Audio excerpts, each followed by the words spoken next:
is home, y'all. Oh my goodness. Thank you, God. Like, he is home. He has officially been released. He is on house arrest until the trial, I believe. But yes, he's home. I just want to give you guys an update.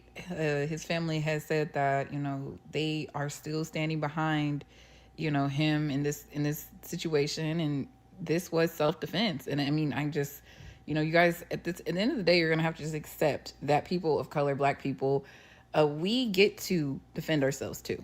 Okay, we get to defend ourselves. It was just so nice seeing him leave the courthouse. His bond was $1 million, and it got lowered to 450,000, I believe, by the judge. I believe it was originally like 1 or 2 million. Um, but yes, this is going to be a journey. There's going to be a trial and stuff like that, but at least for now, he's able to spend time with his family, his loved ones, and have that support. Like, he's so young. At that age, you really do need your family support. This is not a kid that grew up on the streets. This kid has a loving family who cares for him very much. He worked through high school. He kept good grades. Good kid. So he needs that support. So I'm just happy he's able to have that. And yeah. 420,000 for him, bunch of white folks, and a bunch of black folks raised 450,000 for Carmelo. So when it was for his bail reduction today, they try to ask the family why do they want a bail reduction when the GoFundMe is at 400 and something thousand, 40,000, and his father said we don't have access to that money yet. So they got him out on 250. Somebody got him out. He's home. He's on house arrest. But we got to protect this young man because a lot of threats has been coming through, threatening to do something to him and his family. And on top of that, I don't trust this house arrest thing. Any little thing they could try to want to throw him back in jail. But for now, on Monday, he stayed in there over a week. He's home, and I wish the best for him because they said them white kids is bullying him, and he defended himself. So tell me what you think. Peace. The breath of God blow on me. Breathe on me. Oh God.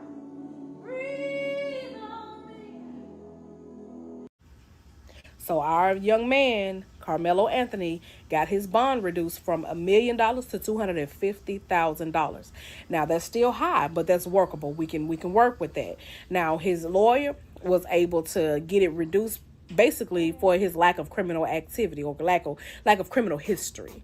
So they did ask for it to be reduced to 150,000, but they got 250,000, and we can work with that. Now he does have to be on house arrest, and he does have to wear an ankle monitor, but that's also something that can be worked with. At least he is home with his family until all of these court proceedings and all of that stuff starts to happen. Now, whatever happened, it was very unfortunate on both ends, but whatever happened for a reason. Now, we're not going to go there on what happened and why, because you say tomato, I say potato. But I feel like this young man deserves to be home until his story is to be told. So I am happy for this. I'm happy that this young man is home with his family, or is about to be home with his family. We got to take everything one day at a time, and today was a good day. People that are yelling self-defense with Karmelo Anthony are the same people that said that Kyle Rittenhouse was guilty. Remember Kyle Rittenhouse when he was defending himself, supposedly? He was defending himself, but everybody, and he shot two or three people.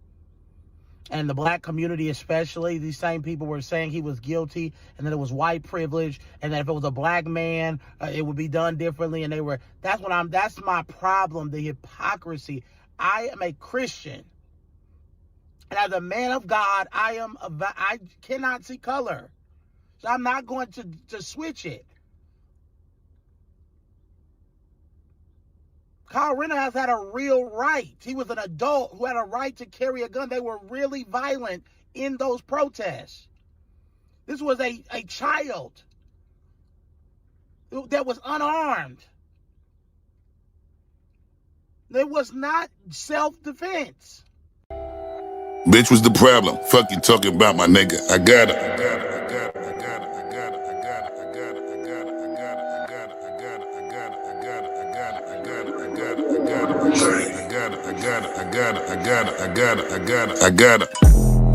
Bitch, what's the problem? Fuck you talking about? Nigga, I got 'em. Need I remind them? They must have forgotten. Fuck this bitch up from the top to the bottom. Kill 'em all till they decay and they rotten. Whip shit I can't pronounce, just know it's foreign. Spaceship outside and the fiber is carbon while making them sick again. Bitch, go ahead, vomit.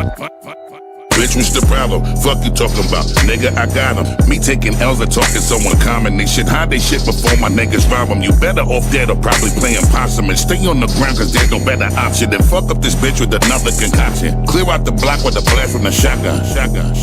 Bitch, what's the problem? Fuck you talking about, my nigga? I got 'em. Clown niggas from miles away, we still spot 'em. And fuck around and end up on the milk carton.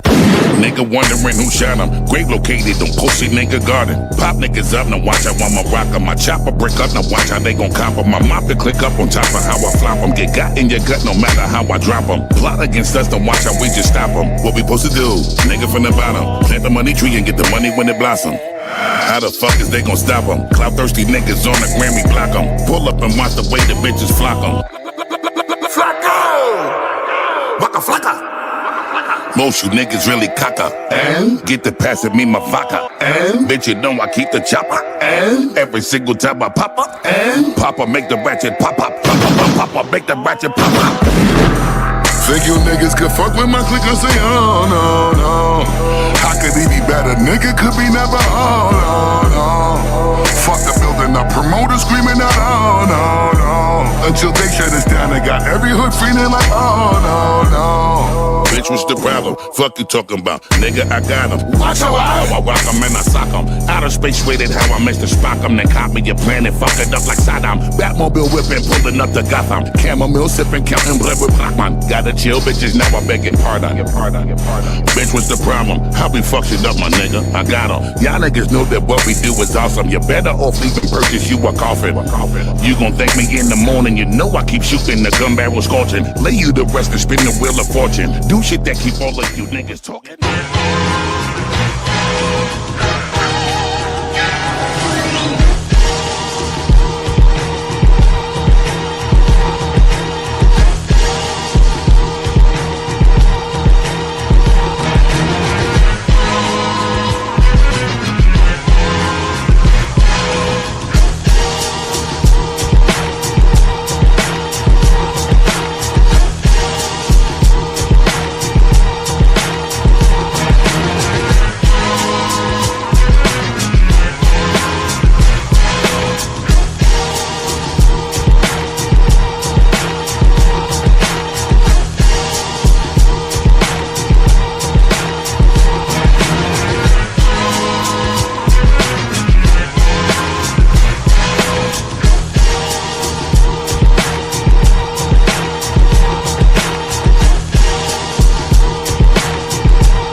What up, what up, what up, what up, what up, what up, what up, what up, what up? Salute to everyone joining in on the Say Light podcast across all social media platforms. Shout out to everybody who has stopped in. Make sure that you like, make sure that you sub, make sure that you follow, and make sure you support the show wherever you are coming in from. Zay says, so the video shows no prior physical altercation?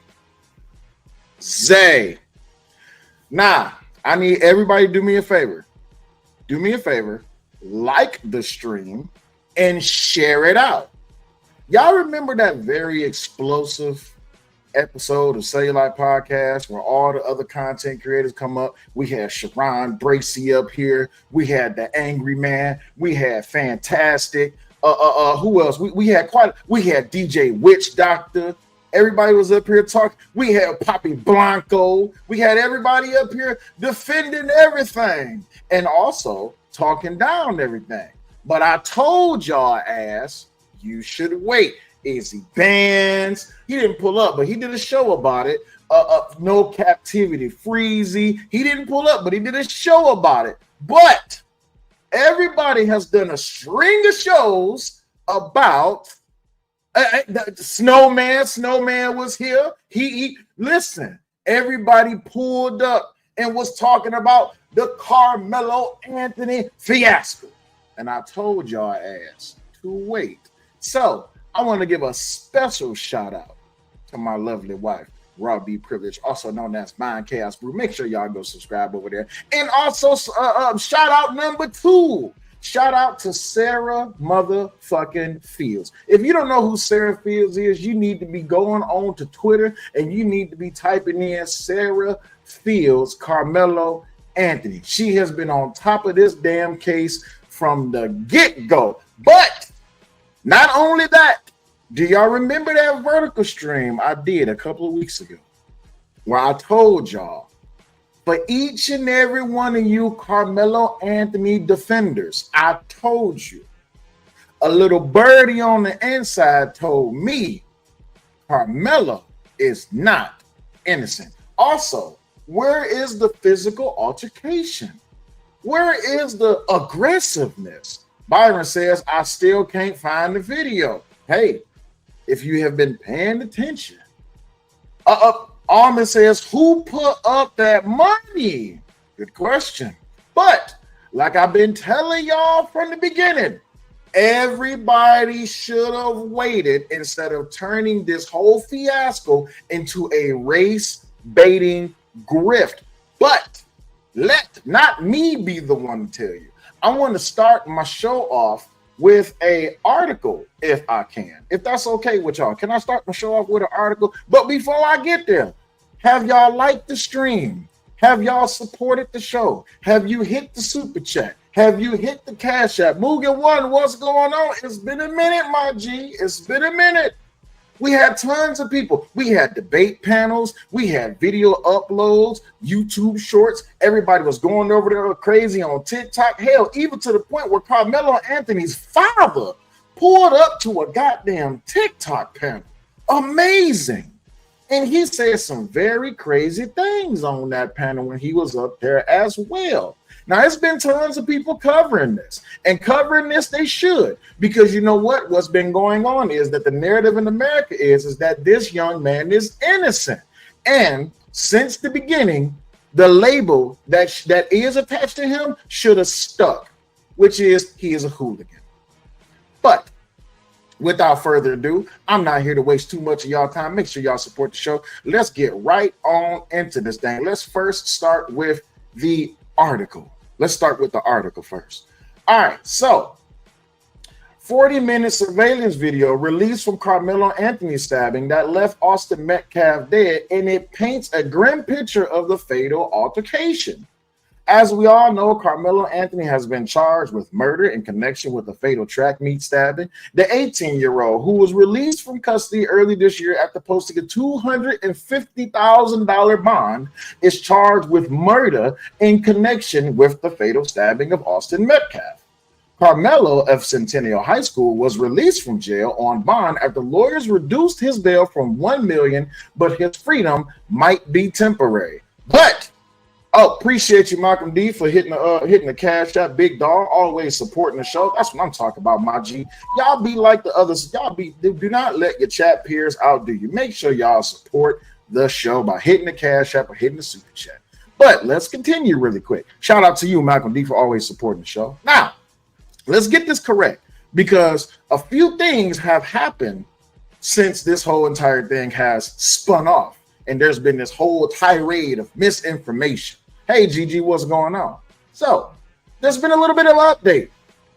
Since the mention that he will be indicted coming up very soon, did y'all hear that Karmelo Anthony has either planned to move or has moved out of Texas? I don't know if that's to be true or not, But I heard it, and a little birdie in the ear told me, like, yeah, that seems to be the case. But we're gonna find out. But let's continue to read, shall we? All right. In the midst of this fight for his life was a Help Karmelo official fund being set up and garnered more than $530,000 in donations from across the country. There has been little news about the case in recent weeks, but that certainly changed this month with the release of the footage showing the apparent altercation between the two teenagers. Now, let me go ahead and say this. I said this in my vertical live stream where I said that a lot of y'all who was drumming out of both pant legs and foaming at the mouth and jumping up on live stream panels and doing video uploads and shorts and going to all this and the other. I told y'all, everything is not what you think it is. But you should have waited until the whole entire evidence has come out. And now the video has been shown to news media outlets. And no, there is no recording involved in this, but you have eyewitnesses who have witnessed that video, who have done a review of that video. And let me go ahead and give a shout out to Officer Brandon Tatum. I think his name is Brandon. Let me give a shout out to Officer Tatum because this just came out last night. And already people is where's all of the live streams? Maybe they might come out after this because I told y'all should have waited. Let's see what Officer Tatum had to say. Has been released, but only to a certain group of people, and they articulate what they saw in the video. Roll the clip. Frisco ISD is releasing surveillance video of the stabbing at the track meet that led to the death of a student back in April, but only under very strict conditions. So through open records, they will allow whoever requests it to view that video, but no recording whatsoever is allowed. On that note, we sent our IT producer, Kelsey Mittauer, to watch that video. She joins us now in studio. Shout out to the young lady in the video, Kelsey Mittauer. She went and she saw the video. What's going on, Shiesty Blunt? Angry Snowman says, bro, you already know ninjas are going to see what they want to see in that video. Absolutely. But here's the thing, Snowman. I told y'all from the get-go, Karmelo Anthony is not innocent. And I told y'all this weeks ago after that thing came across my desk. And I told y'all ass. And my question still has not been answered. And I'll look into the camera and I'll ask this question. Hey, Karmelo, you want to go ahead and tell everybody that you was not innocent? You want to go ahead and tell everybody the truth of what really happened? Because what came across my desk, what came across my airwaves, I told you. And also, Karmelo Anthony's father, you know how goofy you look jumping up on a damn panel on TikTok to discuss an open case right now? You know how goofy you look? And to all of you content creators, yes, you, each and every last one of you, all of you that has fired up live streams, opened up panels, showed up for debates, had all of the articulated points when it came to defense and race and all as a black person, all this. I told y'all ass, you should have waited. You should have waited, but you didn't want to listen. You did not want to listen. So now you're going to learn the hard way. Not just because the case is going to happen, not just because the video is going to come out, but because y'all don't listen to Say Like Podcast. Y'all don't listen to with. No. Y'all don't listen to me. Y'all would rather listen. Did he get charged yet? Very soon, Shiesty. Very soon. They putting that case together. And trust and believe me, from what came across my desk and from what I know, Karmelo, you better take a plea. You had best take a plea. That's the best thing for you to do is to take a plea. I'll look into the camera and say this one. To your family, you better take a plea. Because the real victim in this case is not Karmelo Anthony. The real victim in this case is the Metcalf family. Those are the real victims because they lost a son and their son's image has been scrutinized. Their son's death have been scrutinized all over America, all over social media, all in the name and the gain on the back of a race grift for a young man who is not innocent whatsoever. I'm sorry, not a young man, a hooligan who is not innocent whatsoever. But it's coming. It's coming. Let's get back to it. Let's get back to it. To walk us through what you saw, we're going to go in order here in just a second, Kelsey. But in general terms, what did the video depict? What did you see? It shows everything from the moments leading up to the stabbing to the medical response to then the beginning of the police investigation. Okay. So it shows everything in the moments leading up to the stabbing, to the medical response, and everything after that. It lasted several minutes is what they showed you. It did, about 30 minutes. Okay, so let's start in the beginning now and talk a little bit about what you saw at the front end of that video, because you got to see the attack, the actual stabbing right. place. So it starts, I started watching about 9:53. The camera shows half of the field. So it's about from the 50-yard line on, and the tent where it happened was kind of right in front of the 50-yard line, but the camera is down here. Okay. It's positioned across the field. So everybody in the video, you can tell there are kids or adults, but no one's identifiable. So a long shot is what a long shot, yeah. So a couple minutes in, and you actually see the altercation take place. Yes, everything leading up to it, everyone's milling about. It seems very normal. And then right at 9:55, that's when like there's this explosive movement or action between two people under the tent. And that's when the employees in the room told me that's when the stabbing happened at 9:55. Right. And you were talking about people kind of start to scatter at that moment. Obviously, something went wrong. And so what happens next? Because now, a little bit later on, that's when the ambulance shows up. Right. So when the ambulance arrives, it actually comes through near the end zone at the gate, and then it comes up to the 50-yard line directly in front of the tent. You can see Austin Metcalf is right here. But then when they pull up close to the tent, they realize that they can't get the stretcher to him because of the barrier of the bleachers. So at that point, then the paramedics have to get out, and then they have to walk all the way back to the end zone. This is actually, on the next slide. They have to go all the way back to the end zone and then come all the way back. That takes another couple of minutes. So at this point, they've arrived and they are actively working on Metcalf at that point. And we want to reiterate, we're using some imagery here to sort of denote exactly what was happening here, these little icons that were using the ambulance, because again, the video was not able to be released.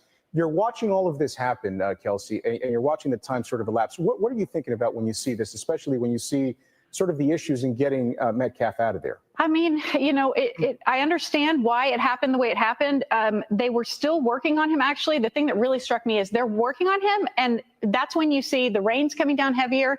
And then they actually pull out the blue tarp. The blue tarp that we saw. Right. And then I noticed the crime scene tape is already up. I was so focused on here, I didn't even see that. But they're building the crime scene actively around him as they're continuing to work on him in the bleachers. So that was let's talk about this. Let's talk about this real quick.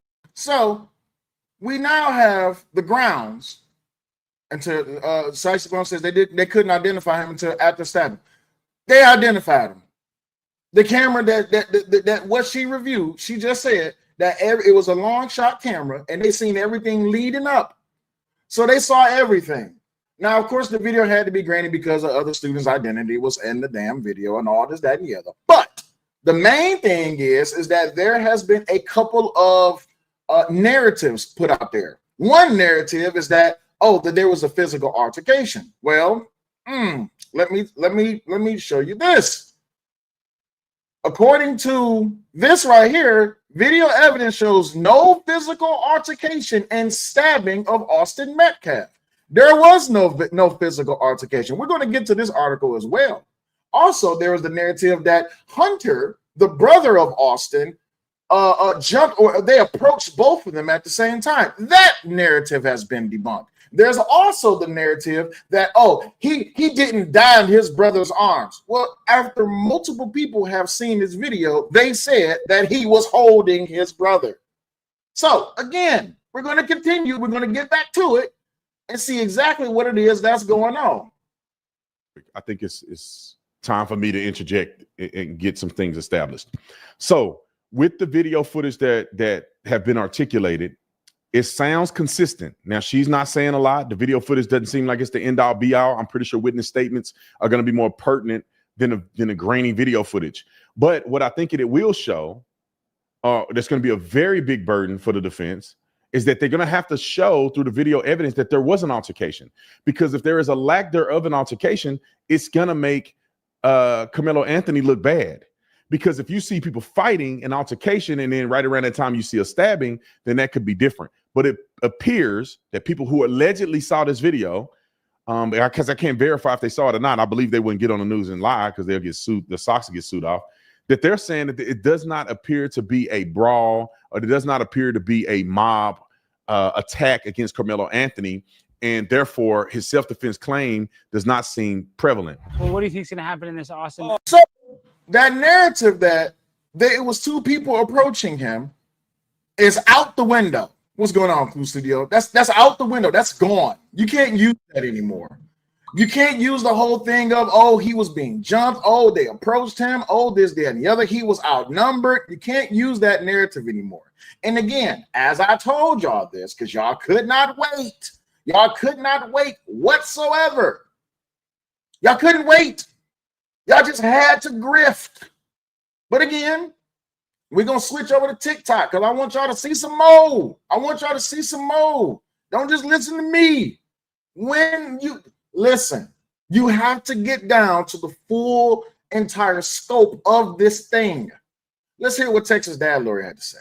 We're going to talk about the Karmelo Anthony case and the grand jury process. I've seen some commentary that clearly shows that people do not understand what is happening in the criminal justice system with this particular case in this particular moment. So I created this content just to help you understand. I'm not trying to pick sides, but it is what it is. The system is built in a way that is a bit foreign. People don't understand it. In particular, I've seen commentary where people believe because the grand jury has not yet indicted Karmelo Anthony, that right now it's a sign that things are going well for him, and that's simply not true. It's absolutely not true. It's absolutely not true that things are going well for Karmelo Anthony. It's not. What's going to happen is that, I'm sorry, I'm getting messages. My baby is messaging me.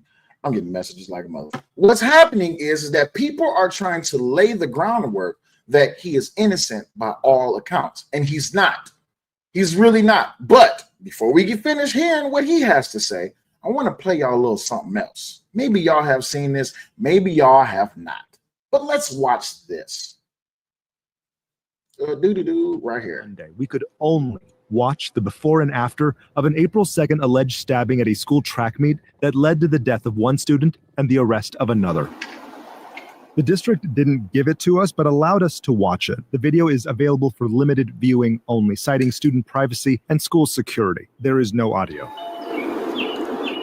Try to picture this. We're on the 4th floor. We walk into a room and there's a TV with a shot showing half of Kirkendall Stadium. It's a wide shot from the opposite side. And everything that happens in one very small fraction of the screen in the upper left-hand corner. We couldn't zoom in. It's blurry, pixelated. You cannot identify or see victim Austin Metcalf or suspect Karmelo Anthony. It is hard to tell how many people are under that memorial tent. It's also hard to tell what they're doing. But we do know that about 9:55, there's a lot of commotion, a lot of activity that happens at the top side of that memorial tent all the way down to the bottom. At this point, it is hard to tell, and it does not show on camera the alleged stabbing. We do know that there are a lot of people that run away from that scene soon after. We notice a number of what appear to be students running across the bleachers from many directions away from the tent. More people on the field start to notice and also run toward the back gate and exit. Okay, at about 9 minutes after the alleged stabbing, we see EMS drive right through to the backside of this stadium, and they park midfield.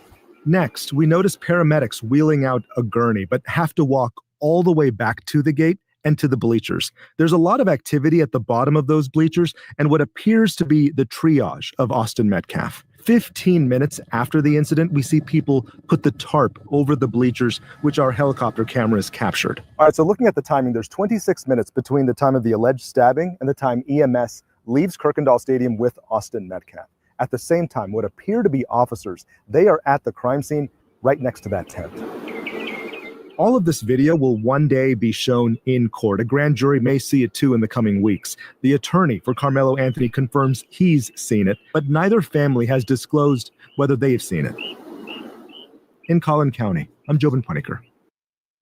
So to all those who would have questioned, Well, only one person saw. Only there's the narrative is going to be skewed. The narrative is not going to be skewed. Multiple people have seen this footage, and when you get down to the get down of it, like I said in the beginning, Shiesty Bum says, so did anyone actually see the stabbing? Yes, multiple people have saw the stabbing, but because they could not record it,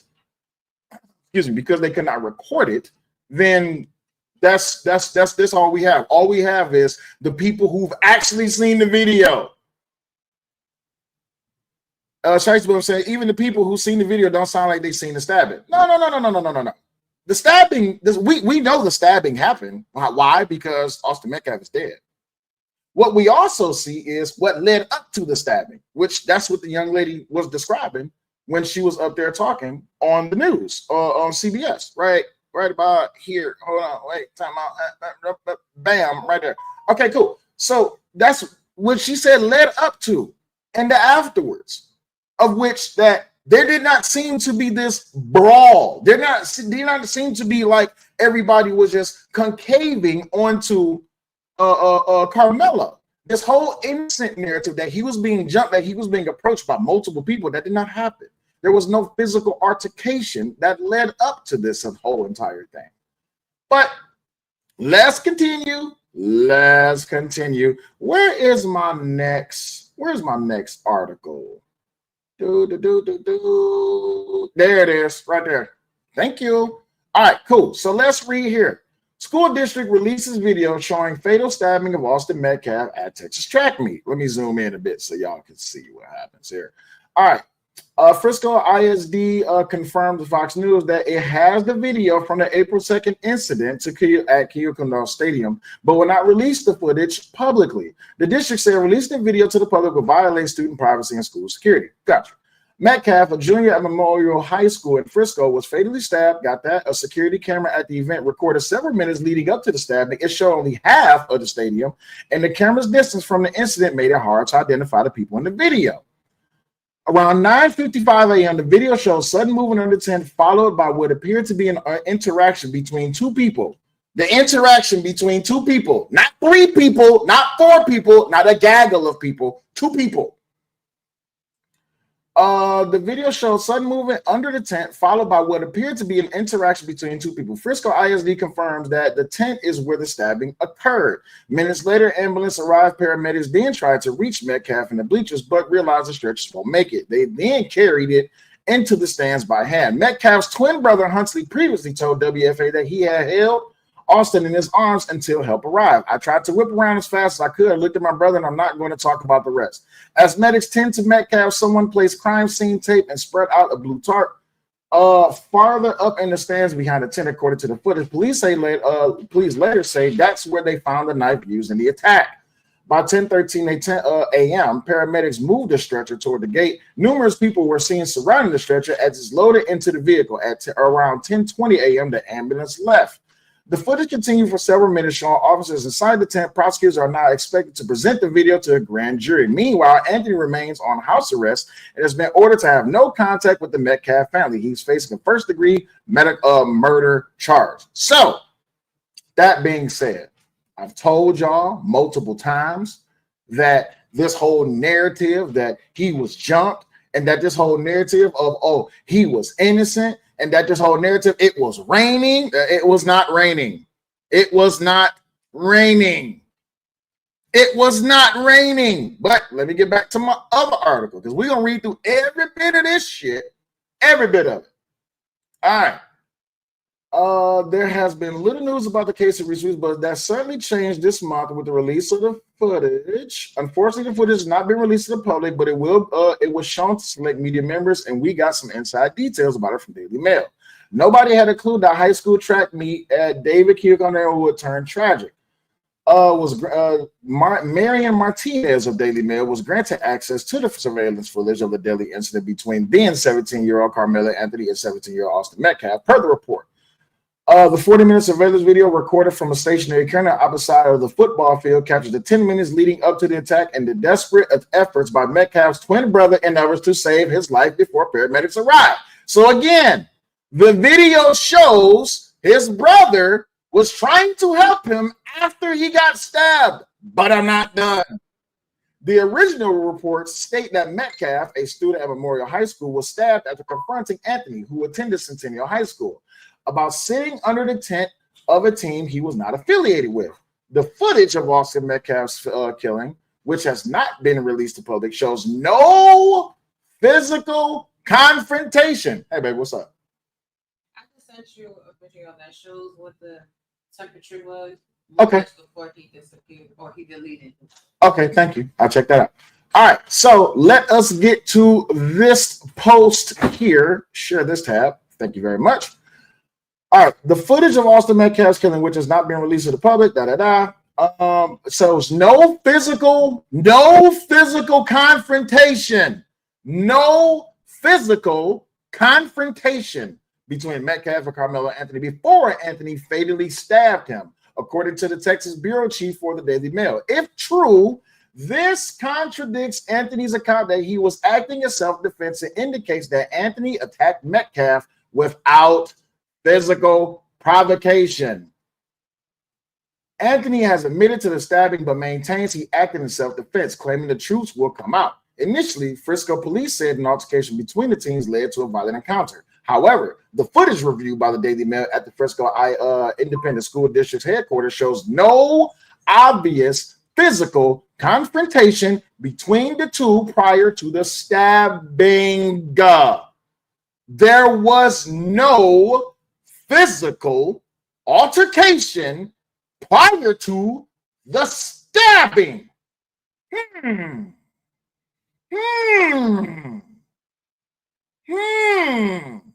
Ain't that a bitch? The Daily Mail did not detect anything that indicated chaos was about to ensue. Strict guidelines were enforced for viewing the footage. Reporters were only permitted to take handwritten notes and were barred from capturing or republishing stills or clips. The district allowed the limited release because the students' identities are not easily discernible in the video. Captured by a high-angle camera positioned near the press box and typically used for football broadcasts, the footage shows the tent at the top left of the screen. Students are seen sitting idly beneath it, waiting for the competition to start. Then, seemingly out of nowhere, it becomes apparent that the moment has happened when an armed Anthony attacked Metcalf. The stabbing itself is not visible on camera, but the reaction is immediate. Students are seen fleeing from under the tent, while police later confirm Anthony fled the scene. He cannot be clearly identified through the footage. So again, does anybody want to come up here and tell me that there was a physical altercation between the two? Anybody? But let me give you this. Shout out to Sarah Fields.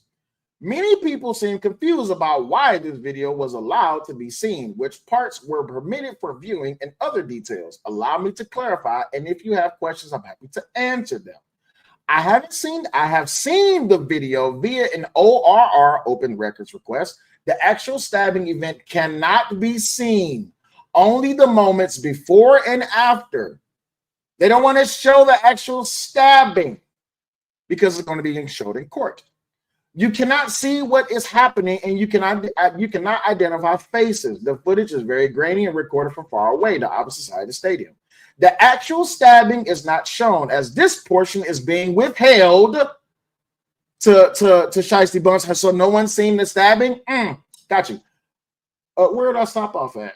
The actual stabbing is not shown, as this portion is being withheld by the DA for possible evidence in the case. However, I've been told that much of it may not be admissible since nothing is clearly visible. After the stabbing, EMS arrives on the scene 9 minutes later. You can see an individual running down the bleachers, tripping and falling, then getting up and continuing to run. This individual was Karmelo.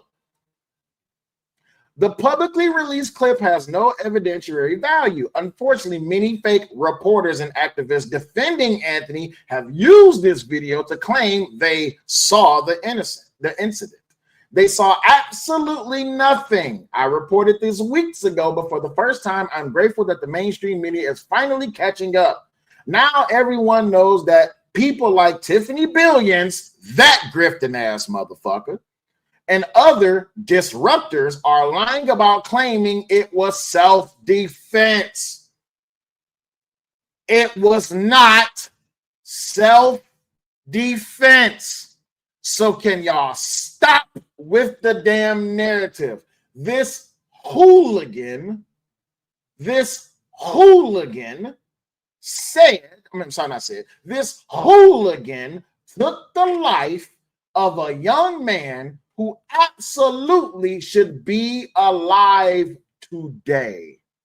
That is the breakdown. That is the simplicity of it. There's no other way around it. You cannot paint no other shit outside of this than the fact that Karmelo Anthony ass is not innocent. It's not innocent. But hey, I'm not here to paint a narrative. I'm just here to report the news. And in me reporting the news, y'all can stop with the bullshit that Karmelo Anthony is innocent. Now, there's the link for any of the detractors or disruptors or defenders of Karmelo Anthony. You're more than welcome to pull out. Byron says, but the prosecutor got to prove it was premeditated. The prosecutor has to prove, the prosecutor have to prove it was premeditated. But also, they can prove that it was not self-defense. Bringing a knife to a track meet. Bringing a knife to the track meet, and then there being no physical altercation. Premeditated goes out the door. We're talking about self-defense. But again, I told y'all ass to wait. Y'all didn't want to wait. Y'all just wanted to jump on top of this race grift so y'all can be able to collect the dollars and collect the likes and collect the subscribers and do all this, that, and the other. But what you could not do was wait. You couldn't wait for more information to come out. You cannot wait for the video to come out. What you had to do was jump on top of this race grift. You had to jump in this thing and you had to see how much money can I make off of this whole grift. It's really disgusting because I'm gonna tell you like this, right?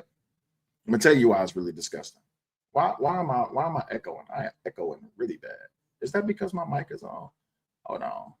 All right, no, it's not because my mic is on. But anyway, I'm gonna tell y'all like this. The reason I am as passionate as I am about this whole entire thing is because everyone wanted to jump out the woodworks and say that, oh, you're a coon. You hate yourself. You just want to see the black man be down. It has nothing to do. Race has absolutely nothing to do with this whole entire case. That has nothing to do with this case. What has to do with this case is the fact that Karmelo Anthony's ass is not innocent whatsoever. Karmelo Anthony himself should have kept his damn hands to himself. He should have kept his mouth closed. If anything, his ass should have just not stabbed Austin Metcalf. What he should have did was he should have took his ass everywhere except for there. That is what the real thing is about.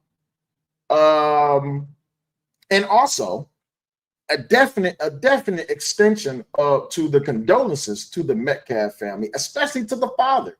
You know how much shit that man has been through? But anywho, what's this? Is this what I'm looking for? Hold on one sec.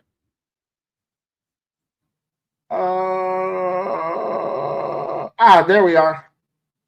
Share this instead. Let's pull this up. Let's watch this. Before Karmelo Anthony and the Austin Metcalf, the twin brothers and their friends incident. This was seconds before the twin brothers. Amazing. I don't see any rain. It looks dark, but I don't see people running up under a tent. I don't see people running up under a tent. What I do see is that Karmelo Anthony's ass is running up, is walking. But anyway, I wanted to get back to the Texas dad lawyer. And again, that link is there for any of y'all that wanted to pull up and tell me how I'm wrong about this whole entire thing and that he is innocent. Let's continue. You understand, I'm not trying to pick sides, but it is what it is. The system is built in a way that is a bit foreign. People don't understand it. In particular, I've seen commentary where people believe because the grand jury has not yet indicted Karmelo Anthony, that right now it's a sign that things are going well for him, and that's simply not true. I want to help you understand the process by talking about what this process looks like. So let's start at the beginning, right? The investigative agency filed the criminal complaint, not indictment, criminal complaint. And they accompanied that with a arrest report, right? The arrest report only had a few witnesses' statements. It was very concise, very succinct. And we know that agency went on to continue their investigation. In fact, they let us know that there was over 70 some witnesses at an earlier point in time that had been spoken to and had been part of the investigation. Now, that's only part of their job, right? They have to follow any sort of lead that they get as somebody who could provide information on the topic. They could also be tracking down digital evidence, right? We're talking about surveillance footage, we're talking about cell phone footage. They may need to have search warrants if somebody doesn't consent to that footage being retrieved from their phone. There's a whole lot of work behind the scenes with the investigative agency. My point is that takes time. All of those things to do a fair and impartial investigation will take time. Now, April to mid June is not a whole lot of time for somebody who has worked in the criminal justice system, has worked as a prosecutor, now as a defense attorney. I'm telling you, that's not a lot of time. They may not have completed their investigation. They may have completed their investigation. What happens after they have completed their investigation, they're going to package it and they're going to hand it over to the DA's office. The DA's office is going to take that investigation and start grading their work, looking over it.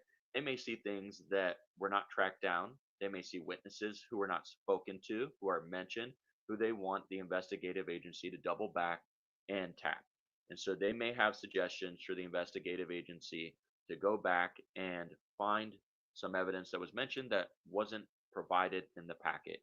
In addition to that, it just naturally takes the DA's office a whole lot of time to review all the evidence on such a big case with so many witnesses and so much evidence to comb through.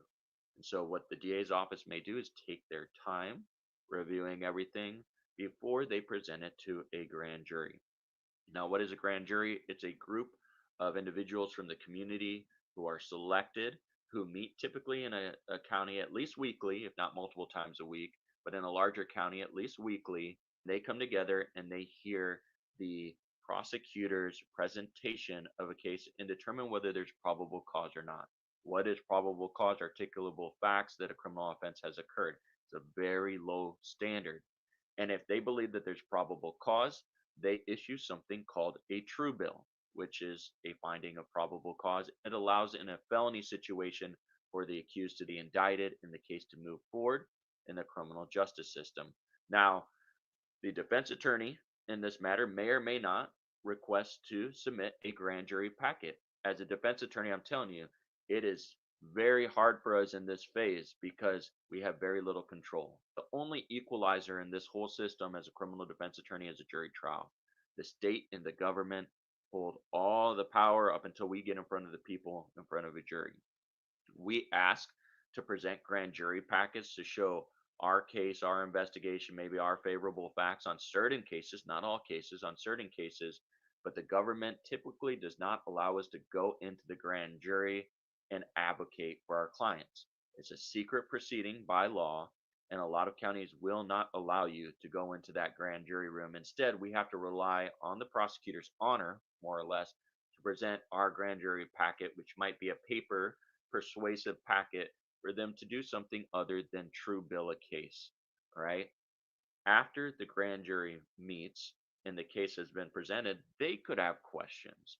They could say, all right, we'd like to see that piece of evidence. We'd like to see that piece of evidence. We'd like you to bring in this witness. We'd like to question them ourselves. We have some questions about everything. We'd like to continue our investigation until we feel comfortable issuing an indictment. A lot of times, though, What happens is the prosecutor presents the case and the grand jury just indicts it. That's why they say a prosecutor could get a grand jury to indict a ham sandwich. And folks, unfortunately, I've seen indictments with the wrong people's names in them. I've seen indictments that don't even make sense when you read them. There is a lot of rubber stamping in grand juries across the state of Texas. It's very concerning, but it is what it is. It is the process that is in play. Defense attorneys have no ability to argue, to be present in that room, to be advocates. And so the point that I want you to take away is not to read too much into the fact that this grand jury has not issued an indictment, that nobody has provided any information about what the grand jury is doing or whether they have the case. It's all secret by law. And there's really no amount of speculation that's going to do either side any good. What's going to happen is at some point it's going to be presented. All right. I'll tell you, the district attorney of Collin County already said he expected, this is back in April, the grand jury to have the case by the end of June. That could have been delayed, but he already, based on how he knows his county operates, he knew that it may take until the end of June for them to even have the case. So nothing about the grand jury right now really helps forecast what they're going to do. Nothing about the timeline, that is, really helps forecast what they're going to do or what decision they're going to make. We'll just have to wait and see. Again, if you like this content, my name is Mike Hansen. I'm a Texas dad lawyer. Absolutely. And as I've been telling y'all, wait. But you just couldn't wait, could you? Don't worry. Baby, you want to come up? Hey, baby, you good? I'm not staying too. Okay. Can you hear me now? Yeah, I can hear you now. Go ahead. Okay, I'm not staying too long, but I just want to talk about what I put in the chat about evidence of premeditation. What a lot of people don't understand is when Karmelo Anthony had interactions with the police, he gave evidence of attempts to cover up the crime, which indicates forethought. When the police came and questioned him, he didn't say, "Oh my God, I was just defending myself." What he said verbatim was, "Is this self-defense?" If you guys go back to Cell's video, that's the first thing I said. I said, what? What did he say to the police? Is this self-defense? Which means that you know that what you did was wrong. I did it, but is this self-defense? No, you did it and you did it. You want it to be self-defense. You want to paint a picture that you were the victim. You want to paint a picture that these young men did something to you.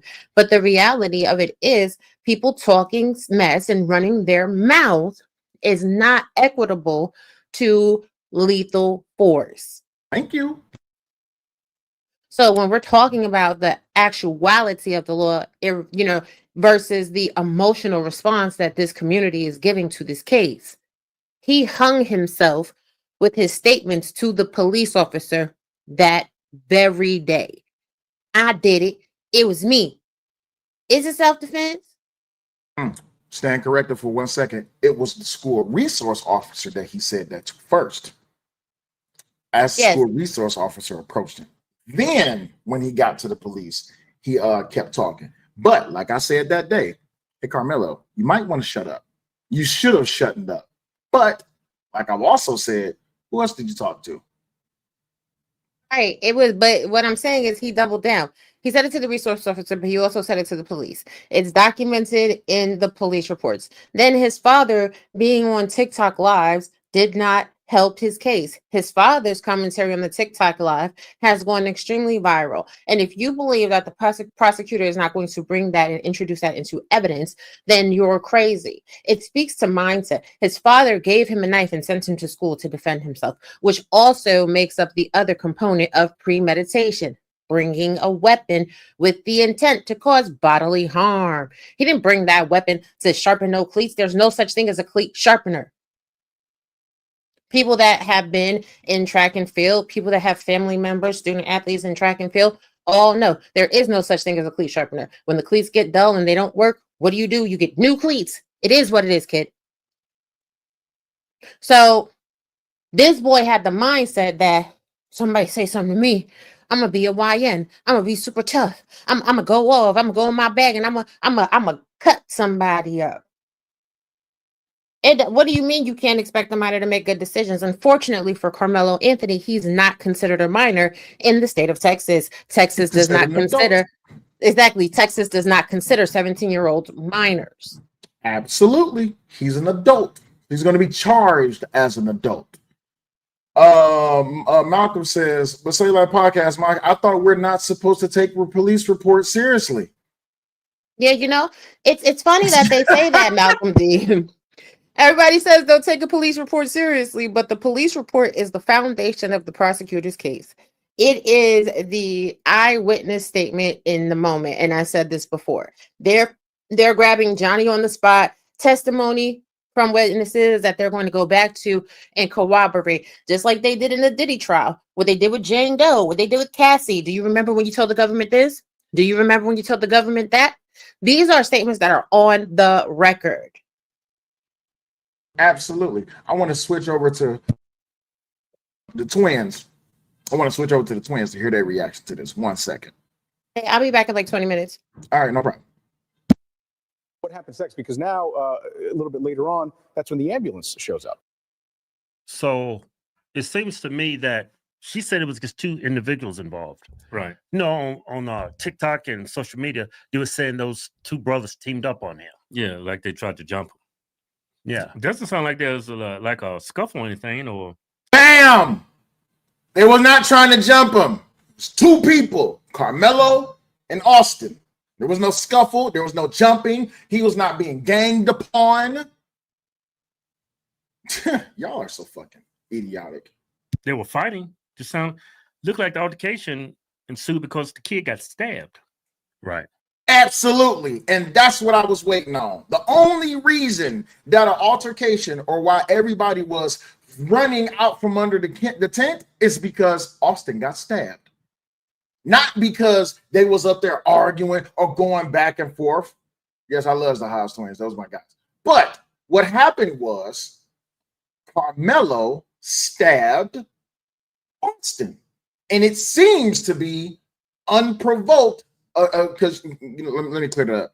People say that it only happened because he was defending himself, that this falls up under the whole fuck around and find out narrative. This doesn't seem to be what happened. Seems like there was no physical altercation or no one trying to jump him. Let's continue. Right. If that's the case, I mean, you have absolutely no self-defense claim. None. None. You cannot claim self-defense if didn't shit happen until after you stabbed them. What self-defense is there? And also the link has been pinned if anybody want to join that wants to defend this whole narrative. See, I told you. See, a lot of y'all came up. Y'all had a whole lot to say. Whole lot to say. Where y'all at now? Where y'all at now? Whatsoever. If you just stabbed a kid, now if you're getting your butt whooped by two twins that's twice your size, I get it, but you get it? You think it's self-defense? Yeah. Splash says, what Melo do? He took the life of Austin Metcalf, and he's trying to claim it was self-defense. And I can tell you right now, from what I know and what slid across my desk, Karmelo better take a plea. There was no fucking self-defense. He was not being accosted by two brothers. He was not being accosted. It was not a gaggle of people around him. You cannot sit here and claim self-defense. And basically, like I told y'all, this is going to come down to proportionality.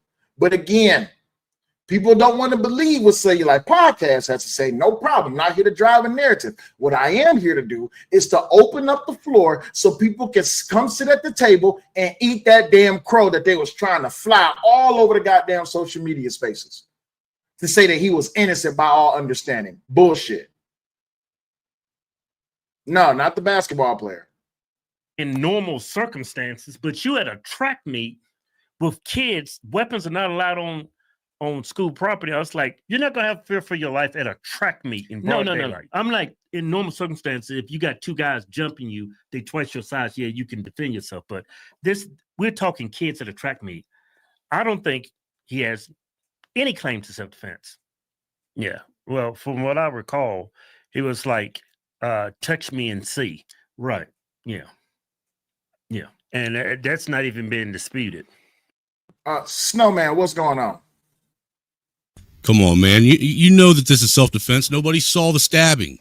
Bro, it's not no damn. How? Nobody saw the stabbing, so this has to be self-defense. The stabbing is being withheld because the DA is going to probably use it as evidence during the trial. But you still have to prove. You still have to show. In what mind state can it be self-defense if he was not being jumped? If there was no physical altercation? You didn't see the stabbing, so you don't know if he was jumped. I didn't see the stabbing, so I don't know if he was jumped. That's a so fact. wait, hold on. Break that down for me. Because you didn't see whether or not or how he got stabbed, you don't know whether or not he got jumped by them boys or not. From the witness statements that came from seeing the video, they said that there was no physical altercation. But you didn't see the stabbing, so you don't know that for sure. But there was no physical altercation. But you didn't see the stabbing, so you don't know that for sure. The stabbing, so the stabbing only happens when there's physical altercation or no physical altercation? Yes, sir. Yes, sir. Which one? I asked the question. Yes, sir. Yes, sir. Which one? You can't tell I'm being facetious by now. I know you're being facetious. I know. You're trying to fill the gap for others that want to come up. Yes. But I can tell you right now, from what I know, from what came across my desk, I know he trolling vet life, but from what came across my desk, Karmelo asked best to take a plea. Dude, I agree with you. I would take the first plea that was thrown at me. Listen, without question, after all of this, I'd have taken a damn plea. And then on top of that, why the hell is you trying to leave the goddamn state? Well, wasn't there audio? Wasn't there some audio of the altercation that was leaked too? No, there was no audio of the altercation. Then what I saw on I think it was on Instagram was probably false shit then. Unless that might have because somebody said something about they had some audio and it sounded like somebody confronting Karmelo. But again, that's why you don't take everything you see online seriously. Oh no, that's why what you don't do is you don't fire up a live stream and race bait and grift just because you want something to be true. What you should do is you should wait for all the evidence to come out, and then you can have reaction to all of the evidence and not just some spot of the moment belief that just because Karmelo is black and Austin is white, that he should be automatically innocent and that he should be considered this should be considered self-defense. Sir, you know the vast majority of these people that are still defending this are going to stay 10 toes down simply because in their eyes, they will never have all the evidence and they're black. Okay. But here's the thing. I want people to stay 10 toes down, right? I have absolutely no problem with people believing what it is that they want to believe. But when the egg ends up on your face, eat that egg. When the crow comes flying, eat that crow. I agree. But the fact that they don't want to actually admit their own their own fallacy, their own, misguided, belief in what was going on, their own mistruths that they put out, the fact that they don't want to admit it and they still want to stand 10 toes down on it shows you that there's a bigger issue there. Absolutely. And the thing is, it's never going to come to full fruition because why people are trying to drown the airwaves with their misinformation and their narratives, especially because his father joined a goddamn TikTok panel and was speaking about the damn case. You should not be speaking about this damn case. No. Under no circumstances whatsoever. No, and if he had an attorney that was worth a grain of salt, they would have already told him that and would have, dude, he's not, actually none of the statements that have come out, the guy that was from that, pro blackity black church that he runs, the statement he put out didn't help him. Karmelo Anthony's dad going on that podcast, that didn't help, or on that, not even a podcast, but a TikTok panel. Yeah. That's crazy, dude. That's crazy. I mean, if you want your son to actually get, a lenient sentence, the last thing you need to be doing is going out and sabotaging his case. Absolutely. Watch this. If you share the video. I have a pocket poker on my excuse me. Hey, excuse me, y'all. I'm not carrying one to high school. Okay, well, Mike, I had one all through middle school, high school. They are. They can own rifle at the age of 18 in Texas. Hey, y'all. Hey, I'm Carmelo's dad. I just want to say something. Hello? Y'all hear me? Yeah. So, first thing, let's get something understood. He wasn't charged for carrying a knife. If y'all look at it, he was only charged for one. Secondly, the same guy that just said about him taking his son to school to fight. So what about if you take your son to school to fight and your son knock him out? Then what? Unalive. Sorry, unalive. What do you do then? Appreciate it. Just a regular dude with $2 says OJ didn't do it. Jussie is innocent and Tupac is alive. And Biggie ate himself to death. And Biggie ate himself to death. Yes, absolutely. Also, here, let me throw this one out there since you just throwing shit at the wall. Cassie is the real evil one, and all Diddy is innocent. Diddy is innocent. It's going to come out after Diddy gets found guilty on all charges. Cassie is going to stand up in that courtroom with her baby in her hand. She's going to be smiling, and she will say, "It was me all along." Shout out to you, just a regular dude with $2. Hey, and Epstein was just running a daycare. Epstein was just running the daycare. All the people who was going to the islands, they was just going to make sure that their donations were going to the right people for the right cause. That's what was really happening. I'm mute your mic, Mike. I was going to ask the same question. What do you do then, sir?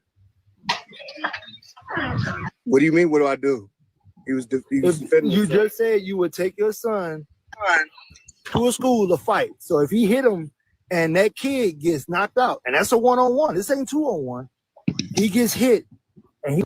Thank you for clarifying that, Karmelo Anthony's dad, dumbass. It's not a 2-on-1, it's a 1-on-1. Thanks for clearing that up. Appreciate it. Well, that argument's out the window now. Yeah, that argument's been out the window, Snowman. I know it has for anybody that's got a brain, but for the rest of the, 10 toes down folks, that argument's out the window. When I sat up here and I argued with Sharon Bracey's ass and with E Black, I forgot that motherfucker. Yeah, too. I know. I was here arguing with him with you. When I argued with E Black and with Karmelo Anthony, God damn it, I'm Sharon Bracey. I'm calling Sharon Karmelo. Sharon's not innocent either. That motherfucker got some skeletons. That's disrespectful to Carmelo Anthony, though, to refer him to him as Sharon. Yeah, that is disrespectful. But when I sat up here and I argued with E Black and I argued with Sharon Bracey that this man was not, and I'm calling him a man for a reason, this man was not being accosted by two people, but only by one person. They wanted to come up with every possible anecdotal situation of what could be happening. What's going on, Jug, man? Appreciate you, Splash, with $10. He says they could have boxed. Pursuit wasn't necessary. Absolutely, Splash. They could have just boxed. But no, everyone is afraid to just throw hands. They just feel like that I got to use a knife or a gun. But what's going to happen is, Splash, I'm going to say this directly to you, Splash. What's going to happen is all of these content creators who's been grifting off of this race bait, when even Austin Metcalf's father, Jeff Metcalf, came up and said, do not make this about race. Do not use my son's image so y'all can try to trigger up some race shit. When people have been speaking out about this, to not make this about race, America wanted to make this about race. Just like they're doing with them damn LA riots, that stupid ass shit. I got a thought that just ran across my mind. What if the reason why Anthony's father joined that TikTok panel and why he's speaking out and saying things that aren't going to help his son's case is because he doesn't want his son to get out of prison, because he doesn't want to have to give his son that money that would justly be his? I don't know, but I can tell you who the leader in that relationship is. It's the mother. The mother's the leader of that relationship. Well, don't mothers cash their sons in like lottery tickets every day? I'm just saying, though, $530,000. That's a ticket. That's a ticket. That's a ticket. Eric Reyes says his father seriously went on TikTok talking about the case. Yes, absolutely. Well, we see where his son got his judgment skills from. Absolutely. Got it from his weak ass dad. You should not be going up there talking about your son's open case. But let's continue, because there's more that he said in that thing. He hit his head on a rock. Unalive. Keep saying this. I'm not used to this, y'all. But I don't know why I jumped in on this tonight. But what do you do as a father? It's like we can't win. Sin, that's his dad. On his Facebook page, He even talked about, and he apologized to his supporters that he even had a knee-jerk reaction to going up on his TikTok panel. Oh, Now, damn. So you got actual personal accountability for it too? Yes, the motherfucker went on his Facebook, was like, "I'm sorry, y'all. I was just, I was feeling some type of way, and I didn't mean to jump up there." Yes, the motherfucker. There goes the that's AI argument. It's not AI. It's him. And because his social media post is now protected and it's private, I can't go to his social media. But I'm pretty sure someone on Twitter got those screenshots. All I gotta do is go look for them. But anyway, let's continue. So you took your son to school, so you gonna get a censored because you took him to school. Actually happened. Carmelo's dad. That actually happened. I know. I don't know, Mike, if you're familiar with the case by Kaylee Gang. Her mother drove her to the school after she was suspended to fight a girl, and she ended up in a coma. Well, she got slammed into concrete and got put in a coma for months. And that's what we Oh, you win some, you lose some. Just another scenario. Absolutely. I like this article right here. Hold on, let's read this because this describes exactly what is going on. Let's read this. You think that would be a clear-cut tragedy, right? Well, not if you're a left-winger in America. The second this story broke, the usual race hustlers and propaganda media swooped in to twist Karmelo Anthony into this latest civil rights martyr. They tried to turn this vicious teen thug and hooligan into the next Rosa Parks. Their version was a noble black teen unfairly harassed by a racist white kid for daring to sit under the wrong tent, who was forced to defend himself from bigoted aggression, which we all know that's not true. It was typical ready-made narrative. Brave black Karmelo refused to give up his seat, and an evil white Austin got what he deserved. That fuck around and find out theory that everybody been trying to come up with? Bullshit. They spread it far and wide. Donations poured in by the hundreds of thousands. The mainstream press all but sustained the little thug who brought a deadly weapon to a track meet. Who does that? Not an innocent victim, not some misunderstood hero. A menace to society does that. Damn. Dog itself. Oh yes, listen, I love itself. Yes. But now, right on cue, that carefully crafted defense story is falling apart at the seams, all thanks to chilling new surveillance footage that the Daily Mail got their hands on. The exclusive unreleased video shows exactly what happens in the moments before Austin Metcalf was brutally murdered. What's going on, Papi Blanco? Hey, yo, brutally real quick, murdered. Go ahead. So, you remember when we were doing that live stream you were talking about, right? And I brought up the fact, don't you find it interesting that Ben Crump and your normal race hustlers ain't on this, and we got Timu Ben Crump that's stepping up for the family? Of course. You know why? Because they smart enough to know, I need to leave this one alone. I need to leave that dope alone. All dope ain't good dope. That's a fact. All dope ain't good dope. So now here it is, this fool, that idiotic fucking egghead, Dominique Alexander, that criminal, that Timu ass pastor, this Negro jumping up here talking about some, y'all need to. Who the hell is calling my phone at this time of hour? Hold on. Who the hell is calling me? Oh, hell no. Man, they should know better than to interrupt you while you giving a broadcast. What's wrong with them? Listen, and now we know there was no threat to his personal safety, no chaos, no racist mob forcing Karmelo to. God damn. Go ahead, babe. See what that's about. I got it. I was about to say that better not be you, Raw, calling him. Oh, please. Why would I call him at this time of hour? I'm in the house with him. I don't gotta call him this time of hour. But yeah, like this whole situation with Austin Metcalf and Karmelo Anthony is just people not wanting to take accountability. Like all of y'all got that fuck around and find out. But here's the thing: that is a two-way street. He thought he was gangster. He told Austin FAFO or FOFA, whatever. However it goes, I don't give a shit. Fuck around and find out. Well, look, Raw. FFAFO. That's what it is. Raw, the really sad thing about this is, okay, the bigger issue to me is the fact that there is a whole community, if you want to call it a community, of people that want to sit and go all the way out, stand 10 toes down to make the criminal mind and the criminal element the martyrs of their community. And it's crazy.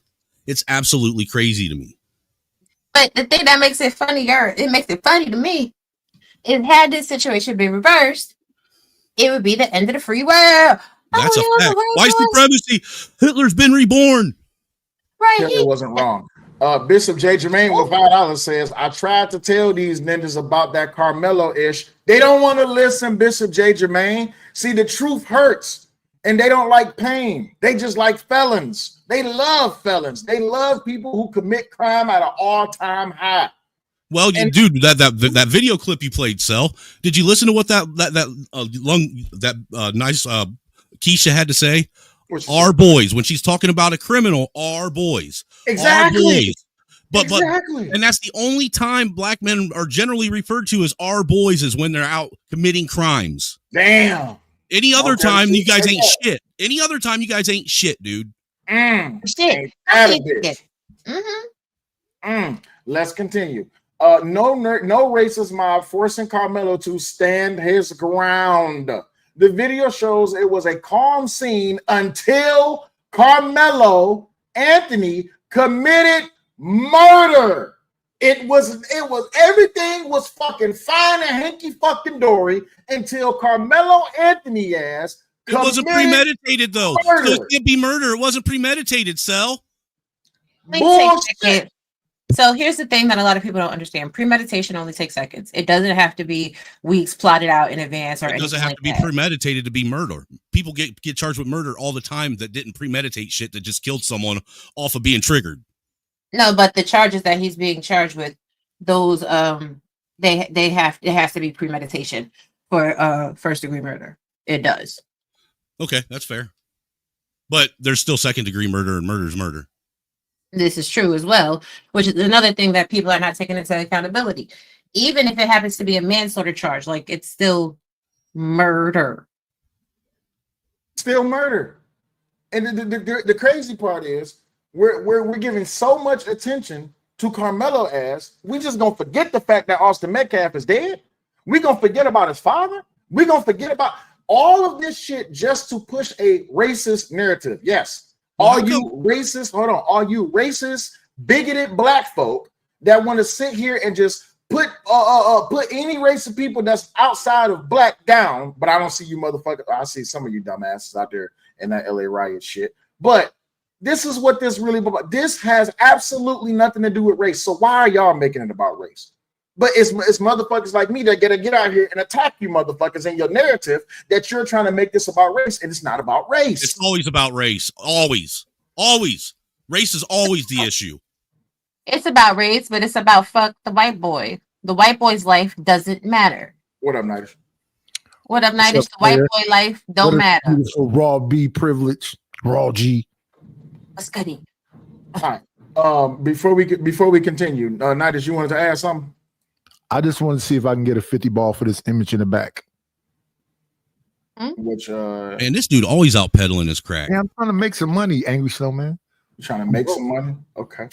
I'm sorry, man. I won't mess with you. While you're trying to spell that work, man, I won't mess with you. Hey, Sal, pull an image up. He tried to get that dynamic dog.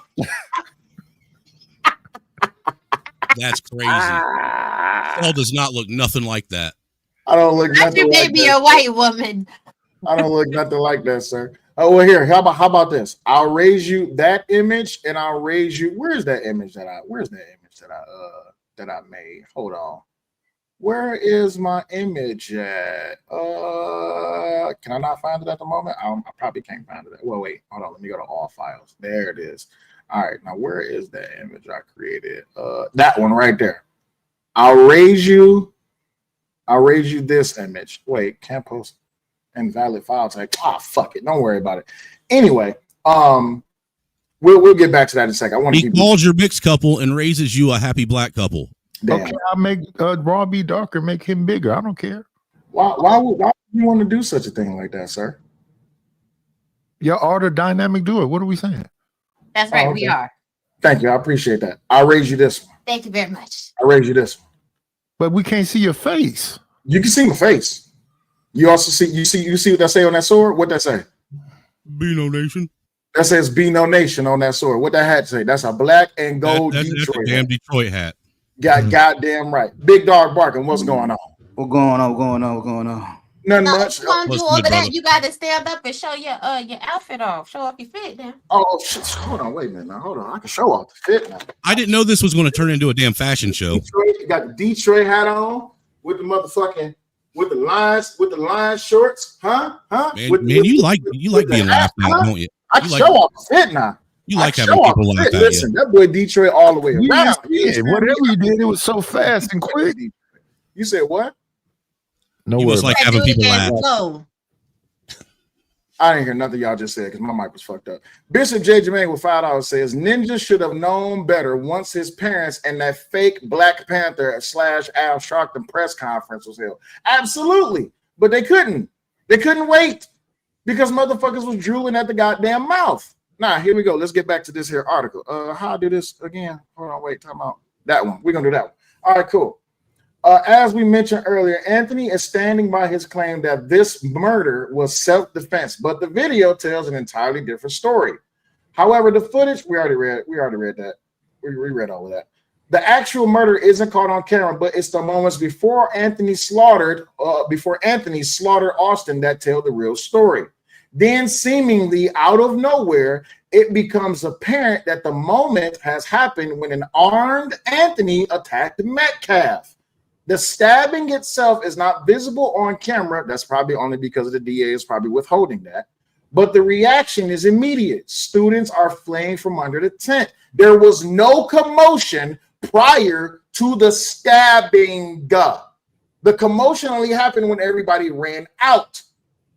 Let's continue. While police later confirmed Anthony fled the scene, he cannot be clearly seen identified on the image. But like I said, or like I showed in Sarah's post, you can clearly see the motherfucker running away. And if you rewind that bitch back, it's him. Run it back. That's all you gotta do is run it back. Moments later, at least two people can see him carrying an injured Metcalf down the bleachers to a walkway at the bottom of the seating area. More individuals, including some adults, are rushing to his side to help as rain begins to fall. Again. Everybody said, "Oh wait, it's not raining." It wasn't raining. It wasn't raining. Metcalf. Oh, his brother did not hold him when he died. Metcalf is visibly cradled in the arms of his twin brother, Hunter, bleeding heavily as they await emergency medical services. So y'all can stop with the bullshit narrative that his brother did not hold his brother. See how having a hole in your heart bleeds, dude. That's a lot of blood he lost. Having a hole in his heart. Yeah, absolutely. In his chest, dude. I mean, and that was fast too. He lost the blood fast because of that. I'll be worried what's going on. Absolutely. Austin Metcalf didn't deserve to die. He was a good kid, a twin, and a teammate, and a son whose life was stolen in broad daylight by a delinquent thug hooligan who couldn't handle being told the word no. That is a hell of a goddamn statement. I have to tell you right now. You just selling another brother down the road, man, calling him a thug. How you be disrespectful like that, Sel? Oh, well, listen, at the end of the day, his ass shouldn't have brought a goddamn knife to that goddamn track meet. He should not have taken the life of Austin Metcalf. His ass should have stayed at home. Games, win stupid prizes. Play all in the stupid goddamn games. And right on cue, the left spin machine kicked into high gear. They did what they always do, twist a violent criminal into some cutesy folk hero, just like they did with George Floyd. A career criminal who once shoved a loaded gun into the belly of a pregnant woman and got canonized as a saint by the same media ghouls who now defend Karmelo Anthony. But the footage doesn't lie. God willing, Austin's family will see real justice, and this twisted narrative will burn out like every other hoax they've tried to force down America's throat, which is Karmelo Anthony is not innocent. He's not innocent. I don't know what other ways y'all trying to spin that. There's no other Bobby says, "Say that podcast. Where's the video prior to the poking?" The video has been released to news media outlets, but there's not been no recording that has been produced of it, no clips, no stills, no nothing like that, because it has the identity of other students and school resource people, I think teachers as well. But people was able to go watch anybody. They said anybody could fill out a FOIA request and go in and watch the video at the police department. Absolutely. Anybody, not just media, not just people involved, anybody. Absolutely. So my question is, who's going to step up and say, man, Karmelo's still innocent. It don't show him stabbing him. Everybody that's been saying he's innocent is still going to say he's innocent. I'm telling you, dude, these people are going to stand 10 toes down because I'm black, I'm blackity black, I'm black. Public school is public. However, the use of images for these children is not public. Even the school has to get release forms in order to be able to use a child's image for publication. Therefore, the school has the requirement to protect the anonymity of the students. Absolutely.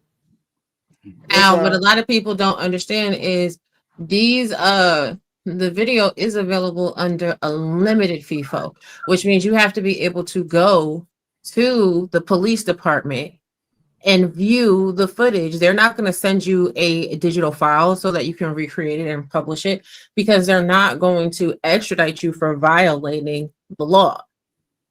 They're going to make sure that you can't record or take anything from the physical location. Absolutely. 1 second. I want to show this right quick. Right here. Video footage of Austin Metcalf's murder proves his killer lied to the police. Reporters were allowed to view video of Karmelo Anthony murdering Austin Metcalf. Anthony told police he acted in self-defense when he stabbed Metcalf in the heart. The video shows that Anthony attacked Metcalf without any physical provocation. Instead, Anthony was so offended that he was being told to leave the area, he pulled out a knife and stabbed Metcalf. That's the premise of this whole entire thing. Not this whole thing if he was about to get jumped, not the whole thing about the brothers was approaching him. No, this man was offended because his ass was mad because they told his ass to move, so he stabbed them. Okay, again, Sel, can you pull up the image from the background? I'm still trying to make some money, brother. Here you go, stealing my work. And then why do I look like that? Hell no. Why we look white and Mexican? Right. Hell no. No, sir. No, sir. No, nobody. Nobody. You know what? You know what? Nightish, congratulations to you because you are doing your thing. You are improving your craft. But yeah, let me send you an image of me to help you out a little bit. Yeah. No dice. No dice, sir. No. Why that look like Harry and the Hendersons? How dare you? It does look like Harry and the Hendersons is crazy. Drop that white man. Right. He try to be disrespectful. Respectful. Got to pay to drop the white man. No, I'm just being honest. Got to pay to drop the white man. Who is he? You want me down? You want me down? Pay the money. Oh. Got to pay to You drop. gonna let him talk to you like that? No, I don't mind a baby mama being up here. Oh Lord, here we go. Yeah, he's used to being talk shit to by women. Can y'all stay on topic? Can y'all stay on topic? Nightish, what you got to say about the topic? When the lion roars. Take your time. Free Dude, Karmelo. his recall ability isn't as good as it used to be. No, free Karmelo. Free Karmelo on grounds of what? Not on the grounds of free that man. Why? Because I'm black, y'all. He killed someone. Because I'm black and I'm black, y'all. He killed someone. Yeah, he did. So why should he be free? Someone is gone. But listen, what is his bail? 250,000? He's already been bailed out. What do you mean? Right. That's all I'm saying. Shout out to that 250,000, 10% down. Yeah, shout out to the lies. That speaks to premeditation. Shout out to that lottery ticket his mama's cashing in. Yeah. For reals. Hold on. Let's watch this one. What's this one? I wanted to respond to a comment in the chat. I thought Raw was sending me an image. I got distracted. Wait a minute. Go ahead. So I'm not getting it. So y'all think he shouldn't provide a defense for his case and just gracefully bow out? No, he should provide a defense. What he should have done was shut the entire fuck up when he was being arrested. See, here's the things that a lot of people that are criminals don't understand. What you say to the police can and will be used against you in a court of law. So you shut the fuck up when you're being arrested. Now he's put himself in an untenable position because he told the police that it's self-defense. And what the evidence reflects thus far that we know allegedly is that what he has done is not, hey, Big Draws, is not self-defense, or it's not enough evidence to support a defense of self-defense. So he now has to die on that hill that it was self-defense. And his attorneys will more likely than not be able to prove that it was. Well, let's not forget who's the dog with the cigar in the mouth. Well, don't forget that actually the very first thing he said when confronted by cops was, "I did it. It isn't alleged." Right. So he right off the rip claimed that he did it, and then after the fact, almost like he was recalling, "Oh shit, what did I just do? Is this self-defense?" How old is he? 17. Who, Karmelo? Yeah, 17. 17. Listen. I think this was all impulsive. He didn't know what the hell he was doing, and I agree with Raw. Shut the fuck up. Don't say nothing. Dude, I'm with you on that. I just say, you doing any dumb shit. Shut the fuck up. Say, I want my attorney. Don't say that. You know to what you're saying, Nigel. I've been saying since day one that I thought this was just two kids that let shit get out of hand way too fast. This was two impulsive young football players that was full of adrenaline and did some impulsive dumb shit. Right. Black one should have shut the fuck up and said, "I'm scared. Where's my mom? Where's my dad? And I'm not saying nothing. Where's my attorney?" Right. You know, it's crazy. I mean, you can make impulsive decisions that affect your life.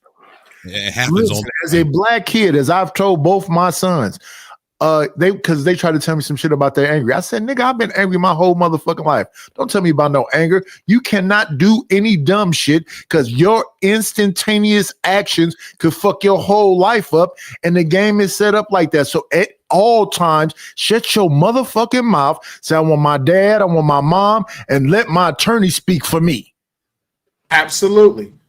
Big Dog Barking, I'm gonna get to you before I play this video. What you got on this? See, I said this from the beginning, when this whole incident started. I said that nigga was with the shit. I said that from the beginning. Everybody told me I was wrong. Everybody said I'm demonizing a young black man. I said, bro, y'all can tell me about that GPA. Y'all can tell me about that affluent neighborhood. Y'all can tell me all this good shit. I said, it don't take much for a young motherfucker that I know, 17, that's with the shit, be with the shit. But I was wrong. I was wrong. Absolutely. Mark Chapman says, exercise your right to remain silent and shut the fuck up. Absolutely. Let's play a skill most kids don't have. Yes, most kids think that they got to stand on business. But where's all the detractors at? Where's all the defenders at? Where y'all at? The same place they were when Juicy Smollett ended up getting found out. Fuck Juicy Smollett. Let's play this. Some of you looking real dumb. There is a video showing that Austin Metcalf never laid a damn finger on Karmelo Anthony. Ain't that a bitch? That's right. Not true. Nobody saw the stabbing. No contact. Just Karmelo Anthony pulling out a knife and going full on slasher. So much for that self-defense fairy tale y'all been pushing. Y'all well, hold really it. Pause. Turn- Because honestly, I don't like the right when they give out stuff like this too, where she's painting a picture like they saw him go in there and just turn into Jason Voorhees on everyone. And even the people that recounted that what they saw in the video said that the actual stabbing itself was very unclear. You can see what was going on. What they said is that the police department is not allowing for the stabbing itself to be shown. Well, there you go. So they're being just as disingenuous on their side if they're not just reporting the facts as being given. Of course. KP from KC5, what's going on, G? What's up? Well, Can that's you hear how me? politics work, though. Of course. It's extreme left and extreme right. We can hear you, KB. Go ahead. You know, I think what a lot of black people have done with this case is they wish that certain things would happen, and they putting it on this case.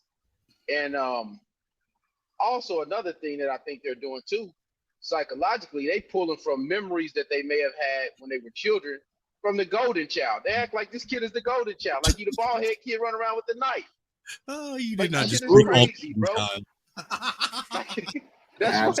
That's what this shit seemed like, bro. He stabbed a devilish white dude and he died. Like, what the fuck? Like, I don't know, bro. Just think about it though. A lot of black people can't separate characters from movies from the actors. They can't. This shit is weird.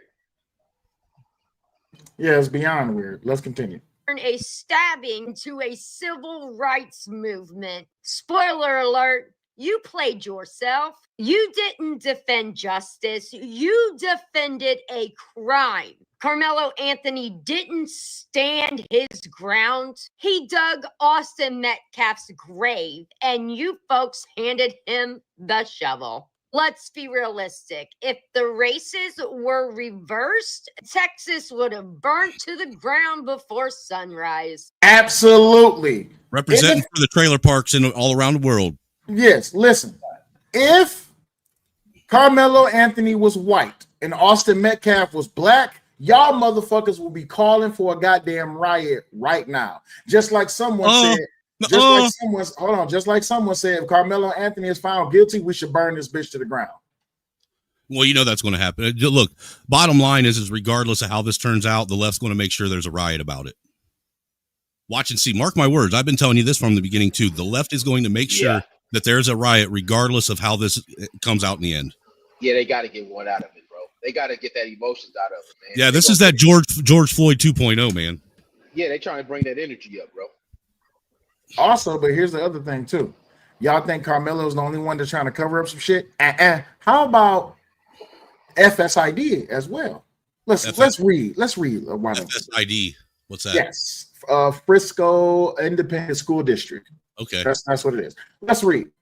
Several weeks ago, I requested emails between staff members that including names Karmelo Anthony, Drew Anthony, and the Metcalfs. Yesterday, I received a letter from Frisco ID written and sent to the Office of the Attorney General from FISD. This comes after I narrowed my request 3 times, which brought the responses from SID down to from 100,000 emails to 5,200 emails.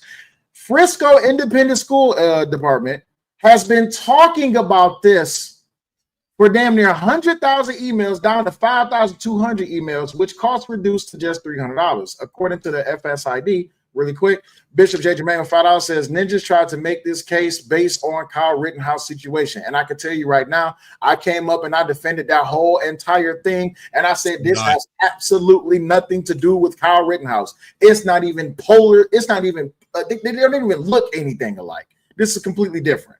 Kyle Rittenhouse was clear self-defense. He was helping people, giving them water, trying to resuscitate people, and people was throwing stuff at his head. He didn't do nothing to black folks, which they was confused about. He shot 3 white boys. No, he shot 2 white boys. No, he shot the first one, which reached for his gun after telling him that he was going to take his gun and kill him. He reached for his gun and he shot him in the gas station parking lot. That was the first one. The second one is That's right. You're right. Second one was the guy that had the fucking skateboard.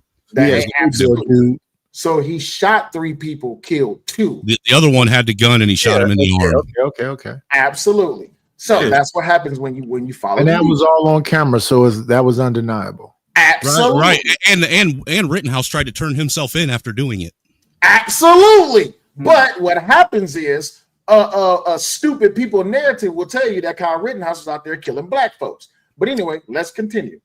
According to the Frisco ISD, on June 16th, 2025, the district received correspondence, a compelling interest letter, from the Collin County District Attorney's Office stating that the Collin County District Attorney's Office has a compelling interest in the non-disclosure of any records in the district's possession related to requests like mine or any other requests connected to the stabbing incident. They want to keep this hush hush.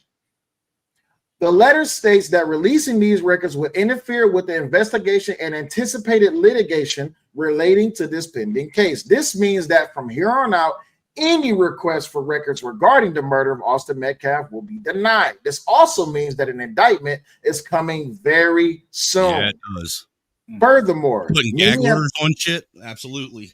Yes. Furthermore, many have asked me about the possibility that the Anthony family has moved from Texas to Louisiana. When Drew Anthony, Karmelo's father, posted about his family's move on Facebook, I immediately screenshotted his post for my records and asked the opinion of a good attorney friend. They stated that it is a bold decision to allow them to move out of state during a murder trial, but it's possible. Either Drew Anthony is lying about moving or they received a judge's approval. Everyone is trying to have a hand in getting this hooligan, this thug, away from accountability. However, according to the public docket, there is no order approving a relocation. I have sent an inquiry to Collin County asking for any minute orders or approvals for relocation or travel for the Anthony family. As soon as I have a response, I release it. It is very strange that a man who consistently messages and harasses me on a daily basis, accusing me of trying to get his family killed with my reporting, would post his family's move on a public platform. People who are afraid of their lives don't do this. Here's the letter. Here's this. That's too small to read. I don't feel like going through. I don't feel like trying to read that. There's Drew Anthony posting on social media, move to New Orleans, Louisiana. But you're afraid for your life. Why would you tell people that you're moving? That could also be clickbait. Could be clickbait, but I'll tell you this much. Your ass should not be posting on social media. My question would be this: why are you going back to the state you said you left from because of the bad environment? Damn, that's a good Thank point. you. That's what I was leading to. Thank you. If your ass left Louisiana because it was a bad environment and dangerous, why are you going back? Because now, dude, they're heroes now. Bad advisors, bro. That's not why. Jay Prince. Jay Prince is his advisor. Go ahead. Oh, wait. Jay Prince, how does he fit into this? That's his advisor, man. That's who told him to move to Louisiana. Is this KP from KC that said that? That is. Yo, are we talking about Jay Prince is crazy. Are we talking about the same Jay Prince that went in and reported on the The other baby mama like you, Snowman? Yeah, I'm a baby mom that does my job though. Oh, Jesus. Okay. Baby, you was about to say something. Go ahead. Him and his wife more likely than not have separated. He is moving back there because they're not together no more. Damn, you know what? Raw might be right because it makes better for the optics if she's not with him. And now she's a single mom. With a lot of money. Your diapers and put them on the side of your face. She ain't got to worry about being tied to Steve Urkel no more. She got her own bag. I told you. It's a reason. I told you that woman is running that relationship, not that man. She probably cussed his ass out after he was on that damn that TikTok panel. I'm telling you, out here cashing their sons in like lottery tickets. Well, y'all, that has been my full reporting until I get something else. Now we open for deliberation. I still have yet to see any of those defenders and or detractors pull up because y'all gonna have to die on this, not die on this hill, but this is a hill that y'all choose to die on. They gonna have to die on this hill. Will, that's the end of it. Just eat some moral pie, man. End of it. You wrap up the whole whatever, the whole get down. As far as what I told everybody, end of it. No. That's the end of my reporting on this whole entire situation because I told everybody to shut the fuck up and wait. Okay. So let me say this to Raw G and Cellulite Podcast. My heart is broken that y'all don't come visit the lair no more. When do you go live? What?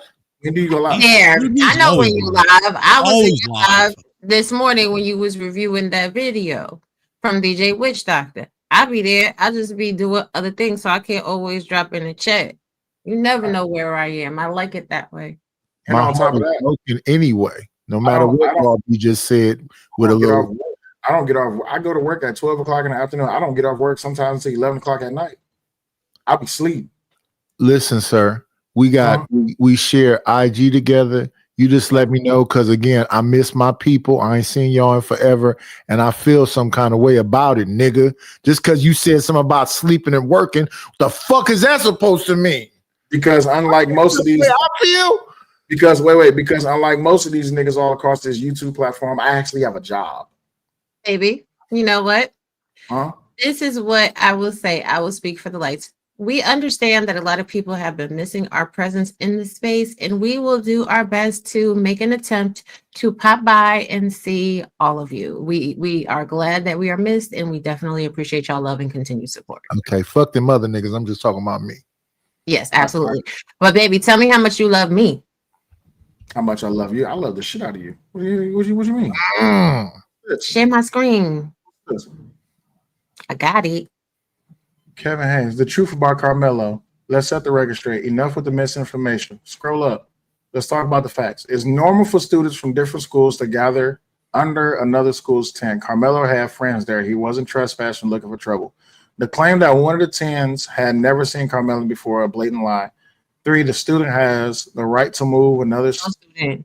No student has the right to remove another student from the school-owned tent. The school owns the tent, not the twins. Karmelo is a track athlete. The twins are not. He wasn't even expecting to see them there. Now, here's what they don't want you to know. The twins didn't just ask him to leave. They tried to jump him before attacking him. Bullshit. Before attacking him, they tried to take his belongings, broke his phone, and stomped on it. Bullshit. The twins are known bullies. Bullshit. So ask yourself, if 2 200-pound attackers came at your child, what would you expect him to do? Defend himself. And yet, despite everything, the media is trying to destroy Karmelo's name. They keep posting a picture of him with an airsoft gun, not even a real firearm, to manipulate public perception. Why? Because they want to paint him as a criminal instead of a victim. How the fuck is he a victim if he killed somebody? Hey, just like the left was posting pictures of him when he was a freshman in high school, not the pictures of him as the senior football player that was a strong safety and the captain of his football team that was just as big as the kid that he stabbed. Exactly. Pull that back up. Hold up. Pull that back up. It's some more bullshit that we gotta read. Pull that back up. Just trying to see something real quick. I just wanted to make sure it was the right image when I looked at the next one, but it wasn't. But that's okay. Yeah. Pull that one back up. Ty Shout Out with $10 says, I love you, I love you, I love you. Oh, yeah, absolutely. I love my wife. Amen. Amen. All right, here we go. So let me get back to this. Let's talk about who Karmelo really is. A respectful, well-mannered young man who brought a fucking knife to school to kill someone. A 4.0 student with multiple college offers. No, he's actually 3.8. Pause real quick. Pause. Huh? I need to take a second because Raw, your hair looks beautiful today. Thank you. Kill this man. A kid with 0 criminal history, not even a blemish. Okay, congratulations. Most kids or most young adults who doesn't have a criminal record don't have criminal records. What does that prove? A son who raised in a loving home by parents who taught him right from wrong. Yet his father went on a goddamn TikTok panel to talk about an open case. That's just the dumbest shit in the world, too, man. What the fuck? Dude, I don't care how drunk I am, and I haven't drank in 8 years. I could be messed out off my ass, and I would never do something that dumb. Come on, man. Like, what? Where's your brain at? We have to stop the innocent narrative. We have to stop this victim. He is not a victim. He killed someone. He took the life of someone else. You're not a victim. Think about the optics of this, though. The man didn't have the balls to stand up on his own 2 feet and speak for himself at that press conference, but will get on a panel full of TikTok kids and talk shit. Period. The other father and just say, hey, I'm sorry for your fucking loss. You know, normal shit. Yeah, I mean, like I said before, man, the father, Karmelo Anthony's father, really he blew away a perfect opportunity to turn this into something that nobody would have thought. It could have been something totally different, and like you said, it could have been something beautiful that came out of a mess. But no, instead they decided to go ahead and run with Timu fucking Ben Crump and turn it into some race grift. Well, that Timu Ben Crump is a fuck up. That man beat up his wife and all kind of crazy shit. Not just his wife, kids. You talking about Pussy Nick Alexander? Yeah. Or not listening to Alan. Oh yeah, fuck him. Fuck him for real. Matter of fact, let Yeah. me pull that shit back up. He's an actual whole piece of shit. What's up, Yeah, Unc Oh Man? shit, what up, Unc Man? I haven't seen you in I ain't forever. seen him in a hot minute either. Yeah, Yeah, what's going fuck Unc Man too. I ain't seen that nigga neither. Hey, He like to be in shout out chat. to the fellow Ohioan out there, man. OH. Who the Who hell is that? Hold on. King Unk Rooster. Man. Unk What the Man is hell? from Ohio. Wait, hold on a second. Hold on.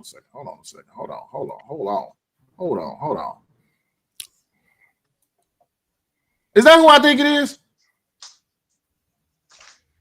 Rooster, that you? Hello, how you doing? Good morning to everybody in this space. Hey, you got to cut out what you doing, bro. When it comes down to white people, Oh my they goodness. defend their people.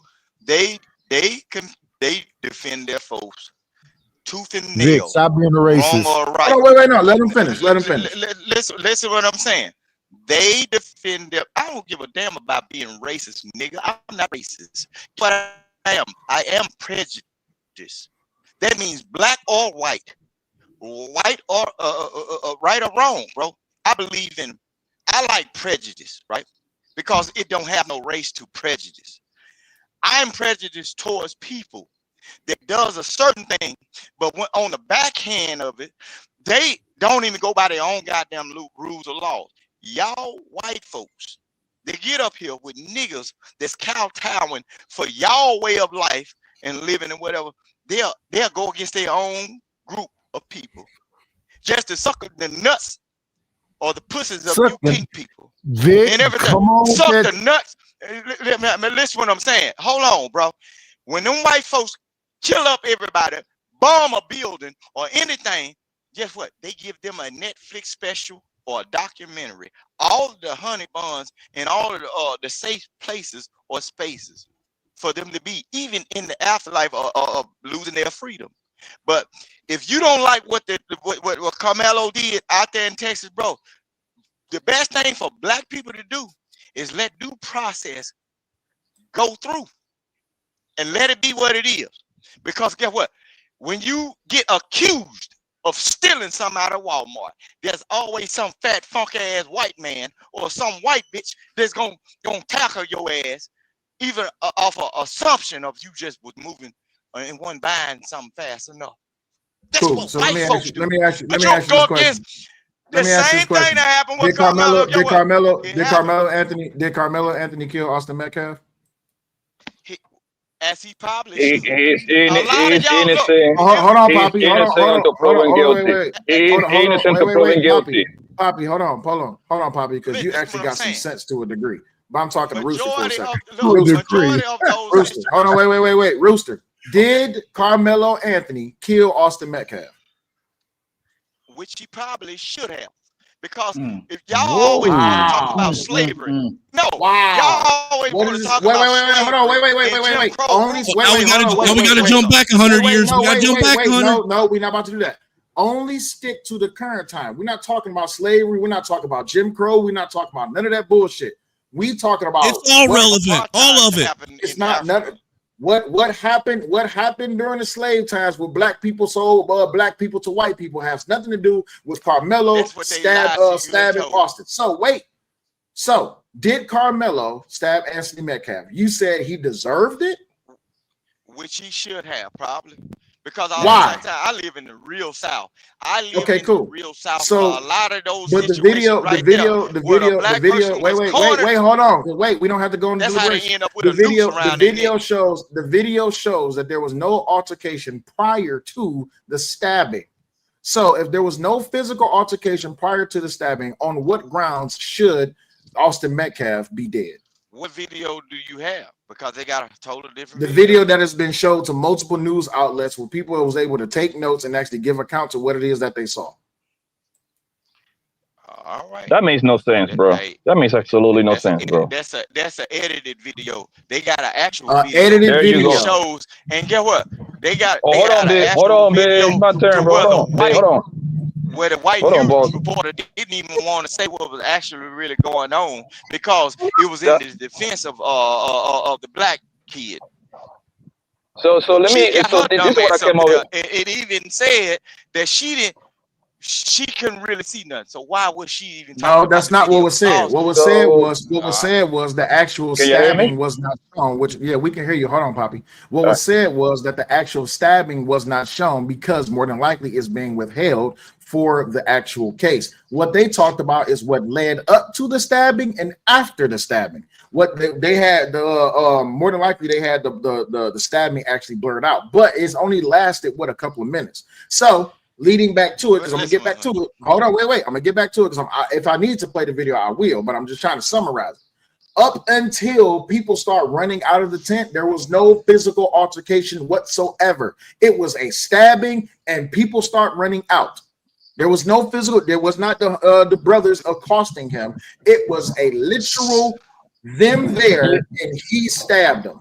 So that's what they reported. Hold on, wait. God damn, y'all don't never let nothing get all the way out. Hold on, Vic. So after the stabbing, the ambulance pulled up. And tell them crackers I ain't scared because you trying to call my This real is what I mean. This crack ain't scared either, King. Wait, hold on. Big, hold on, Big. Vic, you just racist Big, for let no him fucking reason. go. You're trying to defend how ignorant, but you are I'm not giving a racist. prime I'm example. prejudiced. Get it right now. Fine, I'm prejudiced. you are giving I'm a not prime racist. example. You are giving a prime example. I told you because black. Even when the full video comes out, I hope it shows the motherfucking truth. So if this motherfucker actually just stabbed him for no reason. But anyway, let me get back to it. It's ignorant, prejudiced motherfuckers like you, Vic. Don't take this personally, but this is just the truth. It's ignorant, prejudiced motherfuckers who will take anything that they can bite on and then try to introduce some type of anecdotal, made-up experience as to why they believe that I don't Austin have antidotes. I don't have antidotes. I'm not trying to solve nothing. I know what it is. Okay, so with that being said, like I said from the get-go, and then I'm gonna switch over to Poppy. People should have waited instead of trying to race bait and grift off of this case. This case has absolutely nothing to do with race. Anything that happened with any prejudiced white folk or prejudiced black folk has nothing to do with this incident. This Do you live in Texas? This incident, I lived in Texas. Niggas don't got no business over there. Really? What the hell you Vic? Whatever. Poppy, go ahead. In that area, niggas ain't got no business over there. At certain, bro. Vic, I'm not about to argue back. You're not here to actually speak about common sense. You're talking about bullshit. That has nothing to do with the case. So hold for a second. Poppy, the reality is that motherfuckers want to see this hooligan ass over there, bro, killing a fucking kid. That's what these motherfuckers want. That's the reality of it is. Go ahead, Poppy. Yo, how you doing? How you doing this morning? Good morning, my nigga Poppy Blanco, the real plug. Yeah, I hope you're having a wonderful morning, man. But I came over here to squat with, man. Fuck all of that, yo. Let me get that out the way. I came over here to fight, right? First of all, that video sounds. Yeah, I came over. I'm a fighter. I'm a squabble and a shooter if it comes down to it. But look, let's get to it, right? Let's just assume. I don't believe it's money on the floor. Mind Chaos Brew get the 5 Like podcast memberships. Appreciate you, Mind Chaos Brew. Do not let your chat peers outdo you. Make sure y'all support the show by hitting the cash app or getting the super chat or getting and or gifting a membership. Go ahead, Poppy. So I don't know about that whole video thing because it makes absolutely no sense that you release the video to all the media outlets, right? But so what do you expect these media outlets to do? Not to release it? They can turn around and sell it to the black market so they can start painting the narrative, right? No, so let's just assume. Given a physical let's just assume. Let him get his full thought out, please. Let's just assume that is true, right? Yo, what is the point of obviously what they're going to show is very simple. Of course, they're going to show that is no altercation before the boys get there. What would be an altercation right away? Of course, they're going to show that. Most likely, it's going to be edited. And of course, it's going to be a commotion after the stabbing. We need to see what happened during the stabbing, bro. That's what paint the picture. Obviously, that everything plays a part of it, of course. But of course, and you know why they're doing that? If it is true, I'm not buying the whole tape thing, but that it was sold to it was given to media outlet. But let's just assume it's true, right? If it is true, they trying to paint the picture to doom that boy, bro. They trying to paint the picture to make that boy look like an animal.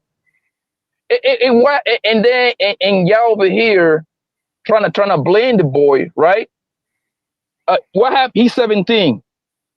What happened with his little mental health, right? Because y'all always love to talk about that mental health bullshit, right? What happened with that shit? His brain not fully developed. Why y'all never made the argument for that for him? His brain is not fully developed. He only 17. Y'all made the argument for a lot of these bum ass people, a lot of these bum ass bitches. Oh, she's 22. She didn't know no better.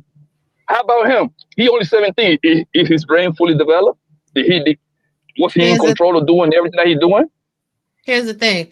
The argument is a mute point, right? Just like when we say this, y'all say, oh, no, the bitch was a certain age, so she knew what the fuck she was doing. So if you don't respect that vein of thought, if you don't respect that ideology or that argument when it comes to women or young people being unable to function accurately until they're 25 years old, you can't then turn around and double down and say, well, I want to use this as a defense for Karmelo Anthony, because at the end of the day, children not being able to have fully functioning brains until they're 25 years old is why the age to purchase cigarettes was raised to 21 years old, right? Because it used to be that it was 18 years old. So the science actually upholds it, and the laws have been reflective in as they have been revamping legislation. It used to be the age of 6, Robbie.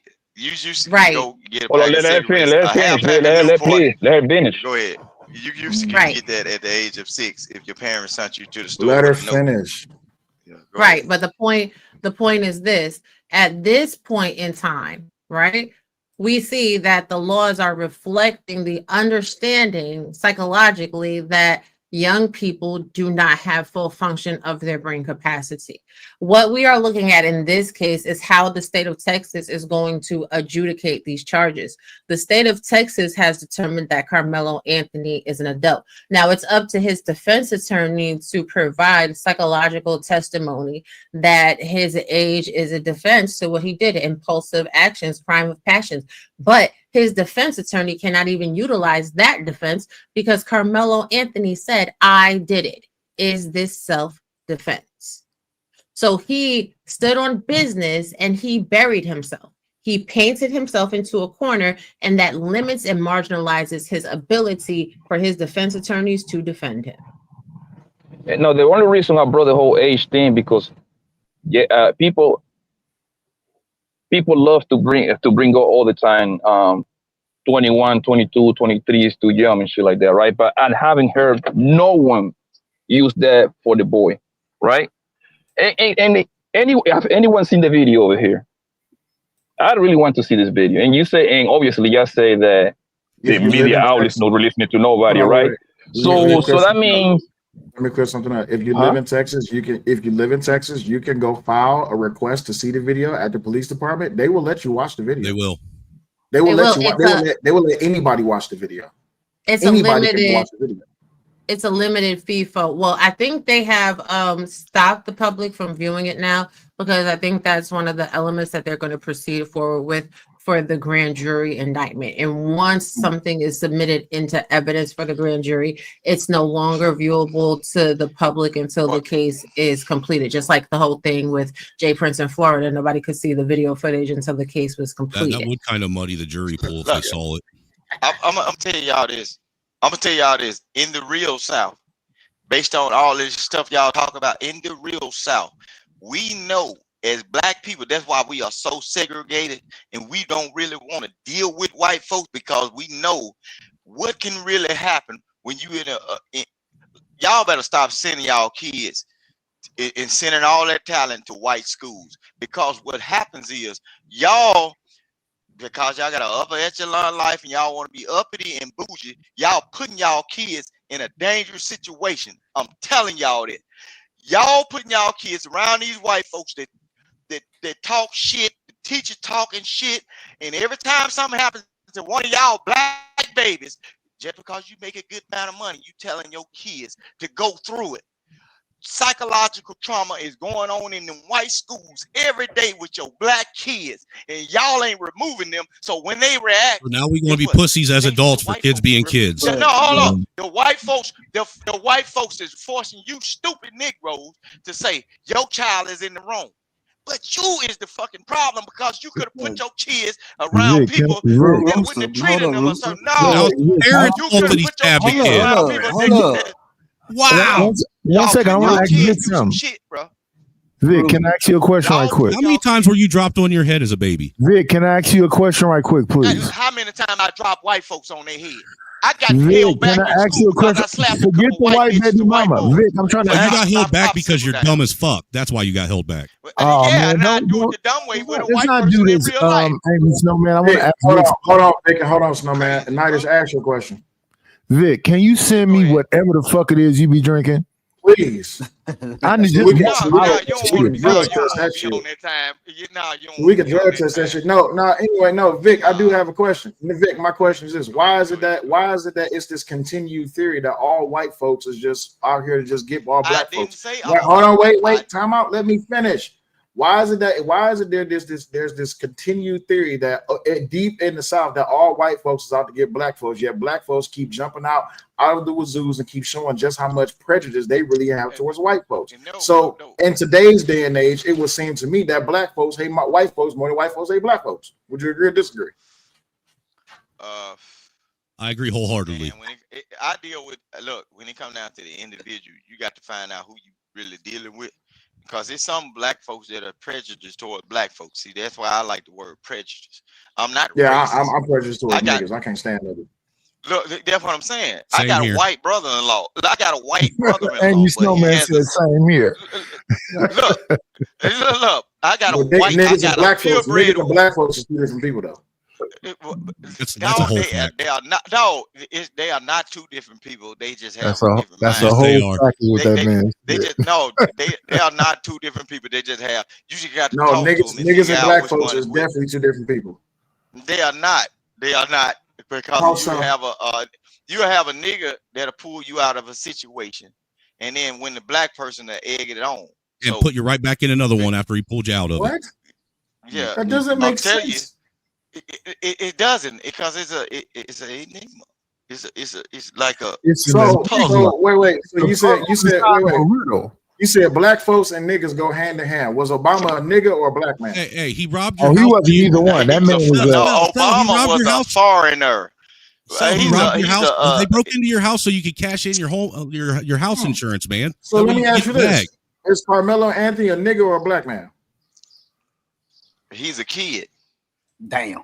He's not a kid. He's 17. According to the state of Texas, he's an adult. So again, I ask you.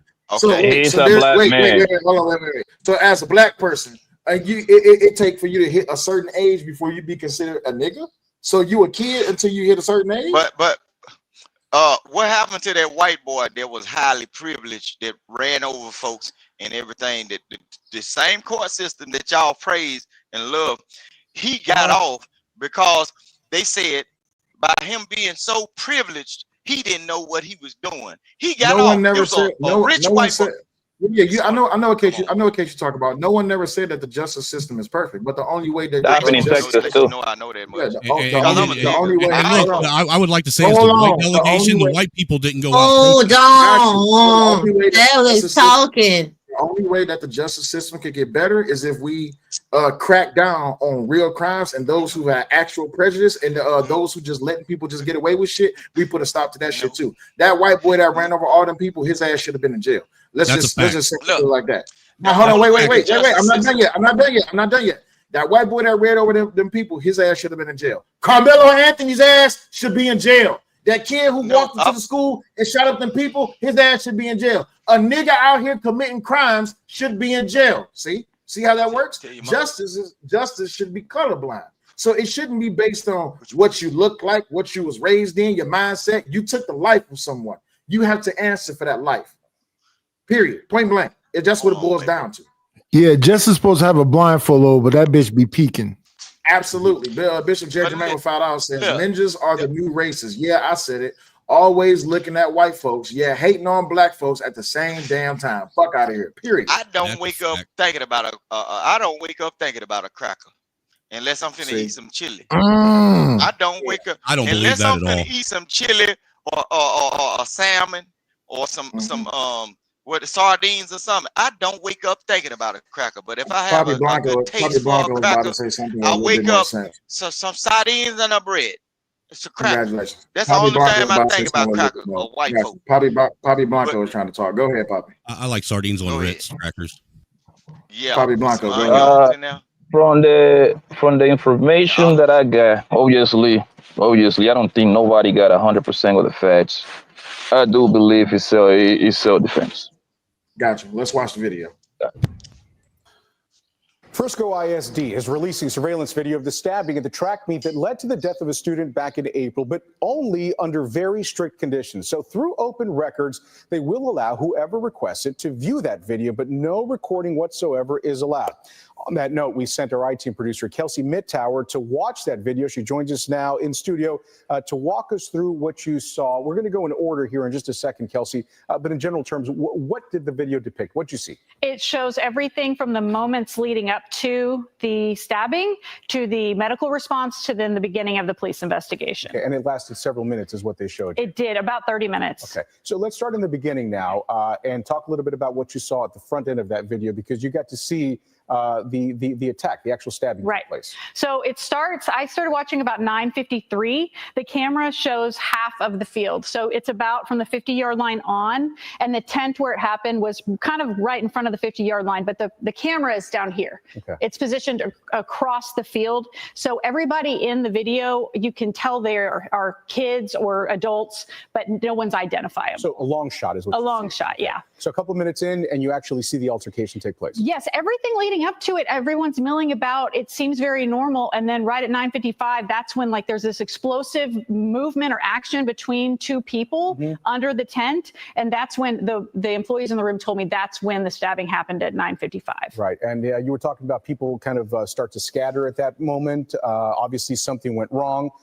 And so what happens next? Because now, a little bit later on, that's when the ambulance shows up. Right. So when the ambulance arrives, it actually comes through near the end zone at the gate, and then it comes up to the 50-yard line directly in front of the tent. You can see Austin Metcalf is right here. But then when they pull up close to the tent, they realize that they can't get the stretcher to him because of the barrier of the bleachers. So at that point, then the paramedics have to get out, and then they have to walk all the way back to the end zone. This is actually, on the next slide. They have to go all the way back to the end zone and then come all the way back. That takes another couple of minutes. So at this point, they've arrived and they are actively working on Metcalf at that point. And we want to reiterate, we're using some imagery here to sort of denote exactly what was happening here, these little icons that were using the ambulance, because again, the video was not able to be released. You're watching all of this happen, Kelsey, and you're watching the time sort of elapse. What are you thinking about when you see this, especially when you see sort of the issues in getting Metcalf out of there? I mean, I understand why it happened the way it happened. They were still working on him. Actually, the thing that really struck me is they're working on him, and that's when you see the rain's coming down heavier, and then they actually pull out the blue tarp. The blue tarp that we saw. Right, and then I noticed the crime scene tape is already up. I was so focused on here, I didn't even see that, but they're building the crime scene actively around him as they're continuing to work on him in the bleachers. So that was happening while he was still there. Yes, he's in the bleachers. And in closing here, because we know that several minutes had elapsed, and people are sort of scurrying in different areas.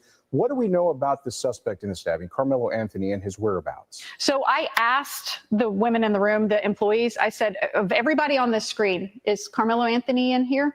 And they said, we couldn't tell you, we don't know. And honestly, it was so hard. Once it happened, there's people going this way, that way, this way, and this way. So it was just hard to know what direction he headed. All right, Kelsey, thank you very much for describing that for us. We appreciate it. We should let you know that the case will be presented to a grand jury, which will then decide whether to indict 17-year-old Karmelo Anthony on a charge of first-degree murder. I would have preferred Kelsey to be black and a little bit thicker when she went up to that screen. Listen, hey, yo, let me ask you. Hold on one second, babe. Hold on, babe. Hold on, babe. Hold on, bro. Son, hold on, okay, hold on. Okay, Poppy, man, I got you, man. No, because hold on, family. Let's see. I fuck with Rob and I fuck with Sel, right? Let's see, y'all gonna keep it 100, bro. Okay. Do you think this is not an attack? This is not a way to poison the mind of the future jury members because Yes. they didn't have no business to release this video. This fucking video supposed to be sealed, nigga. So how the Exactly. fuck Papa. you painting the picture? How you painting the picture? Trying to make that boy like a straight up, like a killer already. That They're means trying to everybody. Poppy is right. They're trying to tarnish him in the court of public opinion. That's right, Poppy. All you guys were asking for the video 2 months ago. Hold on, You were bro. all Can I asking for the finish? Can I video finish? 2 months ago. Hold up, y'all. Can I finish? Hold up. We asking a prominent question. Hold on. 'cause I wanna hear Sell it. and Rob, can you at least admit me and say they trying to paint the narrative so for the potential jurors come over there with a bias? Can you at least give me that? Yes. They definitely No. trying to Okay, paint thank a- Hold on, wait. All right. I can agree with you. Hold on. I can agree with you. They definitely have to paint a narrative. Now let me ask you a question. Is the narrative also trying to be painted that he's innocent by doing a press conference? Is also the narrative trying to be painted that there's been multiple interviews by multiple different content creators? Is the narrative trying to be painted that even with the give, saying go, and after multiple social media posts by Dominique Alexander, that he is just innocent 100%? Is that fair?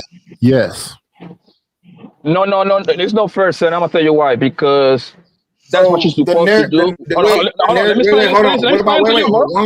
One last thing. What about the judge as well that reduced his bond from $1 million down to $250,000? Go ahead. That's actually happening all the time on Baum's hearing. Happens all the time.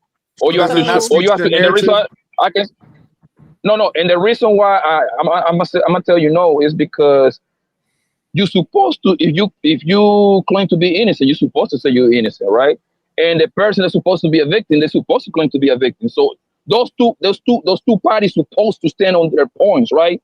The problem is when it's a third entity trying to paint the narrative, to trying to paint the picture, so the violence go one way or another one. So now here, I'm going to answer the question for you. No, that is not trying to paint a narrative that he's a killer. That is a major media outlet giving an unbiased report, or hey, Angry Man, on what it is that they observed, utilizing their limited Freedom of Information Act to go and view the footage. What we are dealing with is the court of public opinion. You have people speaking on both sides. You have people speaking to his innocence. You have people speaking to his guilt. Just like with the Diddy trial, just like with the Tyler Perry trial, just like with the Fat Joe trial. That, unfortunately, is content. Now, the jury pool in and of themselves have been exposed to this all from the beginning. The jury pool is tainted once Austin Metcalf's deletion becomes public knowledge for either the left or the right. But I get it. Nobody of color wants to be like, oh my God, what he did was horrible. But as I said earlier in the chat, we're talking about integrity now. Yeah. And what people of color need to start standing on is integrity. Integrity is being honest even when it hurts. It may hurt you to use another young man to the system, but this is the same community that hypes up the necessity for YNs. It's okay for you to be selling drugs. It's okay for you to be pulling guns. It's okay for you to be slutting out hoes. It's okay for you to be doing this and you to be doing that. So therefore, when there is a legal consequence for being a YN and for telling people to fuck around and find out, then you have to eat that shit. Because this generation, these snowflake fucking Gen X, Gen Z, what the fuck ever motherfuckers want to sit there and cry in their entitlement. But back in the day when real niggas was real niggas, they did what the fuck they did and they went to jail and they held it. If they was wrong, if they got caught up, it is what it is, kid. But nowadays everybody does some shit. Oh my God, I didn't do anything, I'm innocent. No, bitch. Now you about to be somebody's prison bitch in jail. Now you about to be bending over. You about to be, don't drop the soap. You about to be washing somebody's drawers. You about to be braiding somebody's hair. And then you going to F around and find out. No. Robbie, let me ask you this. I agree We don't wait. We don't need 80 people. Wait. Hold on. Damn. Can I say hello to the OG? Goddamn. Go ahead. What up, Angry Yes, Man? Lord. Go ahead. Yeah, shout out to the Angry Man. What's going on in this motherfucking space? Shout Yeah, out he to just that motherfucking creator. You better give for me this my freedom opportunity papers. for us This to the even be last here. year. Shut your bitch well, ass damn, up. Angry man, again. this the Jesus last year fucking you hold my Christ. freedom papers, nigga. Don't worry about it. I just mute This all you the motherfuckers. last You year. don't make me a damn difference. The champ is here. All right, this is my shit right here. The champ is here. This shit is. Period. Nah, everybody's muted. OG, what's going on? What's good? I agree with everything Raw B said except one part. Which part? It's not colored. It's not black people that have a problem with the way Karmelo is being painted. It's the slaves. It's the slaves. I can concede that point. Now, the reason why I say this is because y'all remember the movie Gladiator, right? Yes, great, yeah. Great movie, right? If The first one anyway. Yeah, the first one. The guy that was having the gladiators fight, if you remember, he said he used to be a slave and he fought and won his freedom. Yep. Mm-hmm. And so when he fought and won his freedom, what did he do after he got his freedom? He did the same exact shit that the slave master did to him. Right? Yep. See, the reason why these niggas is acting like this is because they learned this from their daddy. They learned this from their slave master. Like sitting here right now, listening to you niggas up here trying to defend Karmelo, all you sound like is a bunch of racist Jim Crow white folks that would have defended a white kid that would have did some shit like this. He's just a kid. He was a high school student and he got good grades. And you sound just like racist ass white folk from back in the day. But you light-skinned. Justify. Shut the. And you have no direction. Shut up. You're trying to light-skinned. They raised y'all to be on opposite sides of the black family, bro. How much Vic, do I? let him finish. You light-skinned, bro. $20. Y'all don't have no $20. Okay, cool. $20. So Vic, the point that you're proving, Vic, the point that you're proving is because of your bias. Oh no, he is proving. I'm proving that somebody will pay. I'm just proving the point that somebody will pay just to silence. What he has shown is that you can pay. Give me my freedom papers, angry man. One second, Vic. Let me say something, brother.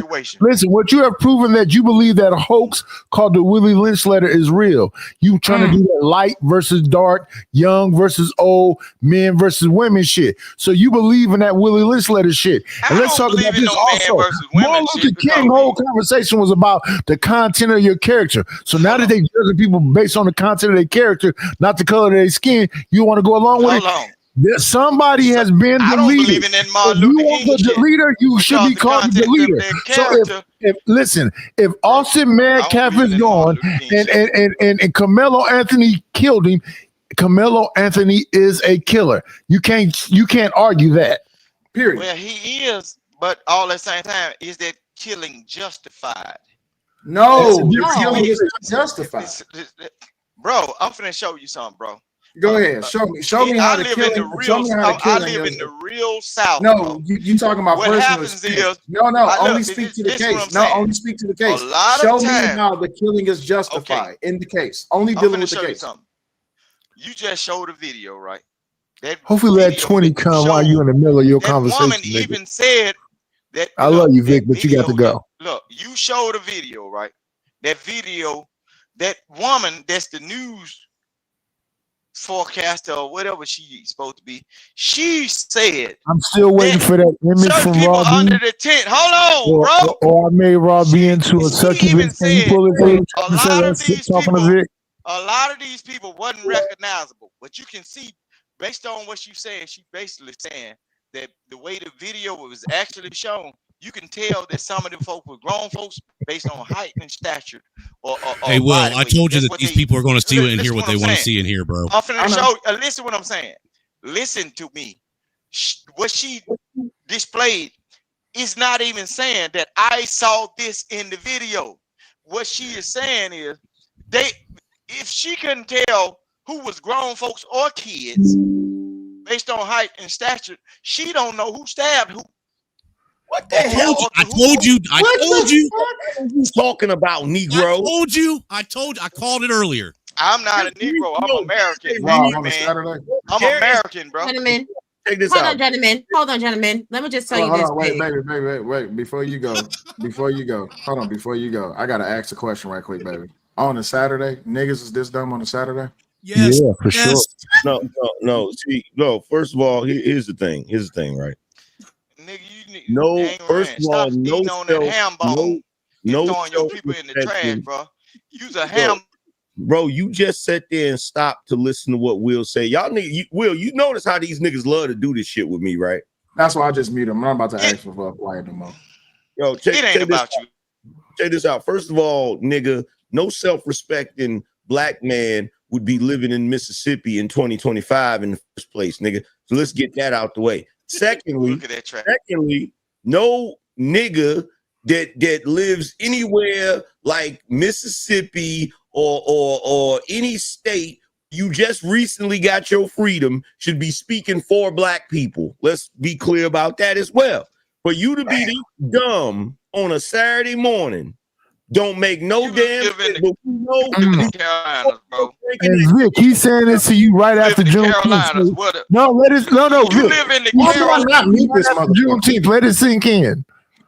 Okay, nah. You living in the Carolinas where all the courts when they deliver slaves.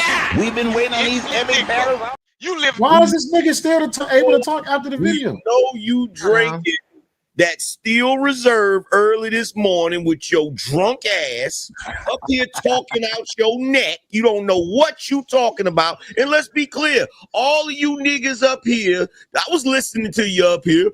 Don't you think they painting the narrative? Don't you think y'all just mad? You mean that cigar? That You mean hooligan. that cigar tar don't get your stupid ass drunk? Better scramble like an egg before you get folded like an omelet, nigga. Shout out to the Cash App for getting Vic up out of here. Vic, you got 15 minutes for $20. Shout out to the Cash App for getting Vic up out of here. I knew that was gonna happen. All right, back to the actual conversation. Angry Man, go ahead, and then Raw, you was about to say something. Yeah, I was about to say this. I said Angry Man first, and then Raw. Oh, my bad. Go ahead. I'm sorry. These niggas is just mad because the evidence is not in their favor, in the favor of the narrative. That's all it is, bruh. Yo, weren't they all asking for a video 2 months ago? What else, my man? Because Raw's next. They doubling down. This is what's going to be so bad about this, Angry Snowman. They doubling down by saying, oh, well, they won't let everybody see the video because it's probably showing that Karmelo was defending himself. It's like, okay. Look, y'all just keep, the easiest way to get out of the hole, nigga, is to stop digging. But y'all just keep digging this hole, okay? They won't stop. Go ahead, baby. I was gonna say is this: the Negroes need to remember this. One of your greatest heroes, Dr. Martin Luther King Jr., told you motherfuckers, an injustice anywhere is a threat to justice everywhere. Did you think that was predicated upon or delineated to only people of color? That was talking about miscarriages of justice in the criminal justice system. This young man took a life. Now, I can understand a lot of y'all getting up in arms, or maybe they can't prove first-degree murder. But at the end of the day, even if they can't prove first degree, do you not understand they're going to have lesser included charges? They're going to throw the whole book at him, but one thing they're not going to do is put self-defense. They're not going to put self-defense because guess what? The way that evidence is stacking up, there is no self-defense, even as far as looking at his mugshot. When you look at the picture evidence that they took at the scene of the crime, at the courthouse, in the jail thereafter, because sometimes bruises do take a couple of days to develop. There are no defensive wounds on Karmelo Anthony. His clothes is not ripped. He doesn't have any scratches. He did not have a swollen eye. So while we're meant to believe that there was an expectation of fear, two young men that are 6'2", 200 pounds, two young men over 200 pounds, 6'2", wailing on your ass, you're gonna be messed up a bit. And there's no marks on him. You're at least going to have marks on your knuckles for trying to defend yourself. Absolutely. I got a question. What's the question? I got a question. So why I want to know why the Negroes up here today that's defending this. I want to know why y'all are going so hard in the paint about this. Black, yo. I'm black, yo. I want to know why going so hard in the paint for this situation. Because I remember one time in Brooklyn, 3 niggas trying to jump me. I pull out my knife and I poke 2 other niggas. Simple as that. Been there, done that. Okay, but here's the problem, though, right? The problem is this wasn't one time in Brooklyn when you walked up to somewhere and decided to just stab somebody without people trying to put hands on you. That's a totally different situation. Right. And by the way, I said this on my show numerous times, and I don't know why this doesn't sink in with niggas. A self-defense case is always a difficult case to win in court. One of the hardest. It's always it don't matter what your color is. It don't matter, bro. I just recently was in a freaking concealed carry class where they're talking about white guys that literally defended their family at their house with their registered gun and still got charged with first degree and had to fight it. So the fact that y'all don't want to understand that if you can be at home and somebody attacks you and you have a gun and you trying to defend yourself and your family and you got to fight that case. If you're a kid at a freaking track meet with a knife and you stab somebody, you're definitely going to have to fight that case. Because why are you even at a track meet with a weapon? Like, y'all just don't get it. They don't get it. It depends on the state. They don't want to get it. It depends on the circumstances. One of my homies be there. He got a self-defense case in Florida. He put 3 bullets on a nigga ass in Miami. But he had to sit in county for 5 years to fight it until they let him loose. He was self-defense. In my channel, I reacted to the football guy. I forgot his Trevor something, I believe. Damn it, I forgot his name. That his girlfriend put on a trick bag. He got self-defense too. It depends on the state. Florida and Texas is pretty big on self-defense. Stand your ground rules. Yeah, y'all. This what really is Poppy Blanco, right? And by the way, it's further proof of what I've been saying about America. In America today, Black folks can now be classified as racist. Mm-hmm. Absolutely. Now, the reason why I say this is because back in the day, brothers used to make a legitimate argument. The argument was always, well, a Black person can't be racist because technically they're not in positions of power to really be able to enforce systemic racism on anybody. But in this day and age, it's not true. In this day and age, you have Black people in government, you have Black people in high positions. Hell, just the fact that Karmelo Anthony went to court and was in front of a Black female judge and she reduced his sentence, that can be considered systemic. That can be considered systemic. The fact that they don't want to release this video because they're afraid it's going to make Karmelo Anthony look bad. See, the funny thing is y'all sitting here trying to say, oh, they don't want to release the video because it's going to prove his innocence. No, they don't want to release the video because it's going to make him look bad, and they don't want you Negroes rioting. That's the reason why. That's the reason why. Remember when Black people in the country didn't even make it to trial? Hold on a second. No, let me answer.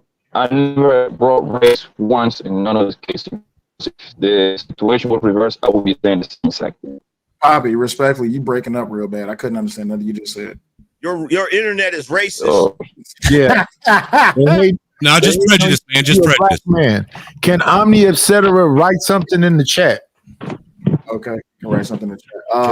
Poppy, try going. Write something in the chat. Plus, you need to be talking too. You haven't said. He's been talking. He's been trying to talk. Yeah. OG Do Dirty is up here as well. OG, what's going on? OG, what's cracking with your pimp? What's good with your triple OG? What's up, OG? What's up? Nothing much. Laughing at these Shout out to the Negroes South. not laughing at these Negroes that wanted to defend Karmelo Anthony about all behest. Let's listen to this. You cannot bring a weapon to school. Yeah. So you can't say I was. What if he says? But what if he says self-defense? There's no self-defense because if you are afraid the day before, where you have to take a weapon to school, why not notify your parents? Parents, you notify the school teacher. School teacher that's bringing these kids in here and resolve this issue is called conflict resolution. We was taught in homes that has morals and values, you tell the teacher. Somebody fucking with you, you tell the teacher. Let the teacher know. So when y'all have an altercation, you're cleared and you're covered. Documentation beats conversation. So word to documentation to say this is self-defense. It's a premeditated crime because you took a weapon in fear, anticipating to use it. That was premeditated, though. And it's at a track meet. You getting ready to run track with other kids and you got a knife on you. No, man, you got to go to jail. Can I point something out about that? Sure, go ahead. To you Negroes that's defending it.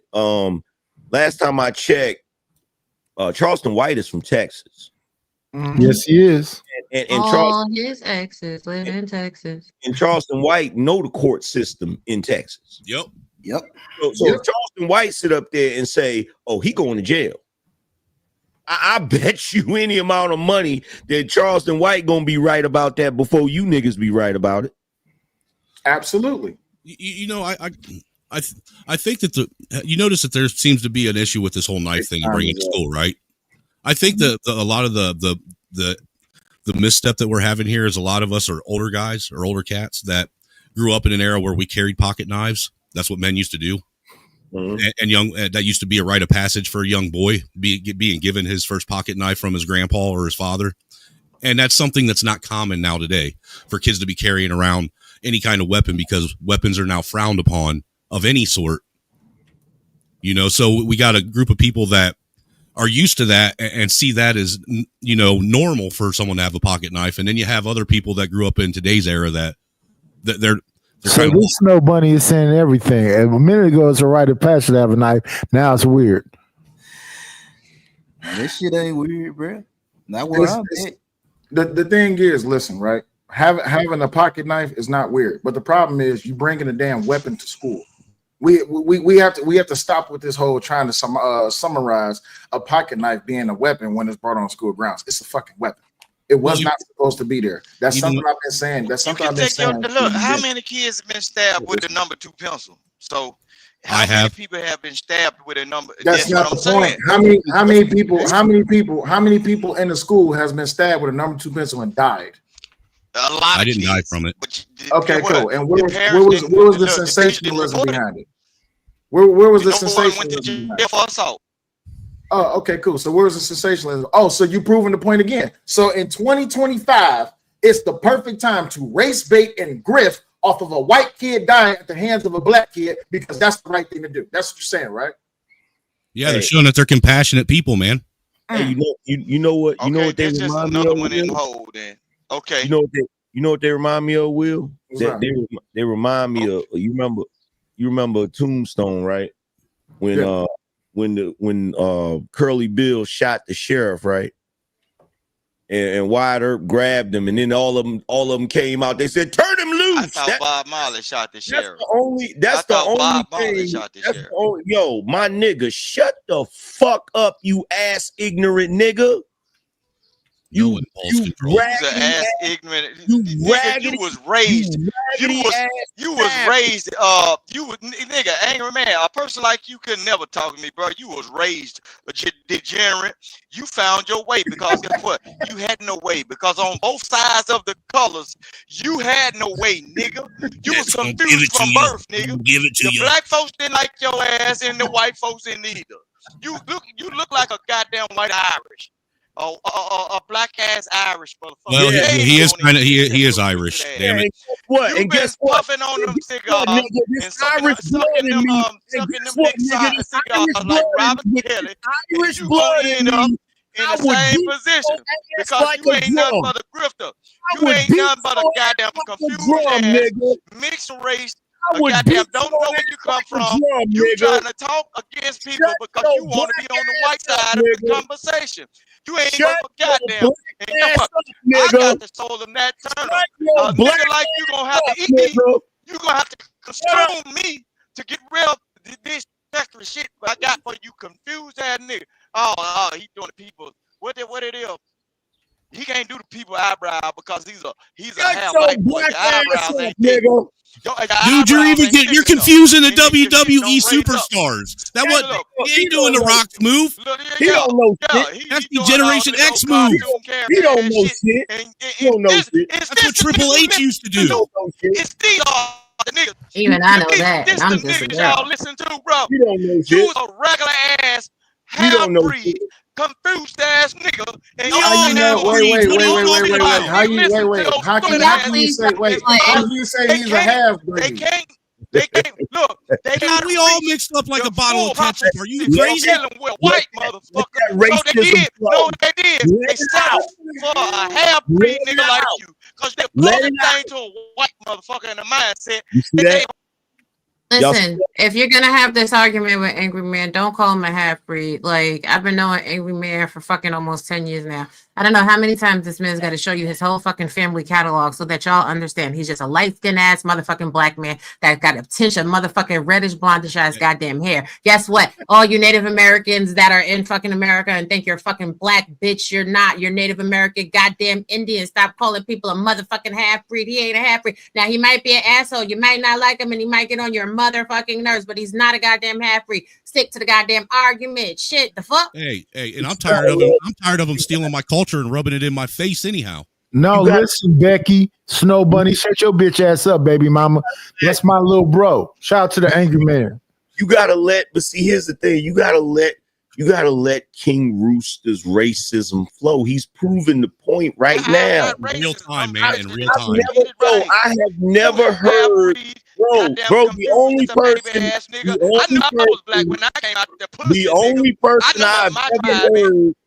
The only person I've ever heard go on a racist rant like that. It came from 1950. And it was bro, you learned well from your slave master in Mississippi, bro. I ain't never heard plantation owners. Bro, that shit, that racist rant you just went on, bro, that shit was it was magnificent. That's prejudice. That's called You prejudice. proving my Nigga. point. That ain't racist. You Yeah, a black bullshit. person. This black on black Bullshit. crime. You high yellow ass, uppity ass nigga.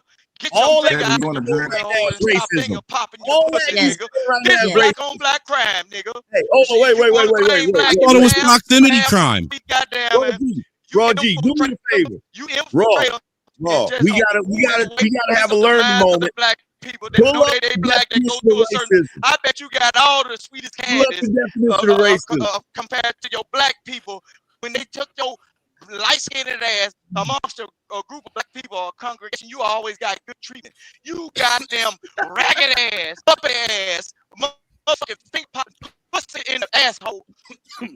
I swear this dude done nothing but hang out with women his I whole know life. what the fuck you is. Okay, ladies and gentlemen. Last Ladies and gentlemen. time at the barbecue, nigga.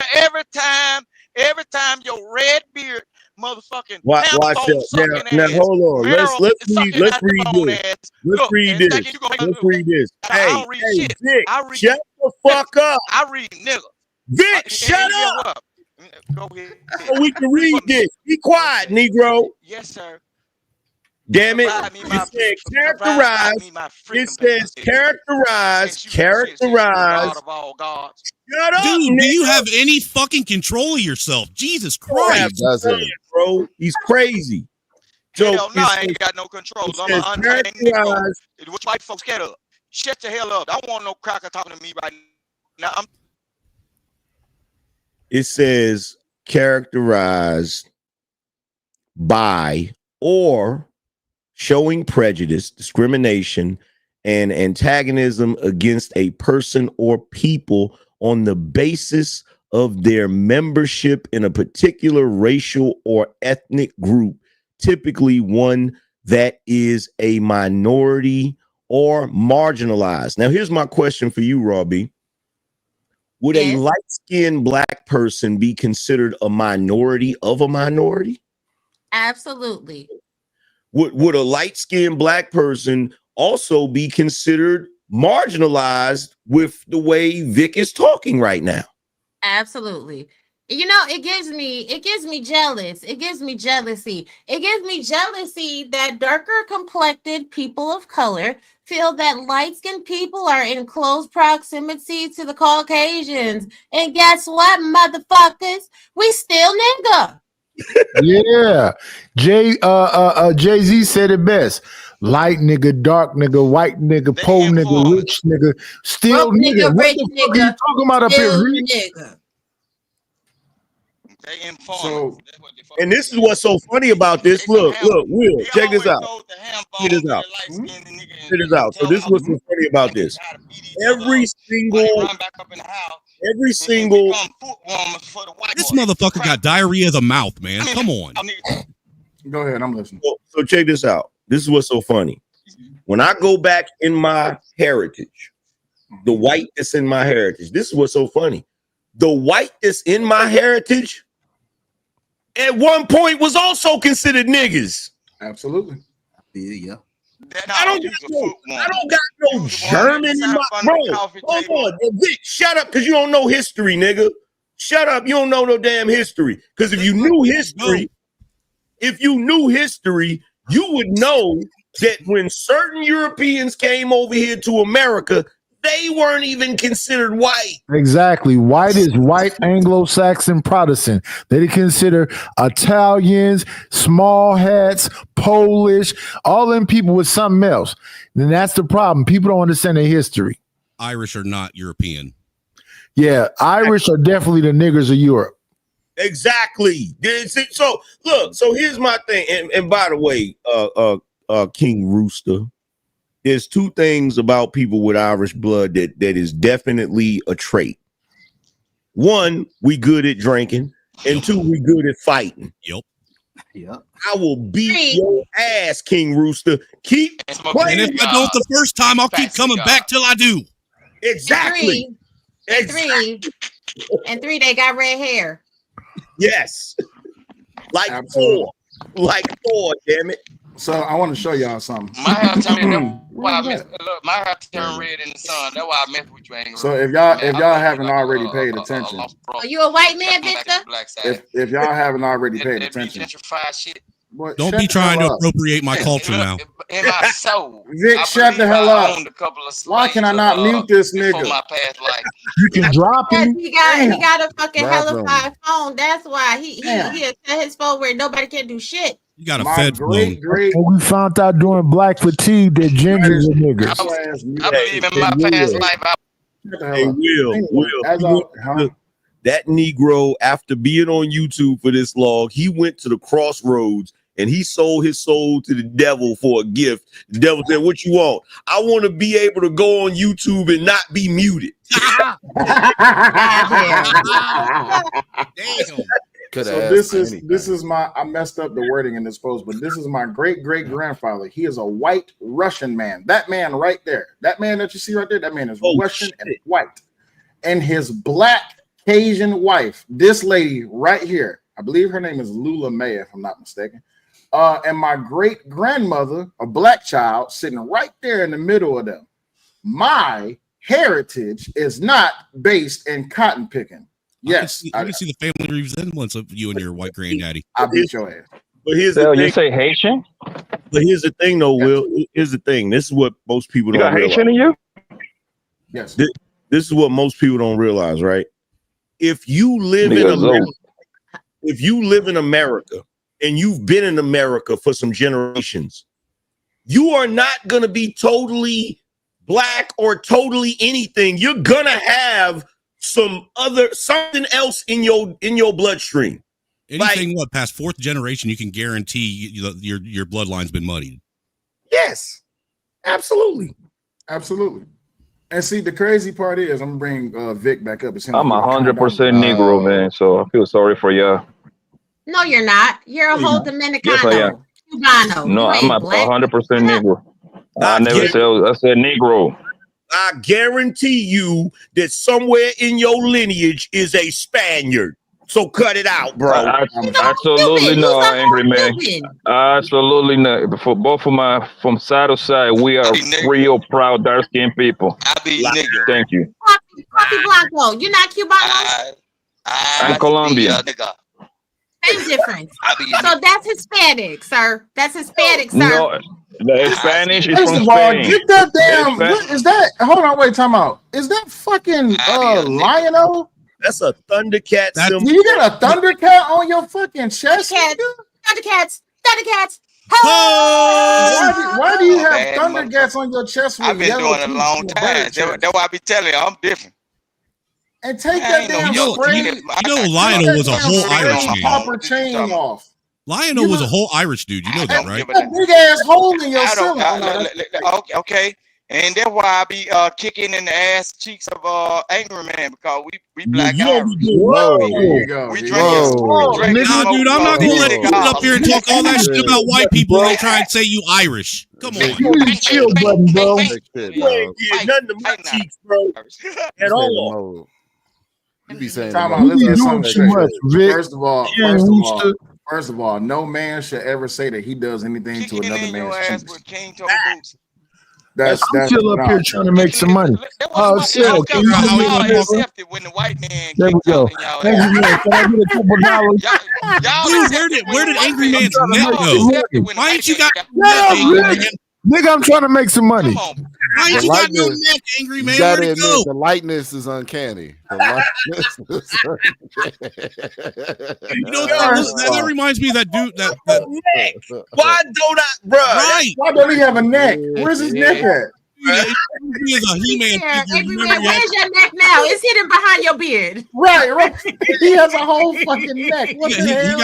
He got you looking like that whole He-Man figure that used his head as a battering ram. Right. Like, what the fuck? so hilarious. God damn. If you're gonna do a pick, you at least gotta include the neck. I mean, god damn, the man is You keep trying to keep me from making some money, nigga. I'm starting to not like you.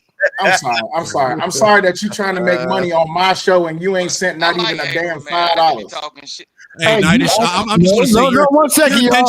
attention for detail is Let me respond to the host of the show. I'm sitting in the clouds one day and Sel say, Nidish, send me $10. Sent it right to him. Is that the truth or not? Yeah, that's the truth. All right, then cut it the fuck out. Ooh, he said, don't be crying. Nidish, let me get $20. I be giving Angry Man pushback because of love. I know where he coming from. Wait, pause. No, wait, you can't say that. Because you said something about his cheeks and now you say you love him. What are we doing? No, you can't do that. No, stop. You gotta wait at least 30 minutes. Like the Thor hammer button, but his you want mic me to beat up this old nigga with some red hair? You want me to? He don't want none of this. Vic, if somebody drives past, who you flexing for? There's nothing but dudes on this panel. And please, that bird back in its cage. Well, except for Raw. Its cage, bro. Out here looking like a Cassie reject. Stop it. That right there ain't got no fat on it. That ain't got no fat. USDA prime beef, boy. That ain't got no fat on it. Who's scared of them busty ass motherfuckers? That little bitty ass thing on that board. Listen, your wife need to be feeding you so you can have some more fat on you. Bro, you look like a malnourished substitute gym teacher. Has your wife got a padlock on the refrigerator? Baby, you look like a no, I don't want no cracker talking to me that eat blood.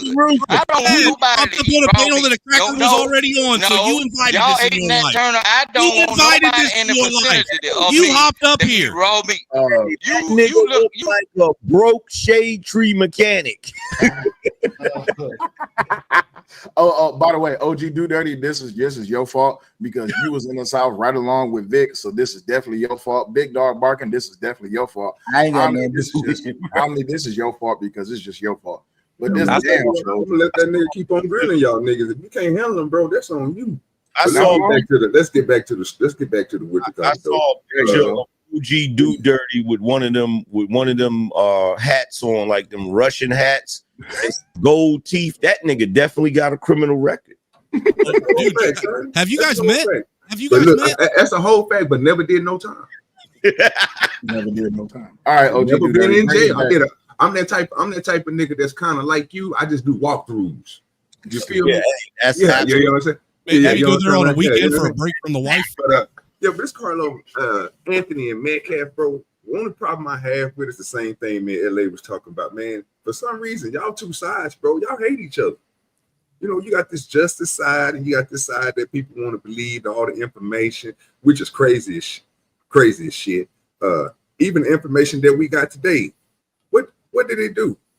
And I agree with Sel and Raw and the rest of the people. It didn't really do nothing. We knew the nigga was going to jail. He's supposed to be in jail.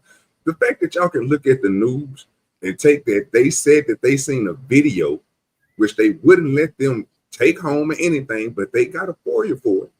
They just got to see it. Sound like some Diddy stuff, right? Oh no, don't get me wrong. I can't take the side of this dude Anthony. He out of the dog. He supposed to be in jail for what he did. It's you do stuff like that, you got to face the consequences, dog. There's no way you getting out of there by saying self-defense and none of that stuff. You did something wrong, you need to be locked up. I got the court gonna determine that. I got a question. That's a fact too. But when you talk about what happened, even the situation with them talking about how the ambulance came up there, they got to show you all this stuff, bro. That's retarded. I got a question. Why do you, OG? Why do you think they did that? Go explain that. Even on the field, bro, or even anything have to do with somebody get deceased or anything like that, or something happen to them, bro. Certain procedures happen certain ways. You know what I'm saying? There's no problem with that. You know, I was thinking, you know, instead of doing all the stuff that they did, trying to, you know, save the young man, they moved the young man. They had to get him to a better position, all this stuff. They moved everything and had everybody thinking one way and one way only. So you pit sides against other people by listening to the news. Now, when the facts come out, that's a different thing. Go ahead, Angry Man. I got a question. Like, why wouldn't y'all believe the news? You believe everything they say about Trump? Right. No, so I don't even believe in Believe that. everything they say about Diddy. I'm trying to figure out why you want to. I'm trying to figure out why you want to let that out right now, but you still take. As you can see, point proven. You still taking a side. You just did it in real time. Skippy, I'm taking a side because I know what the nigga did. Right. But you still took the information from the news and said it was valid, sir, when it was wrong. No, let me tell you something. And I got a track record of this. Anybody that watches my show seen my track record, nigga. I do not speak on shit unless I'm 100% certain I know what I'm talking about. And even then, if I'm found to be wrong, I'll be like, my bad, I was wrong, y'all. I don't have no problem admitting when I'm wrong. But that's one thing I know for certain, I know what happened in that situation. I can feel it in my gut. This little nigga is a wannabe. Everybody know them dudes that come from a decent family, but they want to be thugs. I called that out too early. Yeah, that's good information. Hey, but can I say something to that? Can I say something to that real quick to you, Angry Man? With the good information, bro. Let him finish, OG. Hold on, let him finish right quick, and then you. Did you see the grace, bro? Okay, bro. You ordered entire soliloquy that had so many breaks in it. I didn't know what was going on. I ain't gonna be funny with you, bro. But I literally, when Sale told me to say something and you start speaking, I shut the fuck up and let you get it off, and then asked them to let me speak, and then gave you the permission to go ahead because you want to stop and ask the question. Now this did happen in real life. Am I lying? Are y'all niggas' eyes broke? I really and truly and look, Nightish. That's why I say America's nigga. I'm gonna say this to you, Nightish. I'm gonna say this to you, Nightish, because I know how you probably gonna feel about this. I'm gonna already apologize off the rip to Nightish for me saying this in front of Angry Snowman, but it gotta be said. I hate niggas, bruh. I can't stand niggas. I cannot stand niggas. To all the black people, yeah, I'm saying it in front of Angry Snowman. I don't give a fuck. I can't stand niggas. Look at this goofy shit. We say it. Angry Man, let me say this to you as my brother. I understand what you're saying. I don't feel no kind of way about it. So now that we got that. Crazy. Go ahead, OG. You got the floor. nigga. Well, thank you for grace in your presence. You know what I'm saying? Give me all the glory. Yeah, but going back to the point I was making, you know what I'm saying? Like, I get what he was saying. I'm not denying that part. That part where he was talking about all facts. Let's go back to what I said. We ain't worried about what you just got through saying, because I was speaking. You were speaking on what I was speaking on. So again, let's just stick on that. If you want to talk about the news, again, that's what I was talking about. I was saying they was giving out the wrong information. I didn't like that them niggas said that it was some people were saying on the news it was a closed intent. They told me, no, they didn't say that, dude. Dirty. LA pulled it up. Several sources. Yes. And then they showed other things that happened. I was like, okay, cool. Like, this is the type of stuff that I called out. I never said that one time took up for the nigga. I feel like Charleston White when it comes to this situation. I was on a stream with OG and LA where they you ain't got to take up from it. Let them. No, I'm just saying you guys were pulling up receipts left and right, man. Hey. First of all, let me be clear about something. Let me be clear about something, because a young brother came on my show last night and he said, "You know what, Angry Man, you ain't going hard enough. You need to turn up." So I'm gonna turn up right now. Let me tell you, OG, and all the rest of you niggas some shit, right? The reason why I know that nigga Karmelo Anthony is guilty, nigga, is because when the situation first happened, I walked outside and I smelled the air, nigga. He smelled barbecue. I stuck my finger. Yeah. That nigga guilty. That's how I know he guilty. He's guilty. Lock his raggedy ass up. That's how I feel, nigga. Wait. Poppy Blanco, did you hear that shit? That's your racist. No. You sound very emotional. I am. I'm a passionate man. I know. I'm a passionate man. Hey, look. You know what they used to say? Whenever a man passed away, they would ask one question: did he live passionately, nigga? Remember that. Absolutely. Yeah, but since day one, Cell, he's been talking about this case, right? And I've been saying that. Hold on, Poppy. Hold on. I've been saying since Hold on, Poppy. Hold on for 1 second. Go ahead, baby. What's your question? Can we please take a music break? Sure. Go ahead. Take a quick music break right quick, because I need to get another drink. Better not be stupid. Y'all niggas is about to have me.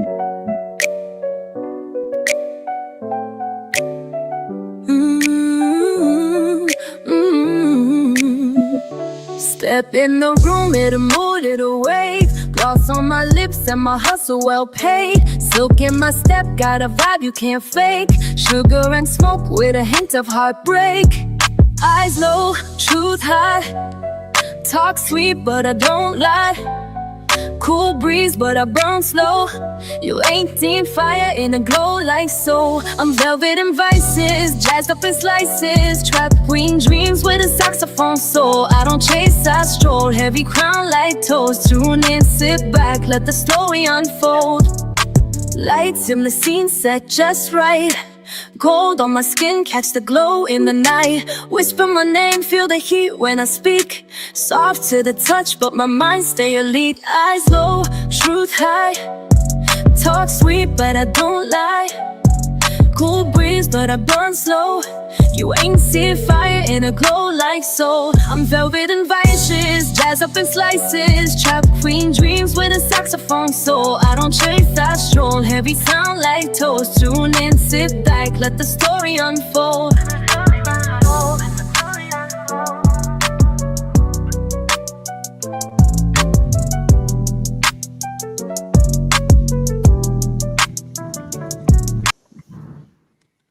Okay, we back. Hello, gentlemen. Reset. Sexual chocolate. That is how you do it, goddammit. Sexual chocolate. I hope everybody took that time to go ahead and get yourself your refreshments, because now it's about to get hot. Ain't no more political correctness no more. Ain't no more. You don't forget to hit the donation plate. Yes, most definitely. That's why I say it's about to get hot. So all motherfucking references is off the table. Now I'm taking the gloves all the way off, and I might piss a few of you niggas off, but you'll be all right. So with that, make sure you support the show. Hit the Cash App and hit the Super Chat. Let me just go ahead and start off with saying that all you niggas that's defending Karmelo Anthony ain't shit. What y'all niggas is doing is y'all want to push a narrative so goddamn hard. Y'all just want this nigga to be innocent because y'all want to sit back and do fuck shit and not be held accountable for it. All you niggas have been sitting here talking about, oh, women this, women this, women this, women that. What you niggas want to do is get out here and murder white people. Yes, I said it. That's why I can't stand you niggas. You niggas just want to get out here and murder white people and walk off with. You niggas want to collect bags like you collect motherfucking dust in your goddamn pocket. So any of you niggas that want to defend the bullshit, you can go ahead with it. I don't give a fuck what the fuck you say about the video, what the fuck you say about the news. All you niggas hate Trump for no fucking reason. You can't even come up with an actual articulated point or a valid reason as to why it is that you don't like fucking Trump. You just love Obama because the nigga is black. You love Karmelo because the nigga is black. But everyone's forgetting about the actual real victim in this whole entire debacle, which is Jeff Metcalf and that whole entire Metcalf family. They lost a fucking son. Karmelo is not a fucking victim in this whole entire goddamn thing. I've heard Poppy Blanco, I've heard OG Duda, I heard all of y'all give y'all articulated points as to why it is y'all views and perspectives on none of this shit. But other than King Rooster with his stupid ass remarks, no one has come up here and tried to tell me why I should be listening to the nigga side when it comes to this Karmelo shit. And by the way, King Rooster is still in the back. If you want to hit the panel, you got to boot somebody off. Not Dr. Steele is up here. I just want y'all to understand this shit. None of you articulated point speaking motherfuckers, E-Black, no Freezy, any of you niggas that want to sit here, especially that bitch ass nigga Information Man that called me a fucking raccoon because I said that Karmelo ass is guilty. Any of you niggas that want to sit here and try to defend this bullshit and say that I hate myself. No, I don't hate myself. I just don't like you niggas. But now the fucking gloves is off. I got my drink, support the show, and come on with your bullshit. Who got it? That's right. You know, I've always been Romulan savages how it is. Period. I just want to say I've always been curious how someone who never gets the information right calls himself Information Man. Bruh, that I mean, he is never nigga, right, ever. He is wrong about everything he speaks on. All I did was drop down in the motherfucking chat and I said, so you mean to tell me that anyone who voted for Trump is a raccoon? You damn right, you a raccoon. You a motherfucking raccoon because you don't understand black people's plight in America. When you motherfuckers waste money on shit that you don't fucking need all the fucking time. And yet got the fucking audacity to sit up here and talk about reparations. I'm sorry, is Karmelo Anthony walking away free part of the reparations package? They want it to be. I see. Poppy, go ahead. You about to say something? It's kind of sad that y'all want to prove your point just by insulting Negroes and all that bullshit. I ain't see OG do dirty say nothing crazy insulting towards you. I ain't say nothing insulting like towards you, right? But y'all want to call us dumb. OG do dirty and are always talking positive. I've never seen him go off on no panel. No, I didn't just go off on OG do dirty. OG do dirty. Yeah. He went on my ear, guys. You indirectly call us dumb. See how Poppy's trying to paint a narrative? Wait, you can't tell me that OG do dirty is offended. Only OG. No. OG do dirty would never say he's offended, but we defending him. No. Wait, hold on.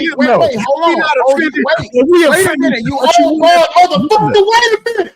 So OG do dirty. Shout out to the motherfucking porch. OG do dirty. Was you offended by what I just said? OG do dirty. I say you was throwing insults. I was okay. My bad. OG do dirty. Are you there? I'm being sarcastic. I'm just being sarcastic. Okay. But no, it fits a point. So OG do dirty. Question for you: Was you offended? Did you feel insulted by what I just said? No, I don't think I was gonna say was America's nigga. Yeah, I don't give a fuck if OG do dirty was offended or you not. Ain't shit, OG. You threw shots at him, and that's my porch brother. Right, I'm cool. offended. So any nigga that is insulted or offended by what I just said, kick rocks with smooth socks. Y'all niggas Y'all niggas should not be trying to put yourself as the front runners of the black community because niggadry will always be the front runner of the black community. Am I the front runner? Hell no. Hold on. I don't want to represent a fucking community that's cannibalistic to itself. Why the fuck would I want to do that? And respectfully, boomers are alert. Dude, everybody killed each other who's close to each other. Ain't got nothing to do with no race. It's about proximity. Boomers are Let me ask you this, Sal. So let me. I was being sarcastic, man, about the whole offender shit. Y'all relax. You gotta relax. Wait. Hold on for a second. Wait a damn second. You're not gonna just slide past that. So if I ain't finished, bro. So if you were broke and somebody said something about you being broke, hey man, you got to fix that. You can't be walking around here struggling broke or whatever. Your defense would be other niggas is broke.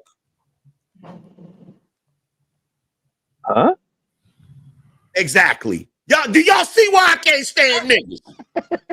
Do y'all see why I can't? How did that just go over your head, bruh? What has to do with, man? Anyway, man, whatever, bro. So let me ask you this, bro. Do you think that Karmelo is a thug? Like that nigga was over here just stepping on niggas. I think he's a hooligan. He was okay. What is the proof that will support that? Like, what is his record? He brought a knife to a track meet. Well, most football players are hooligans, black or white. He brought a knife to a track meet and he killed someone. Y'all don't shut this motherfucking snow bunny baby mama Dude, bitch it's the up. fucking truth. I grew up in school too, and all the football, most jocks are hooligans. Y'all don't Let's keep it shut real. this snow bunny baby mama bitch up. That Negro is a hooligan. He basically stabbed another student at a track meet without provocation and took his life. He's a hooligan. I would say most of the people that play football, the football itself is a barbaric sport. It's all about testosterone, and it was just two young men doing shit they should have been doing. And when hooligans, the police, he should have shut his motherfucking mouth and said, "I plead the fifth. Talk to my attorney and my parents." Well, he was raised by his mama, obviously. They were at a track and field meet. Track and field is literally the most banal fucking sport ever. Like nobody's doing shit but running around a circle. No, football is barbaric. I'm not talking about track and field. Hold on, peep this. Football is barbaric. Boxing is barbaric. I love it. I watch it all the time, but it is barbaric. It puts you in a certain mindset. Hold on, peep this. Check this out. The people over in Europe that are soccer fans, right? Yes. A lot of them haven't taken anybody's life. A lot of them are not.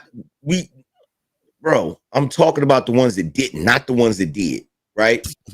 Regardless of whether you fall into the category of criminal or not, do you know what they call? You know what they call them? They call them soccer hooligans. Right. Or they say it's youthful indiscretion when they burn up cars, tear the whole fucking city up. I know that. Okay, so the hooligans is a fan base from England. So here's the thing. Every time I've called this young man a hooligan, everybody got mad because y'all don't know the definition of hooligan. Well, they dislike you. It's not, I mean, you my nigga, but people just want to go against you just because you. Yeah, hooligan is a fan base in England, man, for the Manchester United, and they travel. They go all over the place. They go to Germany, and they do all kind of crazy. They burn cars. They bring all kind of shit. I was That's gonna what say, they call them. like the European soccer fans. Those European soccer fans they're nuts, dude. They're lunatics. Shut this snow bunny baby mama bitch up. Hold up 1 second. I'll be Wally with $10 says, "Let's go." Flower with $10. She says, "Raji, that was a beautiful video." Yes, indeed, it was. LL Unkman says, "Bring back Vic." Choo choo. Now, LL Unkman, he said whoever is not talking. Now, Dr. Steele just got up here. Omni, I'm gonna have to put you in the back for a second, big dog. Leave Omni up here. I've been up here for a minute. I rest in the back for a minute. Let Omni stay. Where'd Vic go? Vic not back here no more. There he is. He right there. Damn skinny ass nigga. What the hell? Okay, well, hot boxing in the shower and shit. Hey, Will, paid $20 to get Vic back. What's up? Hey, Will, please ask Vic to put some lotion on his camera lens. Yeah, because that is actually in a motherfucker. No, that's the case. I work. Angry man, look, I work outside and I don't want to change the Dude, I case, bet his apartment smell like Black and Mild sweat. I don't smoke in the house. Why? Hold on. Get your clothes on, nigga. Why is your clothes on? It's ashy though. Tell that ashy camera nigga to put a shirt on. Oh, you want to drop Snowman? Okay. Snowman. Go ahead, y'all. Go ahead. Go ahead, y'all. I like that fool. And it's Saturday too. Boy. Anyway, I still haven't heard you. I still haven't heard you. Why can't smoke cigars like Vic, fuck all that. I have not heard you to why it is that you honestly believe. Vic, fuck all that. I have not heard you speak to why it is that you honestly believe that this Karmelo Anthony motherfucker is innocent. And don't give me no anecdotal bullshit ass Jim Crow from the South or delusional ass bullshit. Tell me why you think that Karmelo Anthony is innocent. I think he's innocent based on the way he was approached. In real life, I can't give you no basis on why if I can't put racism in it. The whole thing is racism is a mindset. Just like I told y'all, I'm not racist. Listen what I'm saying. I'm not racist. I'm prejudiced. Just like when I called the white man up here that was trying to speak and say certain things to me, I called him cracker. I just told y'all I got a purebred white brother-in-law, and I treat him like a brother. When people see, and it better not a nigga touching, better not a nigga touching. Hey, Will. But listen what I'm saying, bro. Hey, Will, can I ask you a question, bro? Let me ask you. Go ahead. Let me ask you. Give me a lighter because mine not working. A few minutes ago, man. A few minutes ago, when they were talking about the news story of the reporters talking about the video, these Negroes sat up here and said, well, how do we know what they saw in the video? We supposed to believe it just because the news anything. They didn't see anything. Yeah, that's the key. They didn't see anything. The anything they didn't see is an altercation between him and that other. Hold on, Vic, you gotta let him finish. If you want to rebut, you gotta let him finish. Okay, thank you. My bad. I might be behind or something. I don't know. My bad. Yeah, you're definitely behind. It's because your ashy ass camera. Anyway, go ahead. So I want Will and Omni and Angry Snowman to answer this question, right? So why is it they can't trust what the reporter said that she saw in the video or what everybody's saying they saw in the video because it's secondhand information, but they trust the account of what happened that's in favor of their narrative, this secondhand information? You missed the whole point, Angry Man. It has nothing to do with that. It's the fact that it's a white woman. Yeah. But even still, when they're talking about before anybody said anything about the video, the whole narrative comes from the police report, right? Absolutely. Yeah. Wasn't it a white cop that wrote that police report? Yeah. Absolutely. It wasn't it the white account. Wasn't it the white cop's account that Karmelo said it was self-defense? I believe he was Mexican, if I'm not mistaken. So none of these niggas heard Karmelo say anything. None of these niggas saw anything. Every bit of information that they have gathered to make their determination thus far before this video was secondhand information, right? Absolutely. So why does that secondhand information take precedence over this new secondhand information? Because confirmation bias. No, I'll tell you exactly what's going on. Because I literally just dropped my sister off and we was having this conversation about the elders in our family, right? So my aunt, one of my aunts, she was like big anti-Trump and all of this, and I just laugh and snicker. But when she gets to talking, she's talking about how, you know what I'm saying, we boycotting Walmart and Target and all of this. And today she was talking about boycotting in the same conversation. She was talking about boycotting Walmart and Target. And then she was like, yeah, at the end of the conversation, she's like, yeah, well, I better get going because I'm going to go over to Walmart. I'm like, hold up, what about the boycott? It was like, well, I need Windex. It's about convenience. It's always about convenience. It's never. These people are not standing on the fucking thing. I promise you. It's only about what's convenient at the time. Talk about short-term memory loss, man. Man. I promise you. But see, here's the thing, right? And this goes to Poppy Blanco. This goes to OG Dude. This goes to all you niggas. I could present a case in court, just me, against, and I could be against the whole black community, and I would mop the floor with you niggas. And the reason why is because y'all are full of shit, and you try your best to pretend like you not full of shit.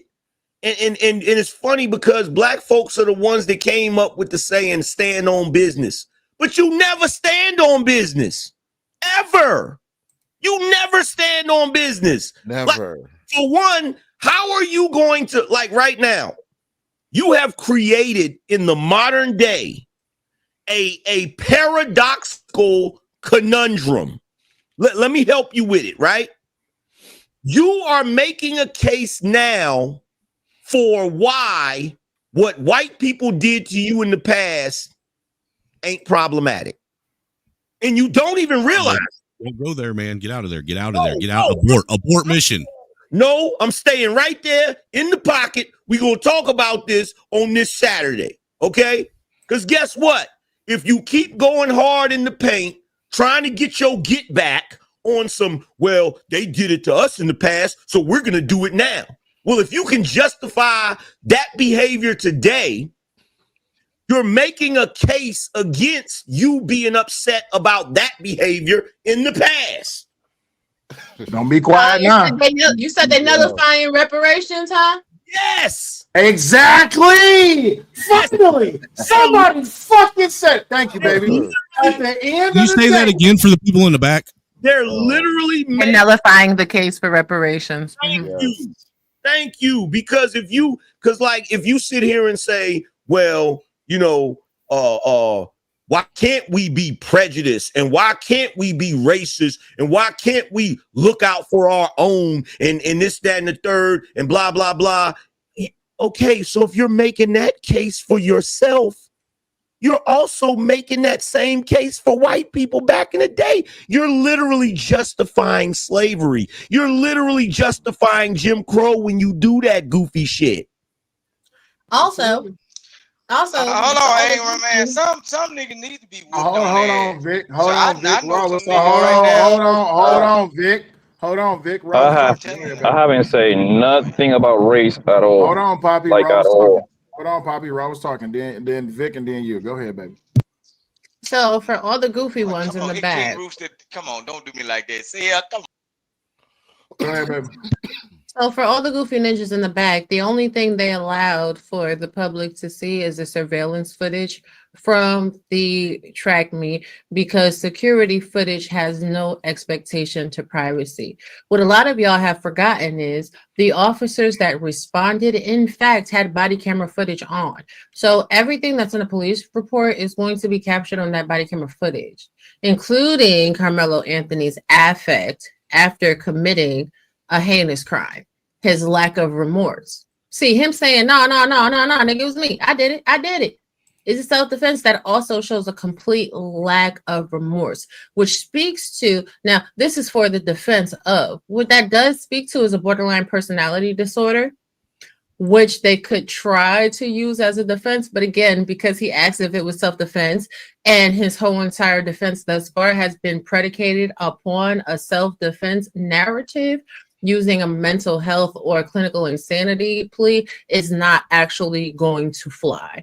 But again, everybody be talking on social media based on their emotions. Nobody actually does the research. Nobody actually looks into how crimes of passions are adjudicated, how certain defenses are deployed and are actually proven or disproven. Because if you understood how self-defense can be disproven, then you understand a lot of elements of this case on its face disproves Karmelo Anthony as a self-defense measure of adjudication. So again, I mean, y'all want to be upset as you want to be. You want to sit there and be like, yeah, because it's about time. But y'all, did not have this energy for all of these police officers that have gotten away with officer-involved shooting. Y'all don't have this energy to go and push political agendas in order to hold police officers to full accountability. You don't sit there and you go argue with the judges that have let these cops free. So miss me, y'all are corny.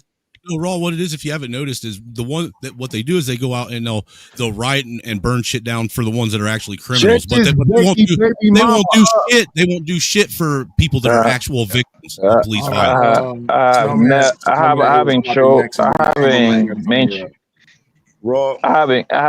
haven't mentioned race not even once in this, bro, because I would be saying the same exact thing if the white boy would have poked a young boy. I would be saying the same exact thing. Guess what? Since day one, I've been saying, hold on, bro, can I get my shit off, bro? Yo, I've been saying that homeboy is innocent from day one, right? However, I believe that that buddy most likely is not going to take this to trial. I believe that they're going to give on a decent plea, something around the 8 to 10 year.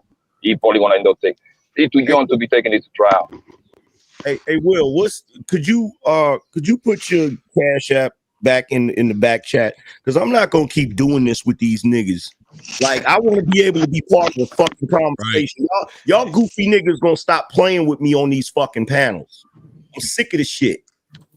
I'm sick of the goofy ass shit, nigga. Every time I go to open my, it's gonna be all right. But look, shut up, nigga. Shut up. It's good to put something in the office. Shut up, nigga. It's all good, man. Every time I go to open my mouth, every time I open my goddamn mouth, you niggas want to do that shit. Mr. Cracker Man. Hey, you know, I feel your pain, Angry Man. It's just my credit score ain't as high as yours. I'm American, bro. I voted for Trump, nigga. Hold on 1 second. I think this post. I'm just messing with Angry. I think this post. Nah, you may be playing, but you highly disrespectful. I think this post summarizes everything. Leonardo Johnny says, what we're seeing with Karmelo Anthony, his family, and the majority of the black community right now is classic narcissism. I'm owed everything. I never do anything wrong. Even when I do, it's your fault. There should be no consequences to my actions. Look at me, look how amazing I am. This is the result of 50 to 70 years of being told that everything is the white man's fault, and they're the most special snowflakes on the planet who deserve everything. A complete inverse of the truth. This problem will not be solved until we overthrow the international banking system that does not allow for us to govern ourselves. It will not be solved until then, because those in charge use the black community to terrorize and humiliate the Western world. And until there are real and swift consequences for their actions, blacks will continue to fulfill their roles, even if it means destroying themselves. Absolutely correct. That's fact. You know what? To what you're saying, kamikaze mindset. Jesus Christ, he a dangerous human being. Sell, you don't follow that. He's a dangerous. Can I make a comment without being interrupted? Kamikaze mindset. He'll tell you what to do, and he will not be there to fight the war. You got fuck up. Don't worry about it. Shout out to the Angry Man for hitting his Cash App and getting Vic up out of there. Vic, you was in the back. You sitting down. We will see you in 15 minutes? 15. We'll see you in 15 minutes, Vic. All right, continuing. Poppy, you was trying to say something. Well, I'm sorry. Poppy was trying to say something first, and then Angry Snowman wanted to get in without being interrupted. Go ahead, Poppy. Poppy Blanco? Going once? Going twice? All right, Angry Snowman. Hold on 1 second. No, I said, can you hear me? No, I've been saying that it doesn't. For me, I never say nothing about the race about the boy, because if the situation was in reverse, I would be saying the same exact thing. The same thing I would be saying. So me, you've been talking about it. Huh? I said spoken like a white man in the 90s. Angry Man, please let the people say their parts too. Was he wrong though? No, but we are holding a standard here. We holding a standard here. Everybody's gonna get their point out. So Angry Man, please let Poppy Blanco get his point. I don't know how what I said was wrong, but okay. All right, my nigga, you got it, boss. Me and you been talking about this for like a couple of months now, right? Didn't I say that I believe Buddy is innocent, right? I said that before, right? Mm-hmm. And didn't I tell you I don't see in any scenario with the kind of charges that he's facing, he's taking this to trial. Didn't I say that most likely he's gonna take a little plea 7 to 10 year around that area? Mm-hmm. All right then. All right, there you have it then. So I But don't watch know in what kind of I don't know where people get like this about. I ain't mentioned race once. I'm talking about just the legality of the thing to my knowledge. Got you. But let me introduce this. Hold on one second. Big Draws with $5 says all arguments pro-blacks make regarding separation only justifies. Ooh, this is backing up what Angry Man and what Robbie said.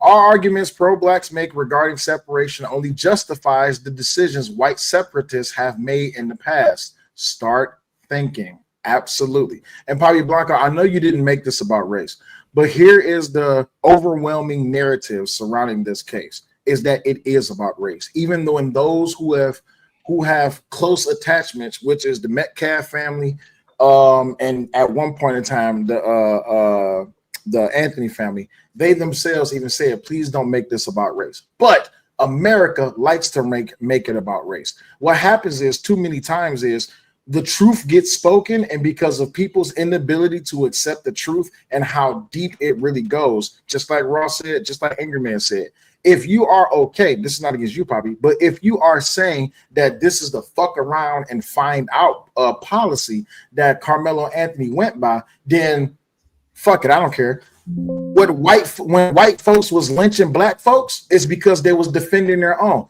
What was the young man's name? I've been drinking a little bit. So I don't know about that. wait. Hold on, wait. Give me a second. I've been drinking a little bit, so remind me of the name. What was the young man's name that got beaten? And thank you. Then what white folks did for Emmett Till was justified. That's what y'all said. Basically, that's what y'all saying. So if it was justified, fuck Austin Metcalf. Well, and I just want to say, I totally respectfully, Poppy, you may not have made it about race on today's show, but when we were all up here the last time, I'm trying to be able to drink like Cellulite. Can you pull this image up? Maybe I can get a couple of dollars from Omni. When did I make it about race? you sat up here and said, I heard you out of your own mouth on that first. Hey, Snow Bunny, wait 1 second. We trying to get Omni and to see this image. You start talking. All right. You fucking go ahead, sit. Housewife. We appreciate it. Hold on, wait. I swear to God, I wish I wasn't on welfare. I'd pay to Hold drop on, you. we actually having a real conversation. Y'all want to introduce other shit. Get back to the point. My point is that with black people or with niggas stepping up to defend Karmelo Anthony without all of the facts, then what happened to Emmett Till was justified. Right. Angry mob mentality. I'm agreeing with you, Sel. I'm listening to you. Word. So mob mentality was acceptable for Emmett Till. That's why they did what they did to him. And we've experienced that throughout the millennia from the other race. I don't want to make no racist slurs. So if that was acceptable, then it's acceptable now. But that's the problem. It's a problem, yes, but it is the reality. To this broke ass paraplegic. It is the problem, but it's the reality that we live in. They practice mob justice when they want to do something. So, like the woman who said she was cleaning out her weapon, and appreciate you, Mayo Monkey, with the $10. He says, "Have a good night, Night." Appreciate you with the $10 support for the chat. We will see United back at 2:13 p.m. Yes. All right. So back to what I was saying, Papi Blanco. Do you understand the point that I'm making? If what happened to Austin Metcalf is justified because of the fuck around and find out policy, then what happened to Emmett Till and every other black person who's been lynched, who's been hung, who's been beaten, stabbed, flayed, and sprayed all over the wayside? It was justified because they was just defending their people. You understand that? Bro, what that case had to do with this case, bro? Stick to this case and this case only, fam. Okay, so because what it has to do with it is because the only reason, like the legitimate only reason that the majority of people are upset about what is going on with Karmelo Anthony and Austin Metcalf is because, oh my God, the Texas criminal justice system is unfairly biased towards people of non-melanated descent because the white boy was dispatched back to glory. That's why everybody's upset. People are not upset because, oh my God, something happened and there was a gross miscarriage of justice. Nobody even gives a shit about Austin Metcalf. Nobody gives a shit about his mama. Nobody gives a shit about his father. Nobody gives a shit about his brother. The man's father came and was like, oh my God, I'm just here to show support. But Mayo's in the chat to show support and, you know, and just hear these people out. And y'all like, fuck him. He's horrible. He shouldn't even be there. Like, y'all literally do not give a fuck that Austin Metcalf is dead. Like, this is a 17-year-old child that is dead. Like, he's not going to have children. Like, he's not going to get married. Like, he's not going to have a future because he's in the fucking ground. And the only reason that y'all are acting like it's cool that he's dead is because the boy that killed him is black. Fuck out of here. Yeah, I don't think it's cool that he's dead. But if we go along with what Sel was saying about Emmett Till, that was mob justice. They just wanted a body and they got one. And some people think like that. I think that he's a killer because somebody actually did. If somebody's dead and you was the one that did it, you're a killer. Now defend yourself, man, is the best you can. Again, I'm trying to sell a fucking action figure to Omni, etc. Omni, I'm gonna send it to you on IG. I'm trying to. I'm discussing just the legality of the case. That's all Hold it is. up, Like Poppy, I said, hold on. if the Poppy, hold on, 'cause- situation was in the hold on, Poppy, reverse, hold up. I would say the Poppy, hold same up. exact thing. But Poppy, hold on. Angry Man was talking right go before ahead, you boss. started talking. So Angry Man, then Go Poppy. ahead, boss. My bad. Go ahead, Angry Man. Yo, this is what's so funny about this situation. You niggas claim, I guess you niggas is trying to pretend to be pro-black, but the entire way that you're defending this is the way a racist white man defends racism. Absolutely. We agree. The entire way you're defending this, like some of y'all may be too young to remember this, but there was a time in the 80s and the 90s, because we were coming off the heels of the civil rights movement, white people didn't want to discuss racism at all. At all. So what they would do, the ones that were racist, is they would make arguments, but they would hide the racism in the argument. Right. You know, covert racism. Yes. They would say things like, well, you know, I didn't bring up race this entire time we were talking Right. about Covert racism. And And again, mob mentality, mob justice. Yes. And then they would say, you know, when we were just talking about a situation that is obviously racially charged, Bobby Blanco said, well, I didn't bring up race one time in this conversation. Or, well, you know, let's stick to this case. You know, if you said something relevant as far as another case, facts to come out.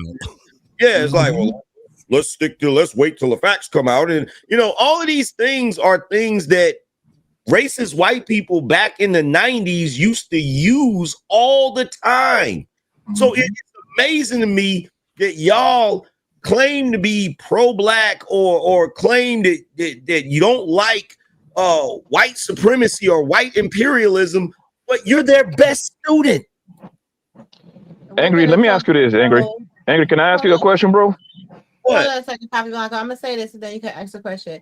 Because to shore up Angry Man's point, the Tawana Brawley case. Now, I'm from Wappingers Falls, New York. They absolutely slaughtered Tawana Brawley, and it was a case that was primarily based in race, and they try to act like it wasn't. Abdulilo Dialli, the one that got the plunges up, but the same thing. And when we're talking about how cases are adjudicated predicated upon case law. So in a court of law, they are always bringing up another case as a point of reference. So there's that. Like, and at the end of the day, all of y'all that are saying, oh, well, y'all are biased because y'all are saying that he's innocent. Y'all are showing your bias. Because you're not like, oh, well, let's wait for the facts of the case to come out. He's just automatically innocent. It just automatically was self-defense. You're not even being impartial. Go ahead, Poppy. Yeah, Tawana Brawley was in the fight for power of Public Enemy video. Hold up, y'all. Poppy was talking. And let me ask you this, bro, right? Would you be saying the same exact thing if the situation was reversed? If the white boy would have poked Karmelo Anthony, Karmelo Anthony would be the one on the dirt? I would say this if it was my own son, Poppy. No, I'm talking about Angry Man. The other, the black Angry Man. Okay, so number one, A real angry man. So number What, you one, saying I'm Timu? You're the white angry Come on, man. man. God damn it, Snowman. Let the man talk. Shit. Jesus Christ. Yeah, that's nobody The don't know how to question, the shoot. question is, angry man. Oh well, he left. Hey, The I've been the getting question interrupted is, every time I speak too, though. Every I time. know, but we trying to, but we at the point where we actually in a deep conversation, which actually bears some type of fruit. So I got to try to keep some type of decorum. I know I did say that the glove. I get that, but look, I was supposed to He speak hit the 20 chair. minutes ago. Yeah. No, I'm just saying. It is No, I was supposed to annoying speak getting 20 it fucking is minutes ago, annoying dude. getting I'm interrupted, not bro. arguing Like already. it's very annoying. I know, and Let it's that hard. It's hard. snow bunny It's angry hard. bitch baby mama shut up and let the real angry man speak. Okay, but I know it's hard to actually try to keep a conversation, but that's my job as the host to let to be able to try to have some decorum when it comes to the conversation. Like I said, So the question to the angry man was, would you be saying the same thing if Austin Metcalf was black and Carmelo Anthony was white? One, I shouldn't have.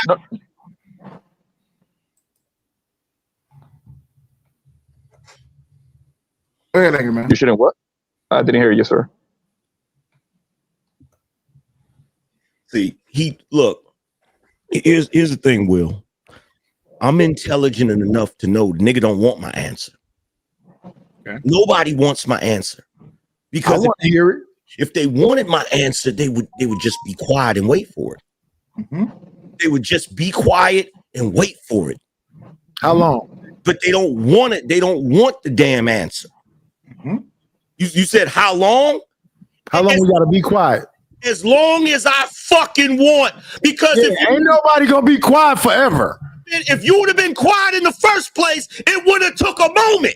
I've been quiet for the longest. You left, we saw your ass, and you came back. Come on, brother. What the fuck? Come on, bro.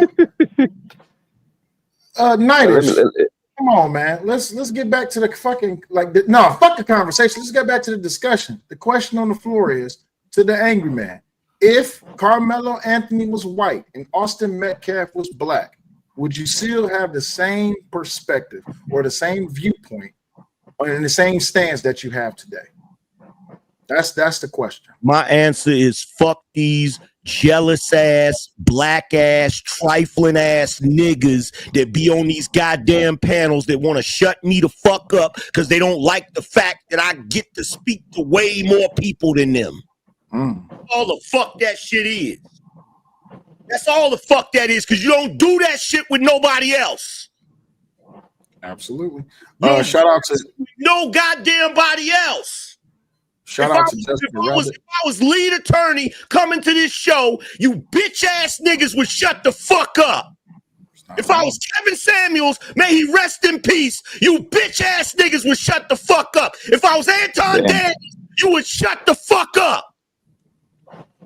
Shut the fuck up when I'm answering the goddamn question. You ass ignorant savages. Shout out to Yvette Marie for hitting the cash app. She said, "Drop Nightish. Nightish is gone. Now we can finally get White people don't like you niggas. It ain't got shit to do with your skin tone. It has to do with the fact you a bunch of unruly, uneducated, uncivilized, ignorant ass goddamn savages. Period. Yeah. I shouldn't have to answer the goddamn question because I've already said that shit numerous times. I've already said numerous times it wouldn't make me no damn difference if the person was white, green, purple, red. It was a kid with a knife at a track meet that took another kid's life. His ass need to go to jail. You see? And I don't got. The fact that you would even ask me that damn question proves the point I was making earlier. You Negroes nowadays, you make the same arguments that racist white people make. And you know why it sounds like racist white people when you say it? Because you're being racist. And I don't got no problem with your answer because what it shows me is that you actually keeping it consistent. So how, when I say I would be saying the same exact thing if the white kid would have stabbed the black kid, and I would be having the same stand How that made me the white racist when I'm actually keeping the same exact energy involved if it was either way, just like you? How that makes me different? You ready? You taking the stand to the left, and I'm taking the stand to the right. We both saying the same thing, bro. So you shouldn't say nothing different about me, bro. You ready for it? You ready for it? Go ahead, boss. Because this is why. In one breath, you're saying your assessment is not about race. But Yes, then it's not. But then in another breath, you're giving validity to your point by pointing out race. No, absolutely no, sir. I'm saying it doesn't matter the race. I'm gonna say the same exact thing, meaning that I believe from the amount of evidence that the amount of evidence that I got in front of me, I believe this is a self-defense case, whether he black, white, green, alien, midget, all of that. I would say the same exact thing. Why would you even have to say that? Because they keep and I answer to you. Y'all continue saying it's race and race and race since day one, and Cell can tell you if I'm wrong or right. I'm saying I don't care about that race shit, bro. I'm telling you that I believe that self-defense case where the Karmelo was black, green, blue. You see what I'm saying? And keeping it consistent all across the board. That's what I'm saying. That's me. I cannot speak for everybody else. Okay, but here's the thing: when a person is trying to say this is not about race, when you may not have made it about race, but the overall society has made it about race. Okay, so when the overall society has made it about race, and then a black person or a person of color just happens to say, I don't think it's about race, and the person you're defending just happens to be the same color as you, it's a little suspect. You get what I'm saying? Yeah, I get what you're saying. But when let me just say this real quick. You got it. Go ahead, boss. So you personally, like, this is why racism, the concept of racism, is such a diabolical thing. Because at the end of the day, you could genuinely be in the mind state of, you know what? I don't see race in this situation. I'm just looking at the facts. But because of the way racism is, because of the way that people can covertly use racism, we will never know for certain. You see what I'm saying? We'll never know for certain. So the only thing we can do is sit back and listen to what you're saying. It's like, well, that sounds a little biased. No, what I'm saying is, in your case, you say he is innocent because no matter if he was black, green, or blue, right? You're saying he's guilty. I'm sorry. You're saying he's guilty no matter what his race is, right? Yeah. Am I right, Angry? Okay, cool. Stay right there. I'm saying he is innocent no matter what we both are standing our ground. We don't care about no race. We don't care about no social economic. We just going for what we think is right on the particular case. So that doesn't mean that go ahead. And I get that, but here's the caveat, right? In this situation, the way we operate in America, right? We know I'm not being biased because I'm saying that the black kid is guilty and I'm black. That's how we know I'm not being biased because of race. You see what I'm saying? But if somebody is black and they're saying, no, he's definitely innocent, they may or may not be operating in racial bias, but we don't know that for a fact because you could be saying he's innocent just because he's black. You see what I'm saying? No, I'm saying he's innocent because of the small amount of factors and evidence that I got in front of me. Obviously, we don't know everything until the trial starts. Let me ask a question. Let me just say this real quick, Raw. I get that. But see, here's the thing. What you just said, right? And this is the point I was trying to make earlier. If a white person is defending a white person that we black people think are guilty, right? And that white person says, well, I'm not defending him because he's white. I'm defending him because of the facts in the case. We're still gonna say he's being racist all day That would be a dumb person, angry man. That would be a dumb person to say that, not knowing at least the basis of the case. Yeah, But you see what I'm saying? That's I what's get happening here. I get But that, but that's what always happens. Go ahead, Rob. My bad. that's okay. But here's the I agree. thing. Nobody actually knows the facts of the case. Like, what can you actually hang your hat on to say that this young man participated in self-defense? Not based off of hearsay. Not based off of hearsay, based off of the evidence. Where is the evidence that this actually was self-defense? And this is the problem that I have with a lot of people that are discussing this case on social media. You're not evidence-based, but when people are sitting there basing their argument on the evidence that has been presented, then you say, well, they've got it wrong. They're not doing it the right way. Oh, this is not true. Oh, you're wrong for feeling this way. But you're basing your whole perspective on what it is that you think you know. So now I need for y'all to tell me, what exactly is it that you know that makes it valid that it's self-defense? Miss Robbie, can I give you From this the too? I'm gonna evidence give it that to we you. Look, got. no, hold on, Poppy. Hold on, Go ahead, Poppy. boss. Let me give it Go to ahead, her. boss. Go ahead, boss. Look, yeah, I'm gonna give it to her in a perspective that she knows.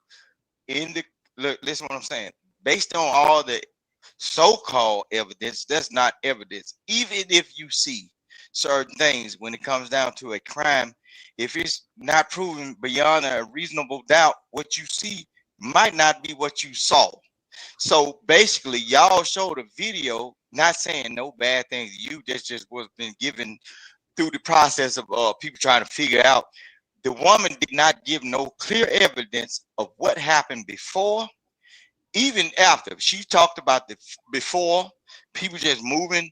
She saw ants. She saw ants in the drone cameras or whatever. People moving to a tent and everything. People dispersing from a tent.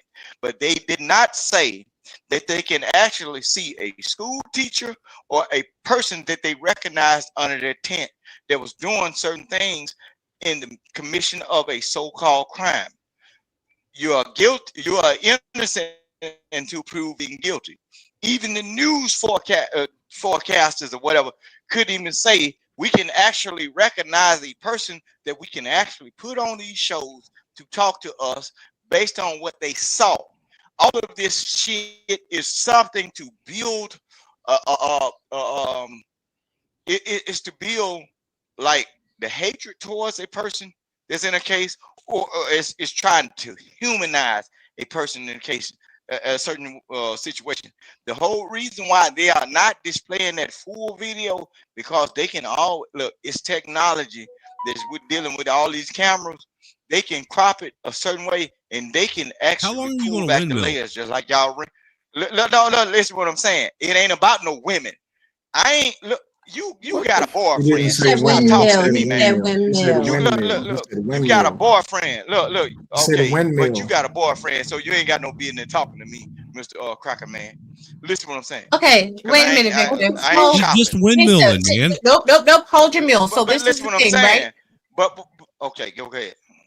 Go ahead. So it's not about whether or not he's innocent or not, because nobody on this platform literally said whether he was innocent or not. What the premise of this conversation? Listen, no. I've been quiet. I'll be quiet. So y'all gonna be quiet when I speak. They kindly. So the premise is that his case does not support self-defense.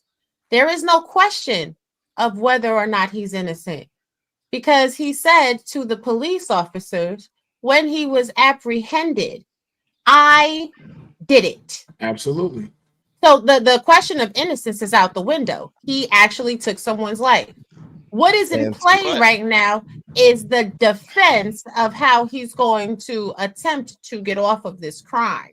And the premise of this, no, it's not off the record. No, it's not it's off on body cam footage. Off the record? But look, before you get Miranda, whatever you say, cannot be used. That's not true. That's not true. at all, That's dude. not true. No, Wait, it's not true. It's not that's true. not, It's not true. Why you have the Bro, right to I plead the got, fifth? wait, stop. I got No, blood Vic, brothers Vic, that police officer, bro. Vic, Do you I need must to not, call wait, somebody? no, Vic, shut Do I up. need You to must call not show, somebody and no, get them to Vic, come up shut on the here? fuck up. Shut up. You must have not shown the last show. When we had a big ass argument about this. It was me, Angry Man, Sharon, DJ Wish Doctor, Angry Snowman, Raw Wheels, all of. I covered this. When it comes down to it, you don't have to wait. Shut the fuck up. Y'all niggas is fucking irrational as fuck. When you admit to a crime, they don't have to fucking read you anything. You don't have to fucking be Mirandized. You are openly discussing the details of a fucking crime. Mirandized what? So let me ask you a question, Vic, and then I'm gonna wait. Let me ask you a question. So if I commit a crime, wait, shut the fuck up, God damn it, drop him. Damn. If I commit a crime, baby, I'm gonna ask you, if I go out and I rob a bank and the fucking police walk up to me and says, excuse me, Mr. Will, and I say, hey, by the way, just to let you know, I got the ink all over me. When I ran out, the bag exploded. I ain't know what to do. The officer hasn't said anything to me yet. Can they use that in court? Yes, they can. Absolutely. Fucking lootly. Oh, you weren't Mirandized. Bullshit. That has nothing to do with it. Y'all need to stop with this whole Mirandized fucking narrative. What I am saying And is, look, and look, said the only point, sporadic Vic, shut the fuck up. The only point of Mirandizing a criminal or suspected criminal is to inform them of their right to remain silent. Absolutely. If you have already foregone that, if you've already given up your right to remain silent and say something, it can still be held against you in a court of law. And guess what? And furthermore, ignorance of the law is what? No excuse. No excuse. No excuse. An excuse. No excuse. But So let me just say this real quick because I got to get up out of here. I'm going to go get me some cigars because these niggas ain't going to agitate the shit out of me this morning. Will and Raw, always a pleasure. Omni, Angry Snowman, Dr. Steele, always a pleasure. Poppy Blanco, always a pleasure.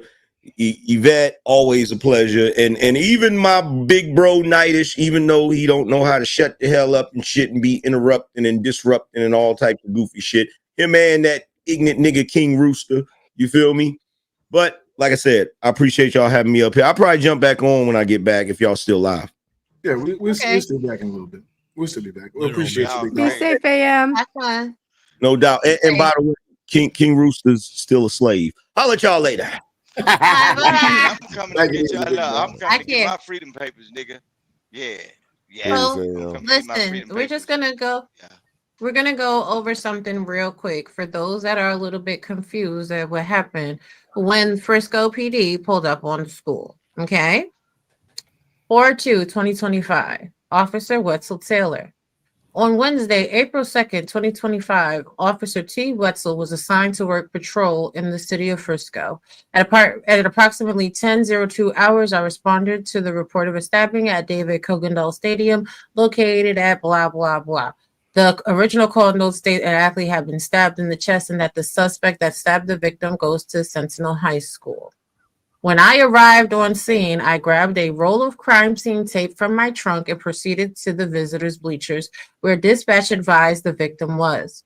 While I was walking towards the visitors' bleachers, I was approached by a witness who identified himself as whoever, and they began telling me what happened. I asked where the stabbing occurred. Advised it happened under Memorial High School pop-up tent. I immediately informed Sergeant Otis, where the witness stated the stabbing occurred, and gave him the crime scene tape to start securing the crime scene. I then had Blank Blank move to the walkway under the visitors' bleachers out of rain to further speak to me. The following is a summary of my contact with blah, blah, blah. Advised he was sitting under Memorial High School pop-up tent with his team and was near track on the north end. There was a chain link fence that separated me from the suspect. I gave the suspect instructions to keep his hands up in the air. During this time, the suspect said verbally out loud, I was protecting myself. It should be noted that I had not questioned him about the incident when he made that comment. I asked him if he had any weapons, and he said no. I patted him down for weapons while we were walking along the fence, and I did not locate any on this person. I instructed the male to continue walking along the fence, which he complied, towards an area where there was an opening in the fence that led off the track. While walking him off the track, the suspect also said he put his hands on me. I then detained the suspect in handcuffs and had him sit down on the ground. Officer A. Ritchie arrived on scene at that time. I conducted another pat down of this person and then searched his person after he gave me consent. No weapons were located. While the suspect sat on the ground, I advised that I had the alleged suspect. The suspect then responds and says, I'm not alleged, I did it. So this is why there is no confusion about innocence. This is why there was no need for Miranda's. The officer was not questioning him. This is going to be verified by the body-worn camera. I added my body-worn camera to the case. I have no further information to report. So because the police officer had on the body camera, because the police officer did not ask the suspect any questions outside of the normal, do you have any weapons on you, and put him in handcuffs, anything that he said is able to be used against him in a court of law. You guys watch body cam footage videos every day. When those suspects be over there telling the police officers that they smoked weed, guess what? It's admissible in a court of law. Whenever you see police, shut the fuck up. Period. Nidus with $10 says, drop everything. Yvette, I love her. Nidus with $10 says, drop Yvette, I love her, but don't be mean to me. And then Yvette hit the cash app and says, keep me up. So she says she's standing on business today. You got to drop more dollars than that. First Omni and then Poppy. This shit is goofy all the way around.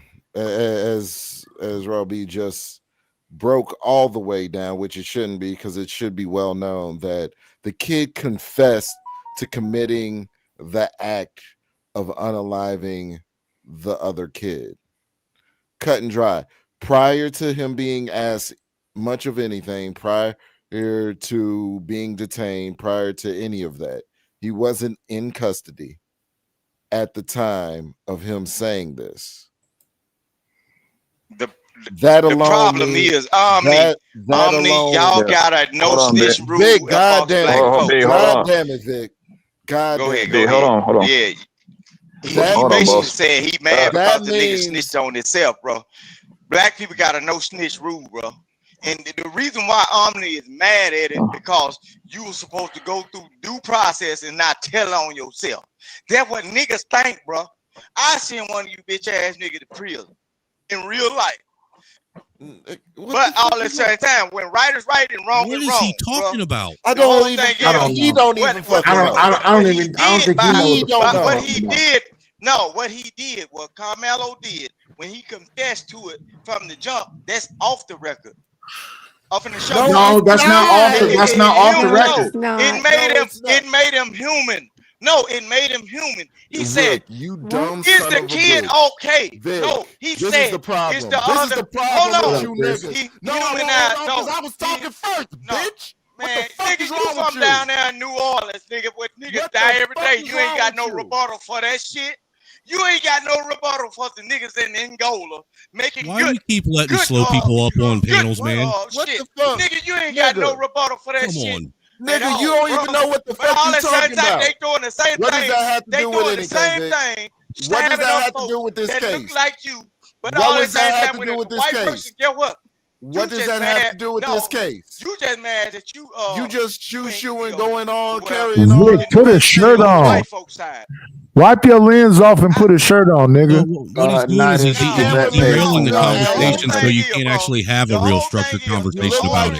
He doesn't want people to get the actual real information. Black people are mad because we have a no snitch code, and they are basically saying that off record or on the record, Karmelo Anthony was talking too much.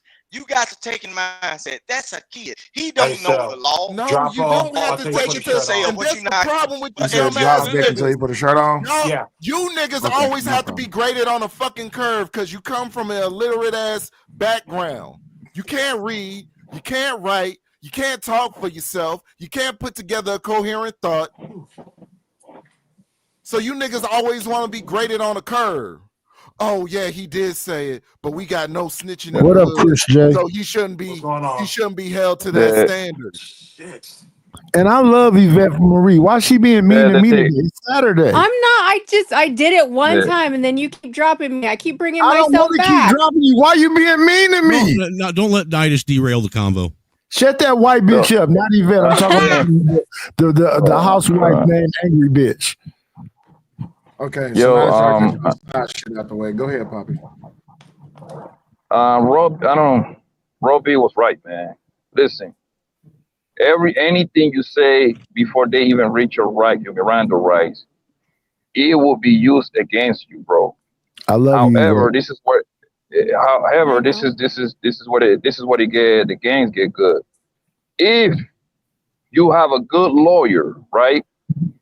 That's what they get paid. That's why they get paid the big bucks, right? They get to put holes on the stories, right? So they're gonna start asking questions, but one by one, was your camera was on, and what kind of condition you find the kid, and all that good stuff, right?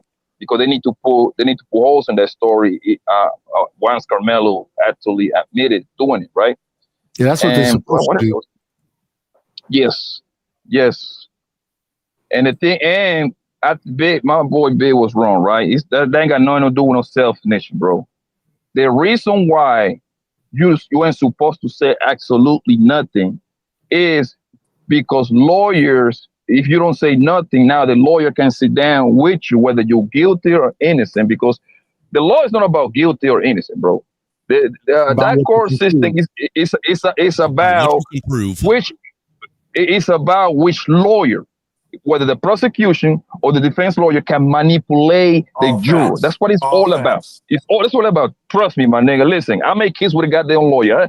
And when she was going to the law school, they teach lawyers are crooks. You can go into your lawyer's office and say, yes, I did it, man. Yes, I deleted that motherfucker. Okay, this is what we're gonna do, Papi. A, B, and C. So I gotta make you look innocent. Might not work, it might work, but we gotta be able to manipulate the story. Yep. Lawyers are nothing but crooks with a briefcase, my nigga. They are no different than a gangster. All right.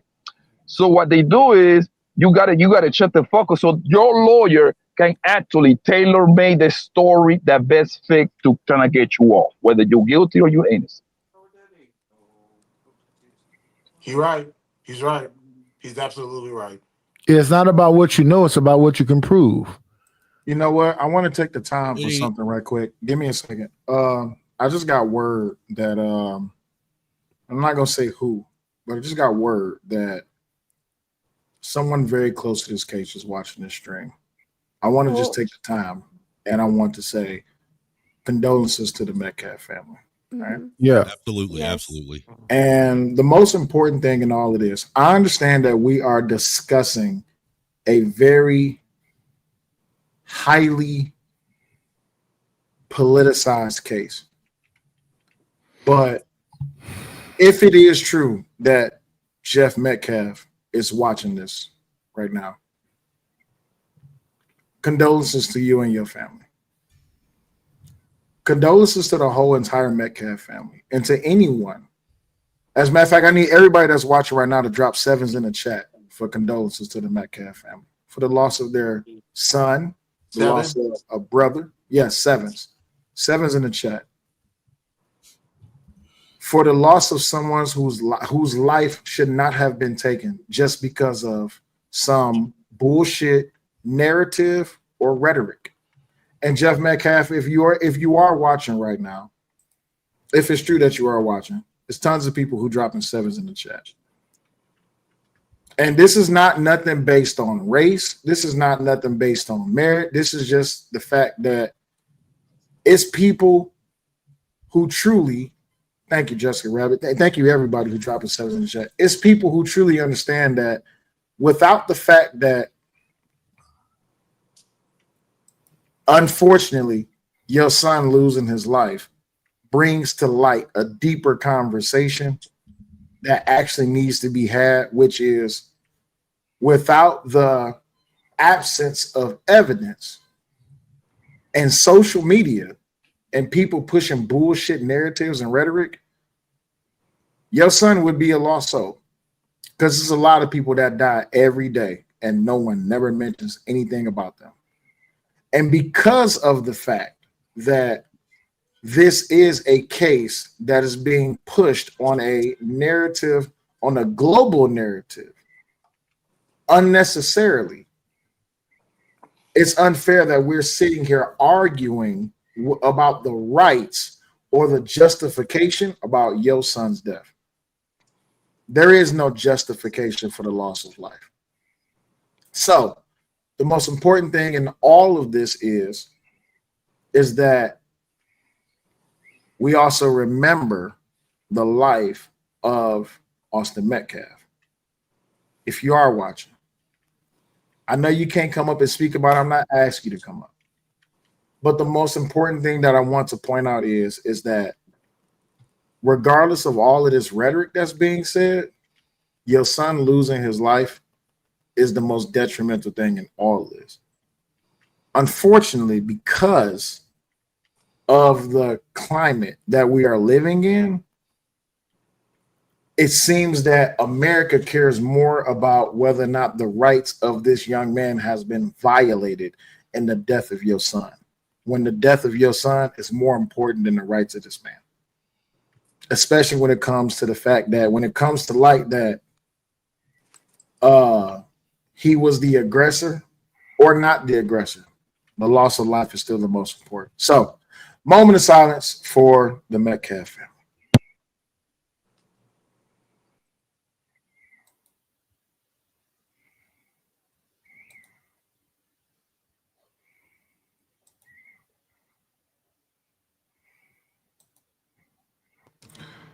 And with that being said, let me go ahead and summarize this back to we can actually have an adult discussion. What? Hold on. Let me summarize this back to we can we lost Christopher J. There's Christopher J. He's back. Let me summarize this back to where we can actually have an adult discussion. I need everybody to understand that as much as we want to defend. Oh, Jeff is off. Okay, cool. So he is watching. Okay, cool. So Jeff Metcalf, on behalf of the Say Like podcast, though we are discussing highly unintelligent or intelligent topics surrounding the death of your son, salute to you and keep strong. I'll be the one to say it. Some people may not agree with it, but I'll be the one to say it. This should have never been about race. And two, your son should still be alive.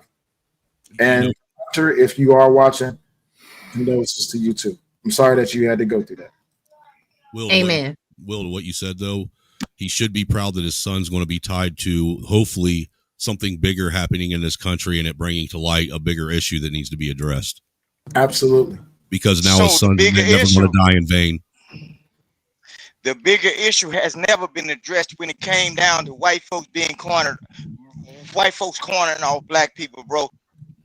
So the bigger issue, because that's the stupid ignorant shit. No, the kid. Bro, the man is literally watching the goddamn show. Look, the man is literally watching the goddamn show. You gonna say the bigger issue?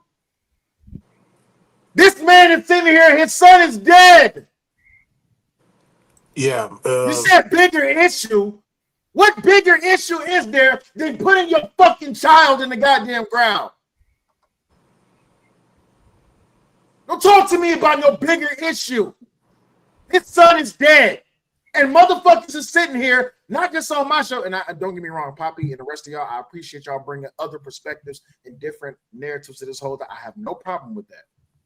but we also not going to look past the fact and say, oh, well, his son is dead. The biggest issue is that motherfuckers is overstepping the loss of life. That's the fucking bigger issue. That's the biggest issue of all. I don't know why you keep letting him back up. I'm not letting him back up.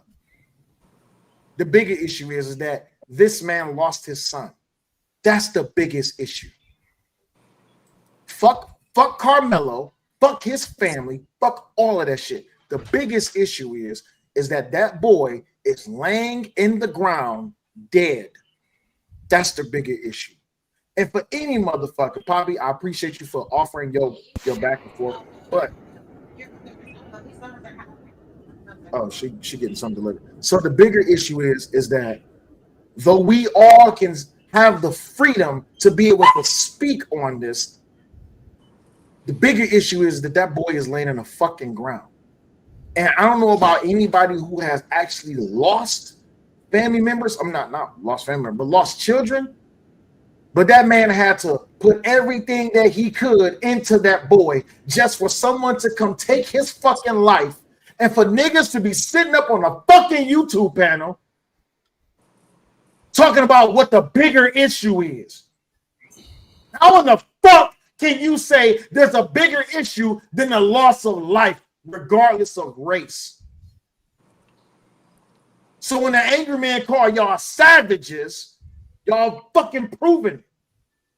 When you niggas come up here and you say that what happens to black people is more important than we're death for one white young man, y'all niggas is ignorant. When motherfuckers say that most of these niggas don't have emotional intelligence, y'all show it on a fucking daily basis. You don't know I'm streaming to fucking Twitter. There's people watching on Twitter right now. He's watching.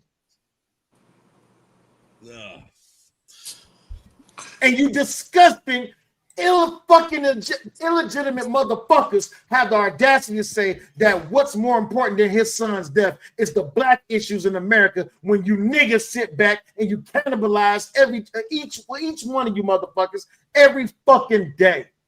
You know, we have the same low life degenerates in white culture too. We just keep them away from us. We don't let them get on panels with us. We avoid them like the plague. Here's the thing. It needs to happen in real time.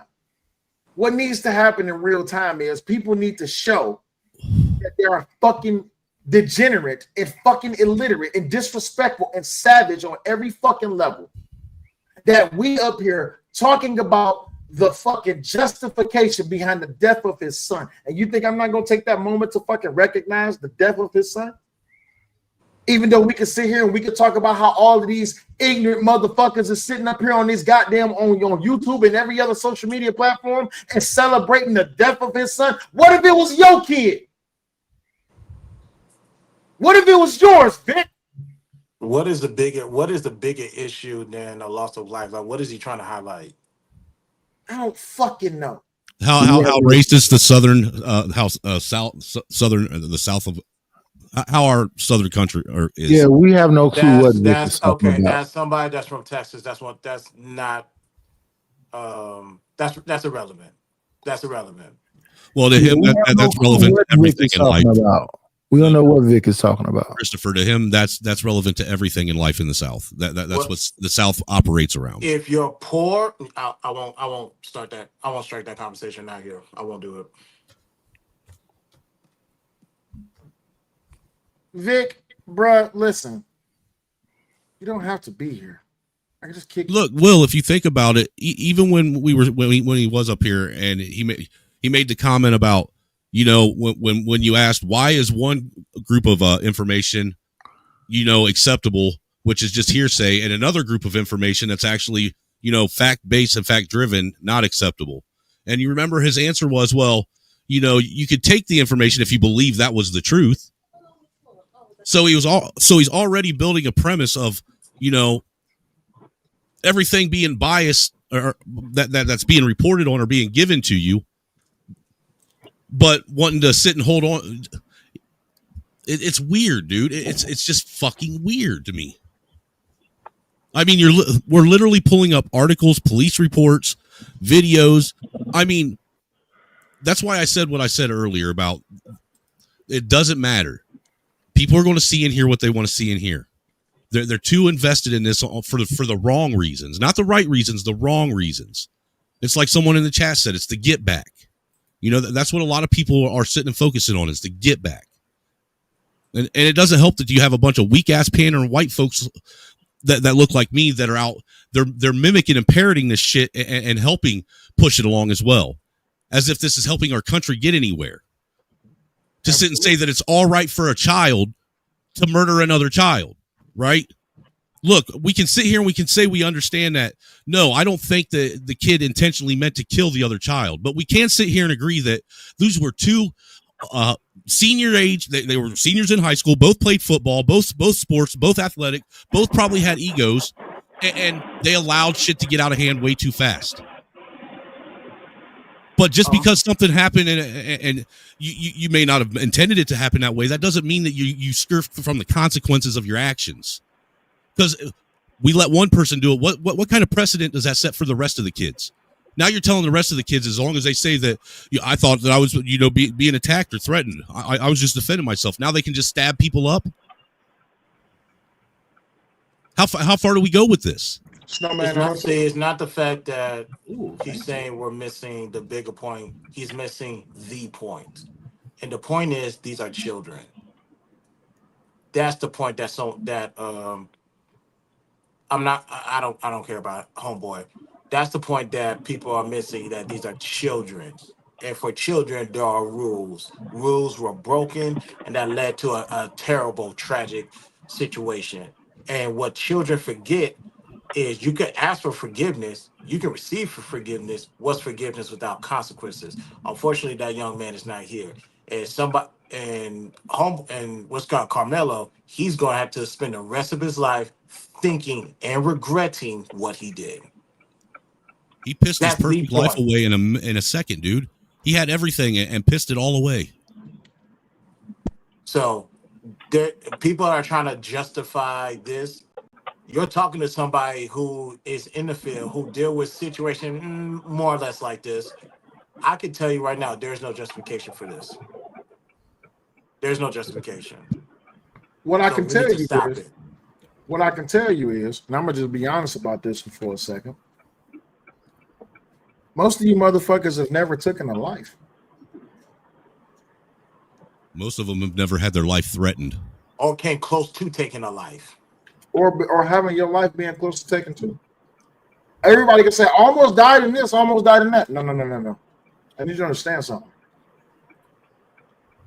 I don't know what it's like to lose a child other than an abortion happened that I didn't know nothing about until after it happened. I don't know what it's like to lose a child. But I also find it crazy that multiple content creators are creating videos. And I said this when I first covered it, when Sharon was up here, and I said that motherfuckers are tap dancing on the grave of Austin Metcalf. And they're saying that his father should not have right to speak up for his son, or his brother this and this, that, and it. Fuck all of that. Motherfuckers could also turn around and say, oh, well, what about the black community? We had to go through it. Okay, I'm not dismissing the fact that black people were lynched at a fucking speed and rate that was fucking unmeasurable. But at some point in time, you gotta let go of old hurt so you can be able to recognize real solutions. The real solution in this whole entire thing is, look at the facts of all of this. There is a loss of life. There has to be fucking justice behind it. And if you're going to use the argument that, oh, well, he attacked him first, then I will argue proportionality. If I fought a motherfucker that's 6'5", damn near 240 fucking pounds, am I dead? Nope. I've fought motherfuckers who was bigger than that, won and have lost. But when it comes down to it, you got people out here who are trying to justify the loss of life and trying to use legality as if they know fucking everything. Well, or if they know the law. So can I ask you a question? Sure. why is it that white America is being expected to let go of what's happening right now Because today? black people cannot let go of what the fuck happened to them. And black people can't let go of what didn't happen to them. What happened to people 200 years ago that looked like them. Listen, Angry Snowman, I cannot let you get away with that bullshit, because there is after effects of systemic racism and systemic situations that have happened that still affect people of color to this day. So this is where the conversation gets so emotional and people get in their feelings, because you have people on both sides of the aisle arbitrarily dismissing what the other has gone through instead of just simply being human beings. At the end of the day, white people just sat there and paid over $1 million to a white woman for calling a black child a nigger. So we're not going to sit here and act like we have wool over our eyes that, oh my God, no, nothing's happening and nothing's going on that has happened to people of color or that happens to white people. That's what we're not going to do. In this particular case, this is about a young man that brought a weapon into school and took another young man's life. In this particular case, everybody is trying to convolute the aspects and the facts of the case in race and color. Because people are fucking morons, because nobody wants to actually hold anybody to accountability.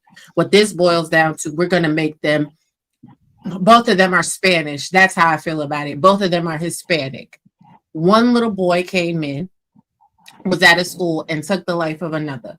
Now, if it was two white boys that got into a fight, if you threw a punch at another white boy and that white boy stabbed you, then guess what? This would be a non sequitur. They would say the other boy, little boy, should go to jail. If it was two black boys and one black boy punched one black boy and the other black boy stabbed another black boy, it would be he should go to jail. It would be a no sequitur. If it was the same thing with Hispanics, Asians, anybody else.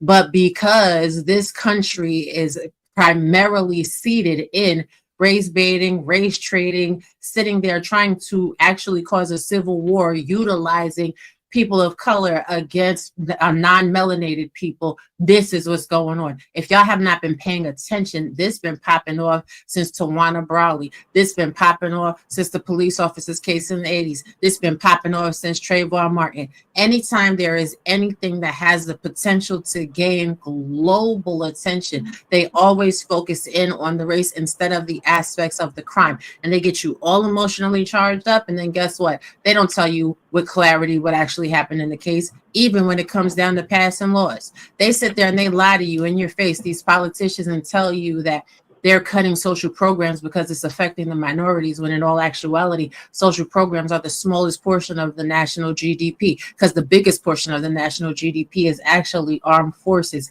and peanut butter research. Peanut butter research gets more money than social programs. But what do I know? I'm just a little black girl from the motherfucking hood. At the end of the day, y'all want to keep falling into this shit, that's the fuck on you. Each and every one of you that perpetuate any racist stereotype behind this, any motherfucking prejudice or anything else, all of you motherfuckers is wrong. Because at the end of the day, the only thing I want to fucking hear about is Justin for Austin Metcalf, because his life shouldn't have been snuffed out at 17 years old. And I don't give a fuck who has to go down for it. But it shouldn't just be Karmelo Anthony. It should also be the adults at that fucking school. Because if they have a policy that there's no weapons, other schools in Texas have fucking metal detectors. So they should have security guards that were there with metal detectors to make sure that everybody at that event did not have any weapons. But I'm gonna be quiet. Well, it's been a while since I've been to a track meet. I haven't been to participate in track since probably spring of 2005, maybe 2004. So as far as metal detectors, usually there's going to be no metal detectors at these events. Maybe moving forward, that's something they're going to have to take into consideration. But they're usually in Texas, they are going to treat this as a one-off. They're not going to make any moves. Now, if this starts to grow to a problem, they'll probably have to look into making some changes. But usually when it comes to politicians in Texas, whatever they say, go. If they say, no, we don't need the metal detectors, you guys can go on social media, hashtag as much as you want. They're not moving an inch. So the only way to get that is, I would say, just like anything, bottom lines have to be effective. Once that is effective, that's when changes will probably make. Or if this problem starts to arose, then that's when they're gonna make the difference. But I don't know. In Texas, I don't see that. Yeah, my oldest kid wasn't.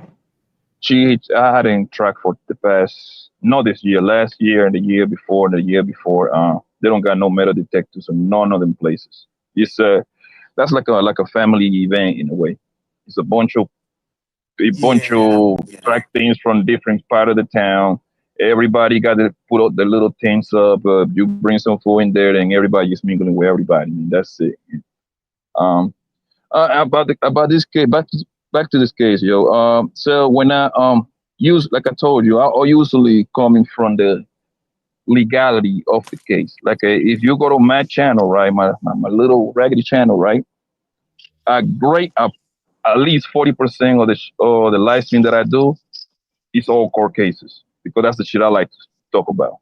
I covered the Young Thug case. I covered the Tory Lane case, Johnny Depp, Offset. I ain't covered this case. Yeah, I probably will though. You see what I'm saying? So everything I like to talk about the court thing. So I never want to come from the angle, and that's what I keep saying. This ain't got nothing to do with race.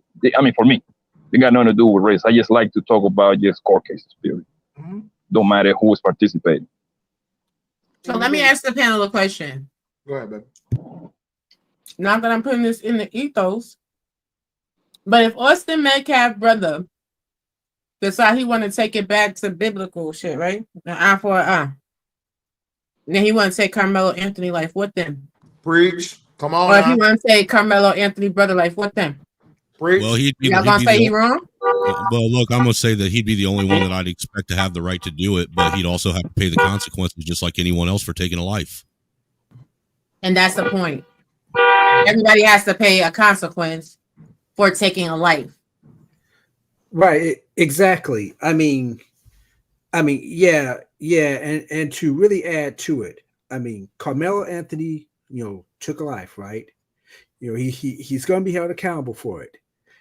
If Metcalf do it for revenge, guess what? He's going to be taking accountability for it as well.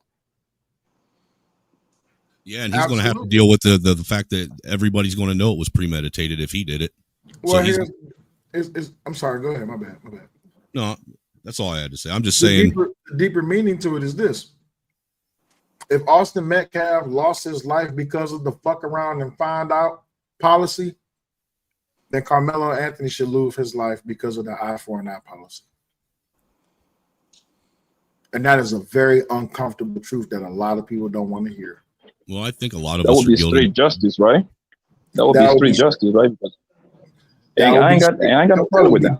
That would be biblical justice. That would be biblical justice. Eye for an eye. And to be fair, so me personally, that's a route that I would go. Me personally, even though that if something happens to my mom, my aunties, my daughter, my kid, my nieces, see what I'm saying? Like the people that are just around me, it's a good chance that nigga might crash out. But hey, I know what's gonna come behind that. You see what I'm saying? Yeah. If it means I gotta burn, hey, let it be it. But you ain't gonna do nothing to mine and nothing happening to yours. I just know that America needs to get over old wounds, and it needs to happen soon because, look, that's what caused Miss Carmelo Anthony's dad from being able to talk to Austin Metcalf's dad when he showed up at that press conference, because that's what should have happened. Those two fathers should have sat down and talked to each other. That's Dominique Alexander's fault. That stupid motherfucker. That stupid son of a bitch, Dominique Alexander. He's the cause behind that dumb shit, and the fact that his father is not the leader of that relationship. Okay, let's just be honest. Dominique Alexander, bitch ass, that criminal, that felon, that child beater, that woman beater, Dominique Alexander, that hoe ass nigga. He knew that could have been a good thing for this whole entire case. But the problem is Dominique Alexander needs to push a narrative. Just like how he was at multiple protests going against Trump. Just like how he beat the shit out that woman and beat the shit out that child. Dominique Alexander is a whole bitch. He's not a pastor. He's a bitch. Let's keep that well understood. So he himself took it upon himself to make Jeff Metcalf the fucking enemy at that press conference. Jeff Metcalf had every fucking right to be at that press conference just like everybody else did. And dude, I don't know if I would have had the composure that man had at that press conference. If that would have been me and my son that happened to, I don't think that I could say that I would have been peaceful and calm about it. And I'm being real. You know what I'm saying? I don't know about that, so. Go ahead. I'm sorry. Go ahead. You say you don't know about what? What part don't you know about? Whether or not about Buddy. Go ahead. I thought he was talking to me. I wonder if I can. No, Poppy, I thought he was talking to me. Go ahead, sir. No, go ahead. Finish. I'm on the phone, so I cannot time. I cannot time it right when you're done. Go ahead, boss. I interrupt you. You said you don't agree with the part that Dominique Alexander was behind the whole shit of trying to make Jeff Metcalf look like the enemy in that situation. No, I don't know about Buddy being on Karmelo Anthony's family, like the press conference thing. Why didn't because I don't know. Because I tell you why. I don't know what you're coming in there for. We just finished speaking about street justice literally like 3 minutes ago, right? Yeah, absolutely. How do I know? Okay, cool. Stay right there, right? Okay. Let's just say I'm Karmelo uncle. Let's just say that I'm Karmelo uncle, and you are the man. I forgot his. I don't know Buddy's name. The father that he just lost his kid. And you pull up over there, right? Yes, Mr. Metcalf, right? There you go, Mr. Metcalf, right? And you pull up over there. Me, knowing the kind of nigga I am, I know you're coming over there to try to do something, bro. I gotta take that stand. You coming over there trying to do something. There is no other way that I can look at it any difference, bro. No other way. Your son gone. Most likely, my son is a good chance that he might be gone for a little. I mean, he still would be alive, but he's going to be gone for. It's a good possibility he might be gone for a while too. You hurting? I gotta take the stand that you coming over there to get to some get back, man. So I gotta be prepared for that. Okay. So let me ask you this question, Pop. If something could have been done, you think in all of this time, even though there was a public outcry, not public, there was a public display of him walking out the courtroom, you don't think he could have been there to do something there? I mean, he was in that press conference room for quite some time. They actually addressed him for quite some time before they even started that press conference, and they were standing out there. You don't think he had some? If that man had on a whole brace, if he wanted to shoot them, he could have been did it. My thing is this: as a grieving father and as an American, you can't tell me where I can or can't be. I get the perspective that you're coming from, but I would still argue that even in the courtroom. How many courtrooms have y'all been in or how many courtrooms have y'all seen where the family attacks the perpetrator in the courtroom? Y'all seen them videos. The perpetrator be up there sitting at the table, or they be at the podium. Next thing you know, they getting jumped from behind. If something was going to happen, it would have been happened already, right? So the thing is, it's a public. Jeff Metcalf is not a threat. Yes, he lost his son, but he's not a threat. If he was going to do something, he could have been doing something by now. If anything, that family celebrating and vying for the innocence of their murderous son, that's more of a threat than anybody else. Because if their son is out after he just killed someone, who's to say he won't do it again? Who's to say he won't get the other one since he was in that much fear of his life? Exactly. You know who also wasn't a threat? Who was that? This white boy that walked in some church in South Carolina and clapped like 7 people. I forgot Buddy's name, but that was a big case about 4 or 5 years ago. That went in there and killed all those people in the church, and then they took him to Burger King. Exactly. There you go. Madonna's a Burger King. I could have said it was Madonna, but it makes no difference. It sounds like somebody was trying to come in my motherfucking house. The fuck? No, people aren't threats until they're presumed to be threats, right? Everybody can be suspicious. Dylan Roof, that was his name. So the thing is, unless I live in fear, I don't deem everyone suspicious or a threat. But I don't live in fear. Now, am I paranoid? No. Am I aware? Yes. I don't trust anybody that much.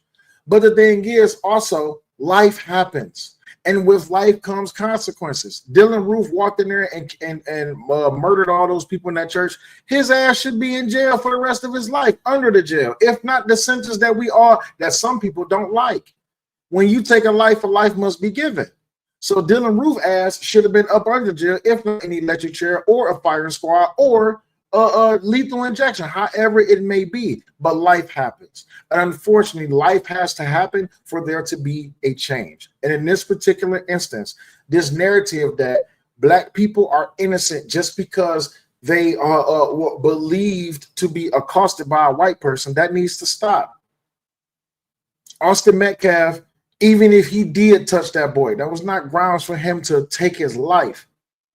You could say, oh, well, because of his young mindset or him not being aware enough of his surroundings or something like that, that's fine. But you still have to answer for the loss of life. Some people will say that first-degree murder is too much of a is too high of a charge. Fine, I'll go with you on that. Second-degree murder or manslaughter, however, when it comes down to it, you have Black people, and yes, I'm specifically speaking to the Black community. You have Black people who are literally calling for the deletion of a whole entire race of people just because of what happened to Black people years ago. But if you're going to say that Karmelo Anthony is justified in what he did to Justin Metcalf, then white people was justified in what they did to Black people way back when. It's a double-edged sword when it comes to this conversation. But if you want to remove race from the whole entire conversation, then let's do that, and let's only stick with the fact. The fact is that there is a dead body 6 feet under the ground, and that there is a father and a family grieving over that dead body, and there has to be justice and accountability for that body. And that justice and accountability lies within Karmelo Anthony, regardless of how much money people throw at him. I think so. I think the charge would have been something like, to me, after reading what it means, this applies better. Negligent homicide. That would be a better charge for the boy, and then you fight it off in court to see if you can get off or not. All right. So he gets charged with negligent homicide, right? Cool. Now, what is the perspective of America after he gets charged with negligent homicide? Well, I mean, shit, you can go out and stab a white boy, the least you're going to get is negligent homicide. It would be more applicable to the situation. That's what I'm saying, right? Will he get off on that one or not? Can he justify the self-defense or not? That will be up to his defense lawyer and the prosecutors to fight it off and see who can pursue the jury the better. Mm-hmm.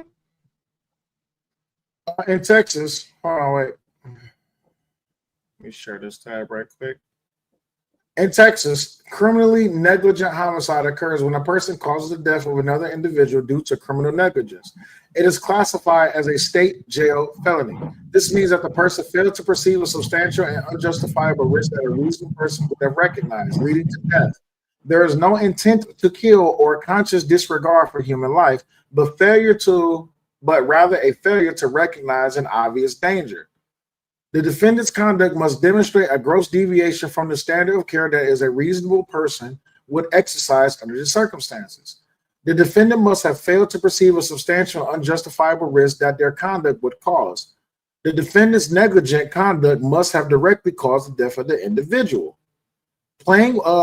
Examples of criminally negligent homicide. Playing with a loaded or unloaded firearm in a reckless manner, such as pointing it at another person, could lead to charges. Leaving a child in a car on a hot day, even if unintentional, could result in charges if the child dies from heat stroke. The problem is that why it doesn't fit is because touch me and find out. Touch me and find out means that there is a warning. Oh, he touched me, I did it. There's an admission of guilt. Negligent homicide doesn't fit, especially when you try to claim, when you ask the question, is it self-defense? You don't even know what you did. He stabbed someone with a knife. That's not negligence. You don't accident. If me and you are fighting, Papi Blanco, and I have a knife in my hand, and you accidentally fall on my knife, maybe. But if I use that knife to stab you, whether it causes death or not, it's causing serious bodily injury. The most important thing is that I used and or wielded this knife to protect myself from what I perceive to be a threat. Disproportionately, 5'11", I weigh 270 pounds. How tall are you, Bob? I'm only 6 feet tall. Okay, you're 6 feet tall. What are you, 170? 175, 170, around that window. 6 feet, 175. I'm 5'11", 270. Can I argue in court that a knife was needed to take you out? Yes.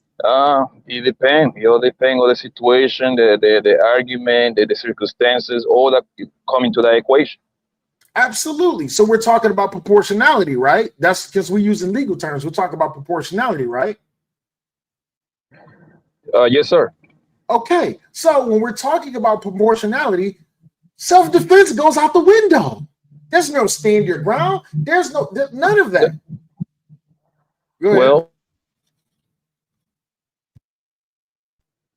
Well, now, since you introduced other cases a few minutes ago, now with George Zimmerman, he was way bigger than little Trayvon.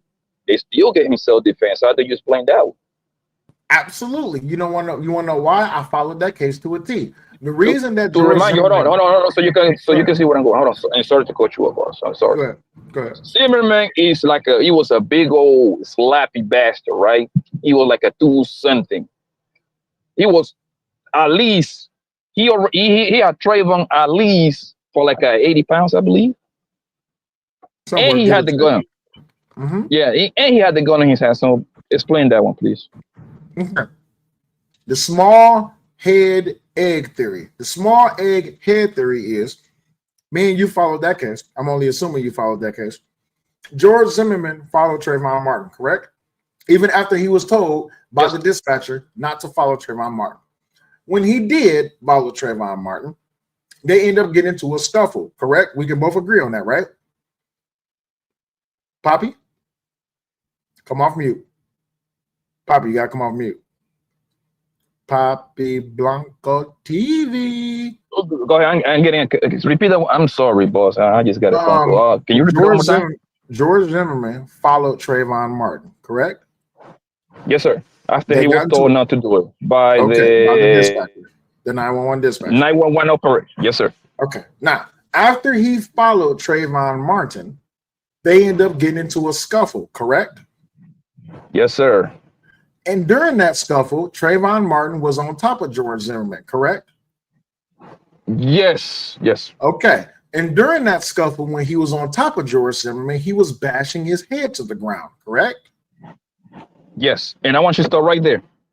That's the perfect sample why people got to shut the fuck up. Because in that case, it was only Zimmerman and Trayvon Martin, the only 2 people participating on that scene right there. One of them is dead. So now Zimmerman get to recreate the whole entire story with his lawyer. Go ahead, continue, bro. Okay. He didn't get to recreate the case with his lawyer. The order of events, and because he was on the phone with 911 while things happened, because there was footage from the 7-Eleven and everything else. Like, this was a case in which it was documented the whole entire pathway of everything. Now, do I believe that George Zimmerman should have gotten away with murder? Absolutely not, I don't. However, it is not the same thing, because what a lot of people are failing to realize is this. When it comes down to this situation with Karmelo Anthony and the Metcalf situations, there's not just that security camera footage. It's not just the body camera footage. You're talking about a family sporting event. Do you understand how many people's devices and phones that they are subpoenaing right now? They are giving people the opportunity to willingly give it up. But when you look at the police reports, the police records, you see there are several names redacted. So of each and every one of those people that were there, that were a party to the case, or, you know what I'm saying, able to see, let's go to this page. This page is a really good one for all. Am I still sharing that screen? No, I'm not. No. For all the people that were there that they have to question and secure their devices. Are you serious right now? Are you serious? So on top of all of that, they're going to pull the metadata. Now, we also, while they are sitting there going through these witnesses' documentations and video footage and what have you, they're also going to come up with other leads, see other people with cameras that are going to have different angles of this crime. So we're going to go through the whole entire crime scene. In this case as well, it's going to be looked at from multiple angles. I don't understand. Yeah, they're minors, so they're going to cover their name. Simple as that. It's a high school event. And No, for what the I'm George Zimmerman, Mhm. situation, they ain't had no video of the ass whooping or the fight, so he actually recreate and make himself uh, look as a victim as much as possible. But this is the thing. Also, the defensive wound is what did it for George Zimmerman. Whether or not people feel like that is justice or that's not justice, George Zimmerman had wounds on his person that went along with the narrative of his story. See, what a lot of people don't understand, because most people have never actually had to defend themselves against a case of attempt murder or against a case of aggravated assault and battery or whatever. There is certain evidence that is on your person when you are defending yourself in the midst of a fight. There's certain things that are going to happen with your clothing. There's certain things that's going to happen with your body composition. Like if there's bruises on you, if there's DNA under your fingernails, like if there's certain hits on your body, like you can't fake a wound when someone has been attacking you. You really can't. Absolutely. So to get back to it right quick, small head egg theory is that Trayvon Martin was bashing the skull of George Zimmerman on the concrete. Christopher J., I'm coming to you on this one. Could that result in serious bodily injury or death? One more time, I'm sorry. Bashing your head on the concrete, could that result in serious bodily injury or death? Yes. Is getting your head bashed on the concrete justifiable means to defend yourself or whatever it is that you can grab? No. Unfortunately, yes. This is why George Zimmerman got off, because he had a gun. He had not used it until his head was getting bashed on the ground. Wait a minute. So, hold on. Let me make sure I'm getting this right. As a defense maneuver, I get to bash your head on the ground, correct? Or are we talking about? No. I'm fighting you and you're bashing my head on the ground. I have a gun in my hand. Can I use the gun? Yes. Absolutely. That's why George Zimmerman got off. Had absolutely nothing to do with race. Even though he followed Trayvon Martin, even though he did so, and the dispatcher told him not to follow, it had nothing to do with the Skittles. It had nothing to do with the Sprite. It had nothing to do with the rain, the hoodie, none of that. Only thing it came down to was he was following this young man. After he was told not to, they got into a scuffle. He was getting his head bashed on the ground, and he shot to defend himself. That's what it comes down to. Now, with all of the facts that I just gave you about the Trayvon Martin case, back to you, Papi Blanco. When it comes down to the Karmelo Anthony situation, there was this opposite alleged narrative that it was 2-on-1. Now we know it's not 2-on-1, or it's being reported that it's not 2-on-1. Now it's being reported that it was definitely a 1-on-1. Also, with the fact that they're It's around always been a similar. 1-on-1. They tried to make it 2-on-1, but I was like, no, that's one. That was Anthony versus Metcalf. No twin brother. Leave it to E Black and Sharon Basie. It was 2-on-1. Okay, cool. So with that, when we go back to the alleged fact that it was 1-on-1, Dr. Steele says, so it was 1-on-1, according to what people saw in the video, what some people said they saw in the video, it was no physical altercation. Some say it was definitely a 1-on-1. Some say most say it was definitely not a 2-on-1. So when it comes down to it, the 1-on-1 aspect of it is Karmelo Anthony versus Austin Metcalf. Is a knife reasonable to use in that fight? And that is what is going to have to be argued in the court. When it comes down to proportionality, was it justifiable for Karmelo Anthony to use that knife on Austin Metcalf? Yes, and actually, the twin that is alive did an interview with his mama right next to him, and he was the first one to press Carmelo out of his own mouth. Out of his own mouth, and then the other twin got involved, so both of them pressed homeboy. At the bare minimum, both of them spoke to Carmelo. So two people can't speak to someone now, though. I'm not saying nothing different. I'm using what he said out of his own mouth. He was the first. He was the first one to press Carmelo, the one that is alive. So let me just say this really quickly, right? Because I want people to be super clear about a thing. Even if, let's just say for shits and giggles, that they both were having a conversation with Karmelo Anthony, a conversation is not deadly force. And this is the part that people need to understand. The argument that y'all are making falls on its face because the conversation is not deadly force. So until somebody actually does something for deadly force, like with the George Zimmerman case, Karmelo Anthony's attempts to save himself with the self-defense argument are not going to be fruitful.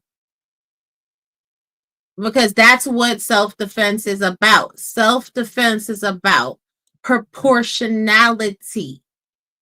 Even if you get into a let's just keep it all the way a stack. I'm gonna keep it gangster with y'all because I have gotten into fights before.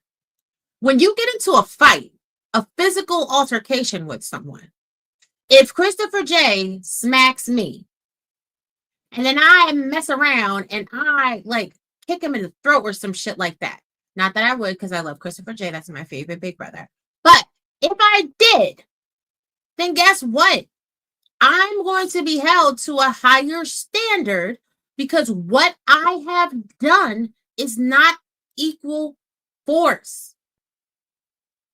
And a lot of y'all that be talking this shit like y'all hooded all gangster, no disrespect to nobody, but I could tell off the face, off the muscle, that y'all have never been to court, that you've never busted a grape in a fruit fight. Because one thing that you would most assuredly know, if nothing else, is that when you have a fight, if you use too much force in a situation, it's curtains for your ass. It's over with. You're going to jail. You gonna do some probation or some shit. You gonna do probation or something. You're at least going for a weekend. She's talking about mutual. Yeah, that's falls under mutual combat. The reason why some people take that ride is because it. To her point, I smack her. She kicks me in my throat with some stilettos on. Yeah, she's going to take that ride. There's going to be no mutual combat. Well, I have been a whole lot of fights, man. I know what it is, and I got caught up in a fucked up case. I was looking at 7 aggravated assault with a deadly weapon, robbery, and all that kind of shit. Shout out to my lawyer, Michael Black. He got me off that shit. I had to sit in county for 11 months, but when you getting good lawyers, they get you off, right? The thing is with this, in this case, bro, right? When he said, touch me, I forgot how the quote even went. Touch me and find out. Like, touch me and find out, right? So that means, according to the little bit of evidence that is shown to the public, whatever, right? Homeboy went and touched the man again, the boy again, right? Once you decide to put your hands on somebody else after they gave you a warning, bang, you cannot determine somebody else's reaction, bro. Maybe I want to fight with my hands. Maybe Christopher J don't want none of that. He want to pull out his gun and give it to me, bro. I don't get to determine his reaction. It's very simple. Keep your hands to yourself. It's not that simple. It's not that complicated, yo. That's street code. That's outside of the form of legality. So I get what Blanco's saying, but also in this, when it comes to legal realms, homeboy was dead wrong. because Right, if anything, that was premeditated. Because you knew what was in your bag, you knew what you was gonna do.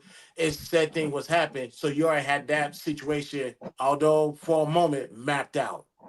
So all of this is gonna fall on Anthony anyways. I get what Right. you're saying. Don't tell them. Don't tell them that they making the prosecution case.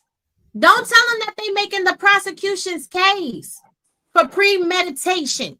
Oh, if you touch me, you will find out. Guess what? That means in your mind, if I touch you, you gonna kill me, which means it's a premeditated action, which also then negates self-defense. Right. What It's are we like talking about, black people? Black people unite. Get your shit together. As much trouble as black people be the fuck in. As much trouble as black people be the fuck in. You mean to tell me you don't know the difference? What makes a fucking premeditated or not? You know what's a crime of passion? What's up, April? A crime of passion is I walk into the room and I see cells smashing on another chick. I'm just saying that because you know it'll never happen. And in that moment, I go in the closet, pull out the gun, and pop their ass. That's a crime of passion. I'm going home. I'm never gonna do a day in jail. If I sit there and I catch Shell cheating and then I stalk them down and then I see them outside somewhere because I don't want to mess up my fucking sheets and I blow their brains away in the middle of the street, that is fucking premeditated and I'm going to jail for the rest of my life. Do y'all not understand the difference between shit? Even if you're sitting there and you decide right there on the spot that you want to kill somebody, it's premeditated. The only time it isn't is if you're just reacting. Exactly. That's not how that works, but okay. I hate to be so harsh, but some of y'all need to hear some real truth and some real reality. And like, I'm gonna tell y'all right now, I'm one that has beat some cases. And I'm not talking about, oh my God, we had a fight. I'm talking about beat attempt murder charge. There's a fine line. It's a fine fucking line. Well, and I'm telling you right now, Karmelo Anthony don't got it.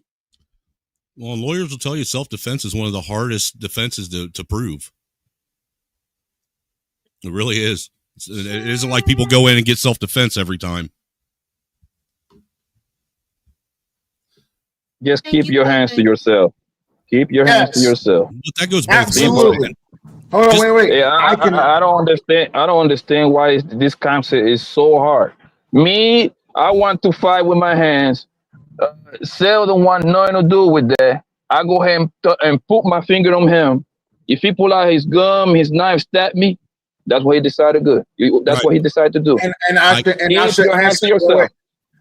should answer the consequences. If you put your hand on me, and I tell you not to put your hand on me, and I stab you or I shoot you, there's consequences behind my actions, correct?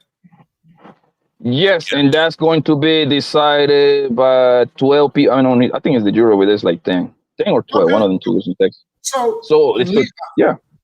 So with that being said, right? Also, I got a little something coming across my desk. Excuse me, I got a little something coming across my desk. You said a hunter stated that he was. Oh wait. Austin was following school policy. If you need the proof, I got you. Oh shit! Wait a minute. Don't stop. Get it. What happened with school policy? Because we know that Karmelo broke the one rule that would have made sure that Metcalf will still be here, and that's bringing a knife to school. Hold on. Right, but don't nobody want to talk about that. Hold on, I'm getting a little inside information. No, you are.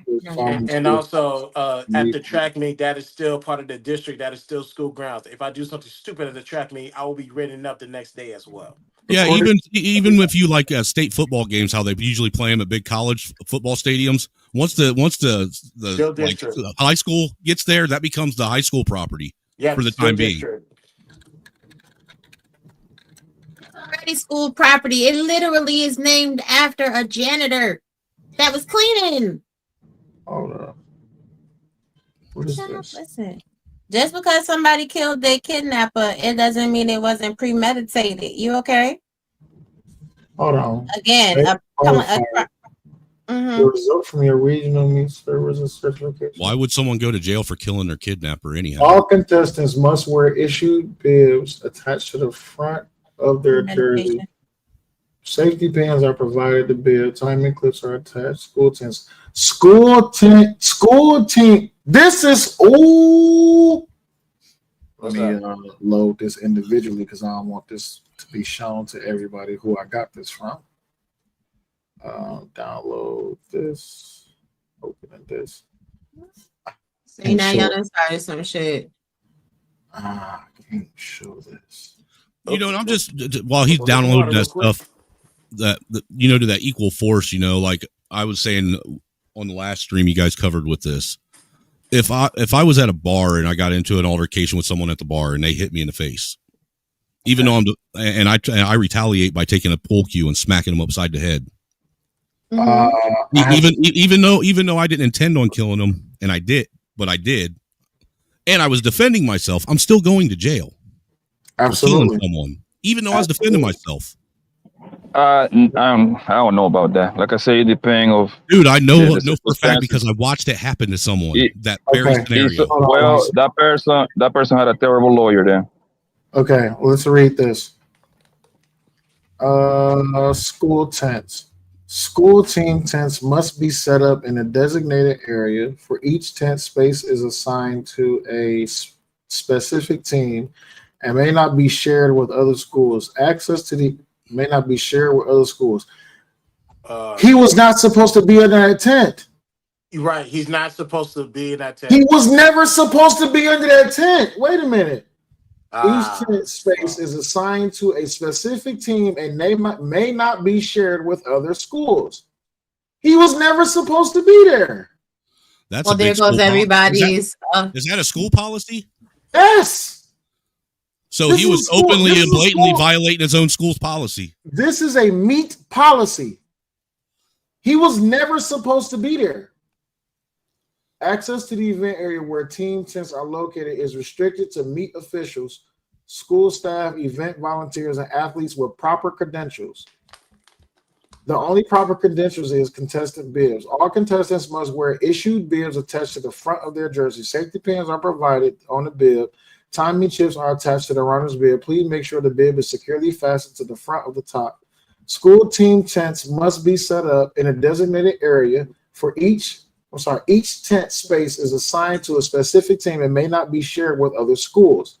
Access to the event area where teams' tents are located is restricted to meet official school staff, event volunteers, and athletes with proper credentials. Tent setup may begin on Friday afternoon.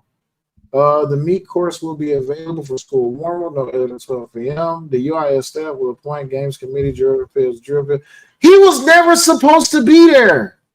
He wasn't supposed to be under that tent. Hey, hold on. Is there any kind of clause or subsection in there regarding if it's about to rain? Doesn't if that's the case? Doesn't matter. If that's the case, you have your own tent to go be under. Well, the only reason why I'm asking that because you know that's going to be something that people ask. That's going to be the type of question that gets asked. According to the story, he's supposed to know somebody in that under that. It don't matter. Even Bobby Blanco. If the school, can I finish, please? Go ahead. According to the story, I don't know how truthful the statement might be, right? So let me say that first. But he said he knew somebody in there, according to people. That's one of the story. That he's supposed to know somebody that's supposed to engage in there. And again, like I told you, my oldest kid is in track. People from all the little places come in there. They come in there and have a talk. Especially, track event is an all-day event. It rains all the time. Sometimes people just running from the rain. They come under that shit too. Most people, 99% of the people wouldn't care. I never cared when other people. The only thing I did was grab my belongings for my family and put it in one side. Everybody can just do whatever they want. Yeah, you need a water, you need some juice, you need a sandwich. That's it, bro. Those events usually, I've never seen a fire in a track event. Angry Snowman, to answer your question, there is no clause for rain. These are athletes. They don't give a damn about rain. They care about keeping peace. Absolutely. Okay. The police report affidavit states that he was wearing Centennial gear, not memorial. The entire purpose of this policy was to prevent fights between team members. I can't tell y'all who I'm getting this from, but this is inside information. Well, it sounds to me like they've had a problem with rival schools, having altercations, and this was their way of curbing that. Absolutely. it's you could say that's fine, but also if this is a rule of play, I imagine this been in play a lot longer than I have participated in UIL, which is Texas based, I believe. So people break that rule all the time, but at the same time, this has never happened. Right. I can't tell you anything about any physical altercations at a track meet ever. I From can't either. elementary school, middle school to high school. So I couldn't tell you that happened. I don't hear about that happening. So this rule is broken all the time. But at the same time, it's in place for stuff like this. Although it's the unwritten code that we go from 10 to 10. This situation happened. I did not know this was a rule. Now that it is, he has really cemented himself to be guilty. But then again, he already told the cops, I did it anyway. Right, So, because it's the athlete, and the athlete at his own discretion is supposed to read these rules and know these rules. It isn't school's job to make them read it, right? correct. We don't read it though. And But doesn't you're the, and correct. doesn't the law, and when you go to court, doesn't the court have to what is it? They have to honor the rules of the school that they had, even if Yes. even if the school's rules are against what the law is. I don't know any school rules that's This against is this is a criminal state case. The state overrule everything. No, what I'm saying is, for instance, like say that it's okay to carry a knife that's 5 inches or shorter out in public. You can have it in your pocket, but if the school says you're not allowed to bring knives to school, then the court has to follow by what the school's policy was. By the way, y'all, we've been live for 5 hours and 10 minutes. Make sure you supporting the show by hitting the Cash App and or the Super Chat. Thank you to everyone who supported the show so far. Giving y'all some deep insight information. Also, I asked the question, what if he knew someone under the tent? It doesn't matter ever. They are required to follow these rules under school policy and on school property. Okay, so. Well, that's where the question comes in. I mean, this has been known information since the beginning that he was in the wrong tent. Right, and a lot of people just don't give a fuck. They just don't Right, care. but that's what brings up the question of, was he accidentally in that tent or was he intentionally in that tent to cause trouble? All right, so they're required to read this before they even join the track and usually have to agree to it. Parents and students have to sign. Bang! Damn, that means his parents can be wrapped up in this. Exactly. Tootie Bug with gifted 5 Say Like podcast memberships. Gratefully appreciate you, Tootie Bug. They're required to read this before they even join track and usually have to agree to it. Parents and students have to sign. So this was negligence. Negligence on the part that he knew these rules, whether he read them or not. He signed it. Let me ask you a question.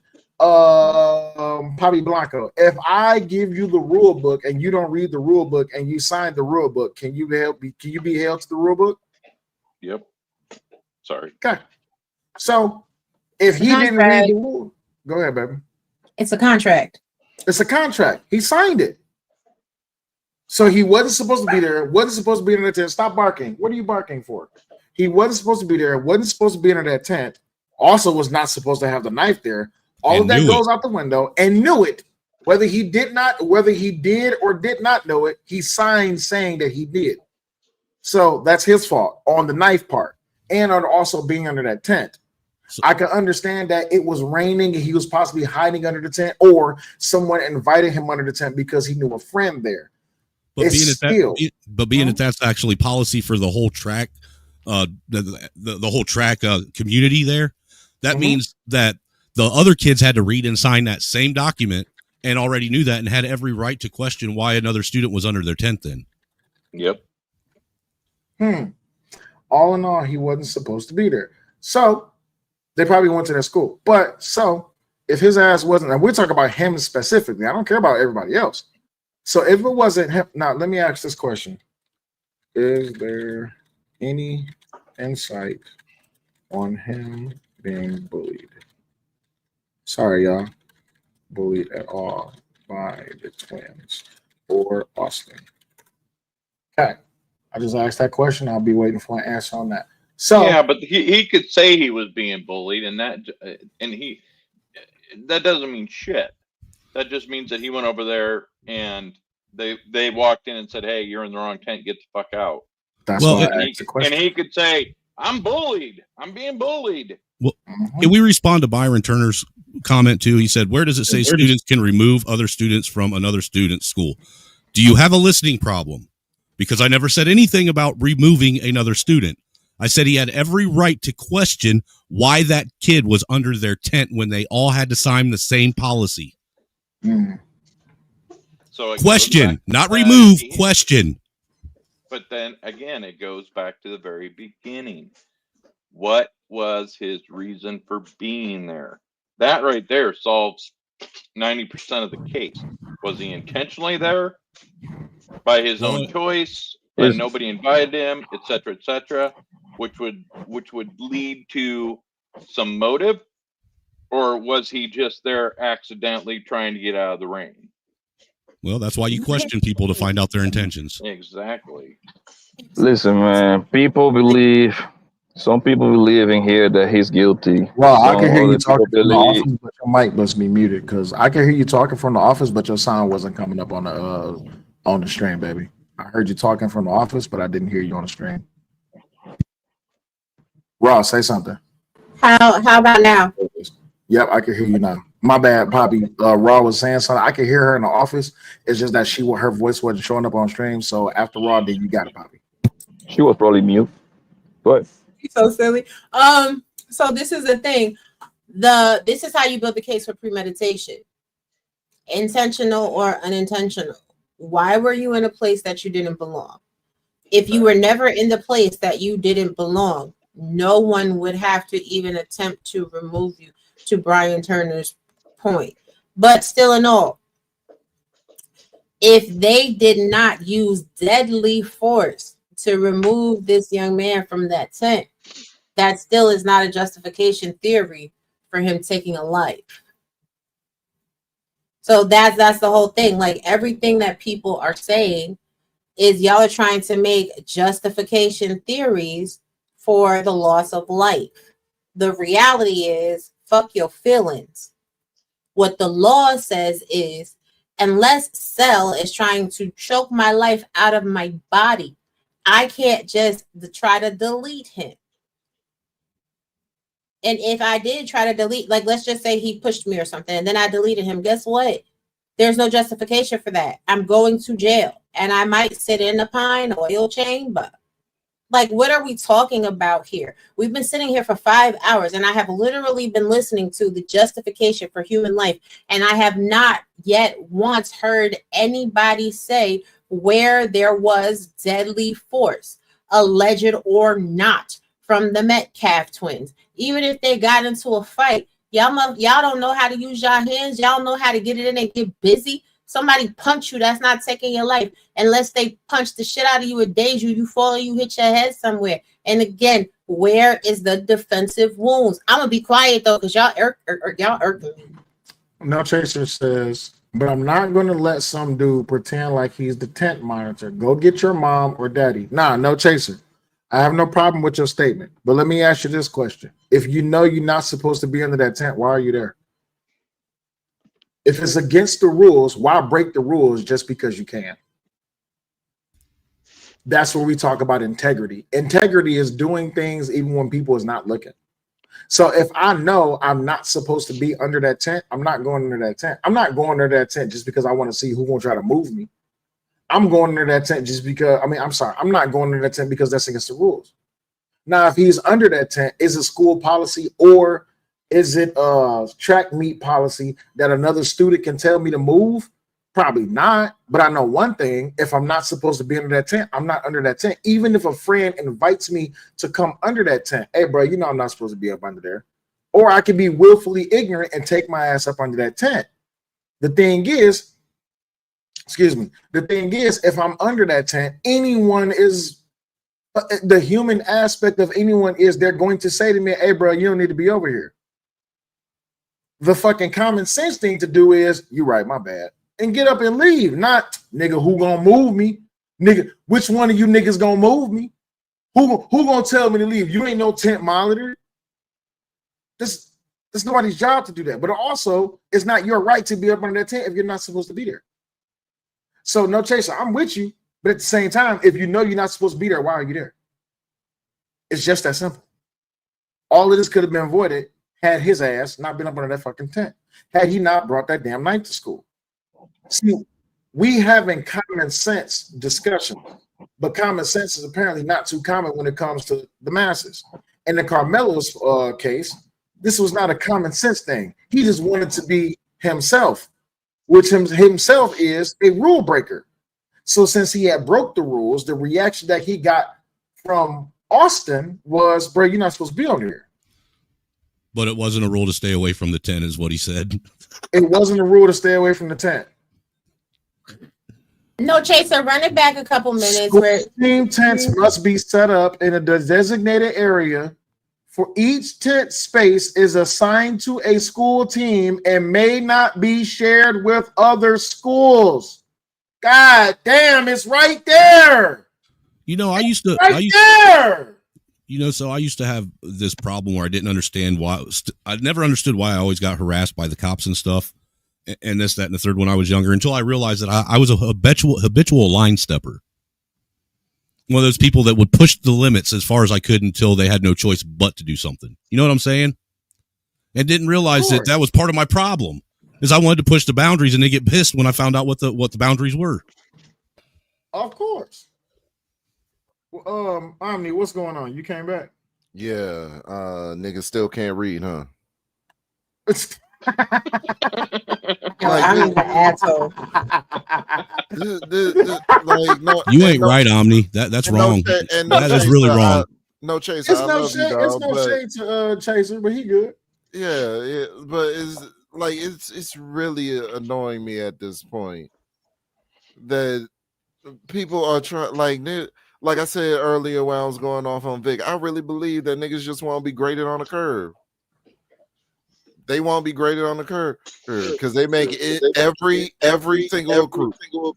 Oh wait, who's got the echo? Is that Blanco? No, yeah, it ain't that was me. Blanco. I got headphones on. So this is the thing, like this is the main thing that's going that is killing me about this is the people that are in favor of Robert Hinton unaliving that police officer are the same exact people that want to give this kid every out possible from taking responsibility for unaliving this family's son. I want to read something to y'all right quick. Question: is it school policy or against school policy that Austin confronted Karmelo about being under the tent? He was questioning. He was allowed to question him. One witness said that he did indeed grab his arm.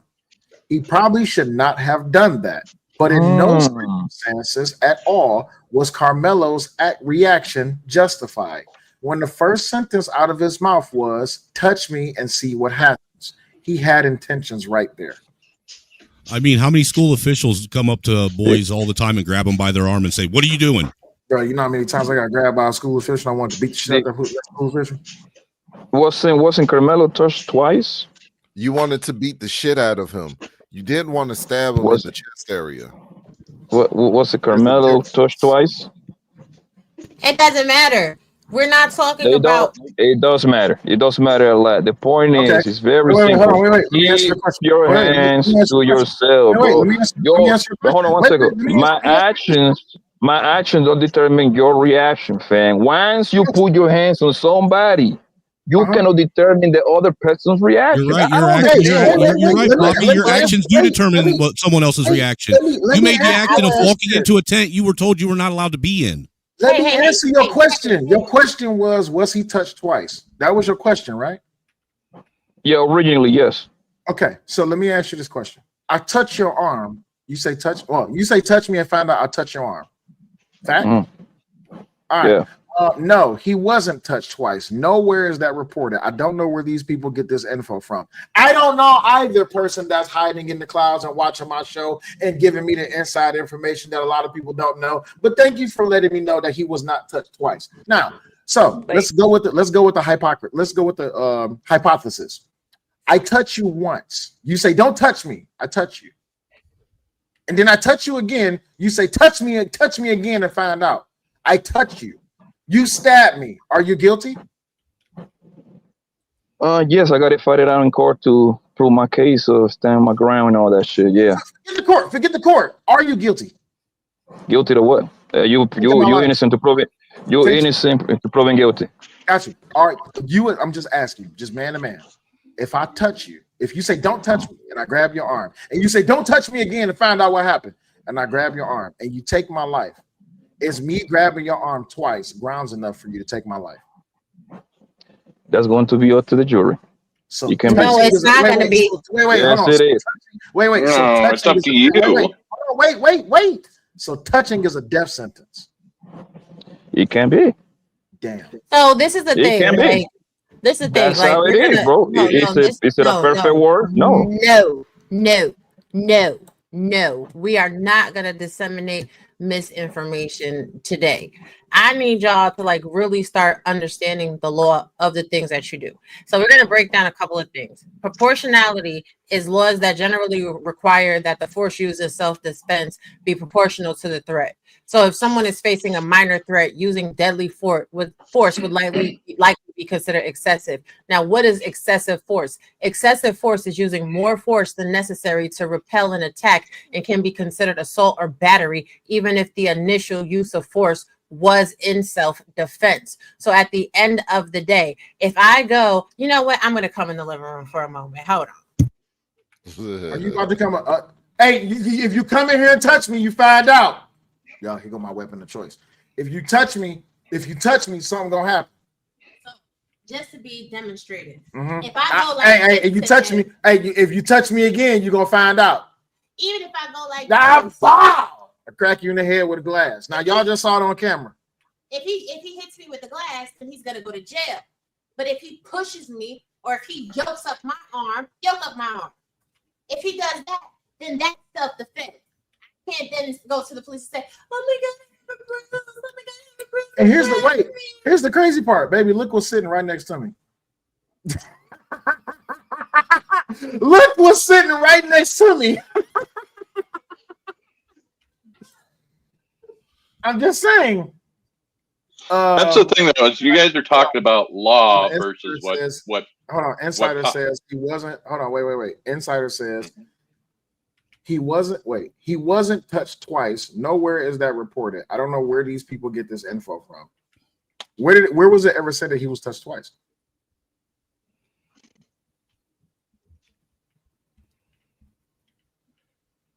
He was touched. It doesn't matter. He was touched.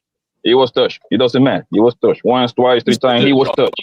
He was touched. He was touched. Okay. It's gone down to this. Yo, I'm gonna be honest, man, because I'm about to get out of here. I'm hungry now. Mm-hmm. If any of you niggas touch me, I'm beating the fuck out of you. I'm beating the fuck out of you. Simple as that. And whatever come behind that, so be it. The matter of the fact is very simple. Keep your hands to yourself so you can assure 100% that you're gonna be alive.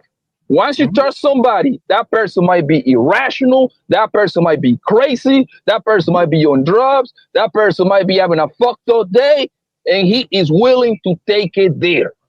Okay, just keep your hands to yourself, and you will be 100% alive. Like, what are we talking about here? I'm not worried so much that you're saying that. I'm more worried that you were saying that if somebody touches you, you're gonna beat the shit out of them. I mean, do you? Yes, not, I will. Poppy, believe I play with violence. Yes, I will beat the fuck out you. I got you. So my question is, do you not believe that the laws of society to maintain a civil society are worth anything?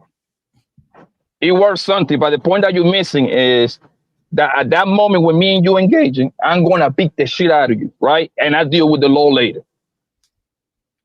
And that's the point that I'm trying to make. Most people, people. Hold on, hold on. I say people do not work. People do not operate 100% perfect, bro. You got it when you engage with somebody, somebody outside, bro. Don't act like, oh, I'm not gonna shoot him. He might, I'm out fighting with my hands. He might not pull out. No, bro. You got it. Prepare for the worst. Hope for the best. Absolutely. And Poppy, I love you, but I got to get you up out of here. Deborah with $10 says, get Poppy out of here. He's telling people that if somebody pushes you, you can knife them to death. You can put a knife through their heart to unalive them. What a complete moron. Thank you, Deborah. Did my mouse just die? Oh, shit, my mouse just died. Damn it. It's not the fact that he's a moron. It's just that I question the morals of he has over something like that. I mean, I understand if somebody touches you, punching them back, but you know, taking their life. Hey, I found some information, so that's how I look at it. You can go ahead and check it. And my bad, y'all. My mouse had died. Let me read this right quick. Raw is correct. Even with stand your ground, self-defense requires a reasonable belief that deadly force is necessary to prevent imminent death or serious bodily injury. To prevent imminent death or serious bodily injury, you would have to know that the other person has some sort of weapon that could have harmed you with. Austin was completely unarmed and showed no physical aggression that would have indicated that he wanted to harm Karmelo. That information comes straight from thank you to the person that is assisting. Yes. Wait. That person. Wait. You want to share my screen? Will, yes, sir. repeat that last statement again. I'm gonna have to heavily redact that. And that information comes you talking about that part? Yes. Oh, that information comes straight. A prosecutor in Texas. That's all I can say. This right here is actually the actual Frisco school handbook or athletics handbook. And it's last year's copy of it. And what I'm highlighting is the weather guidelines. That way we can go ahead and tackle that and put that to bed too. It says right here that they have established guidelines in the event of severe weather or pending weather service. The Frisco administration will make all decisions to continue as scheduled or postpone. This is if they know the weather is going to be bad. Then if in case of weather turning bad, this is the chain of what happens. The thing that I want to actually focus on right here is they designate a safe shelter for each venue. Safe shelters include a safe location is any substantial, frequently inhabited building. The building should have 4 solid walls, not dug out, electrical and telephone wiring, as well as plumbing, all which aid in grounding structures. The secondary choice is for a safer location from the lightning hazard. Is a fully enclosed vehicle with metal roof and windows completely closed. So basically what they're saying with this right here is if it was bad weather, they actually already have a shelter designated for people to go to in case of bad weather, and there was no business for him being up under another school's tent for rain. And no, nobody is going to just admit that both students were wrong in this tragedy, because both students were not wrong in this tragedy. Let's stop the bullshit. Stop the cap. Everybody's always talking about accountability. So let's talk about true accountability. If they had got into a physical altercation, then both students would be wrong. Then both students would be subject to suspension or what have you.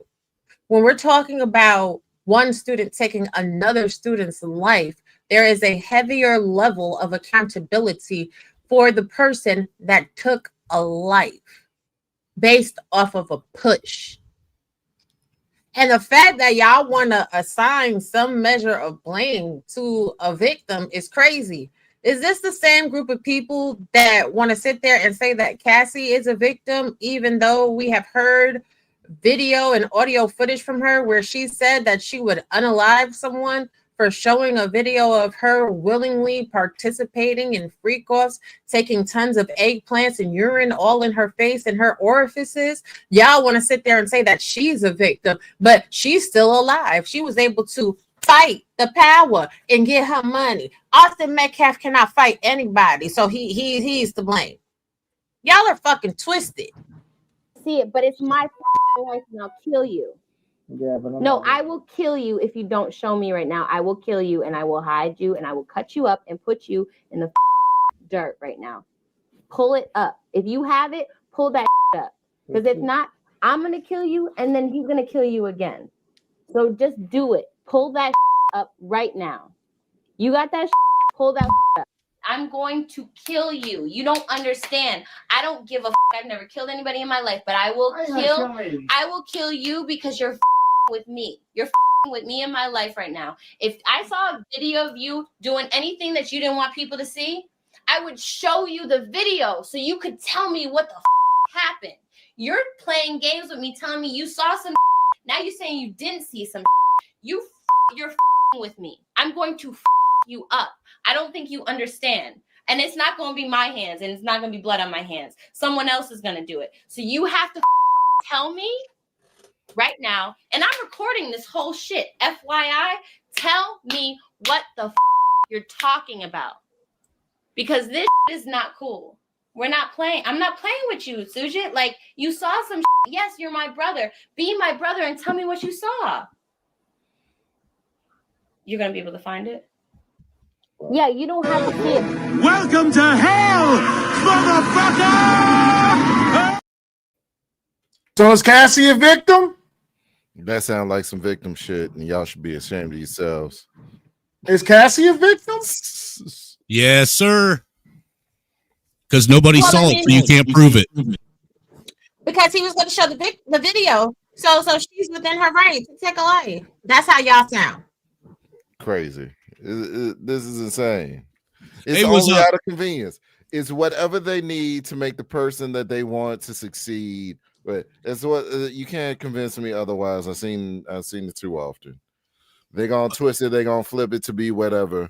Vic earlier was doing a lot of shoeing and toe tapping to try to make the shit fit the way that he wanted to make it fit. It didn't work.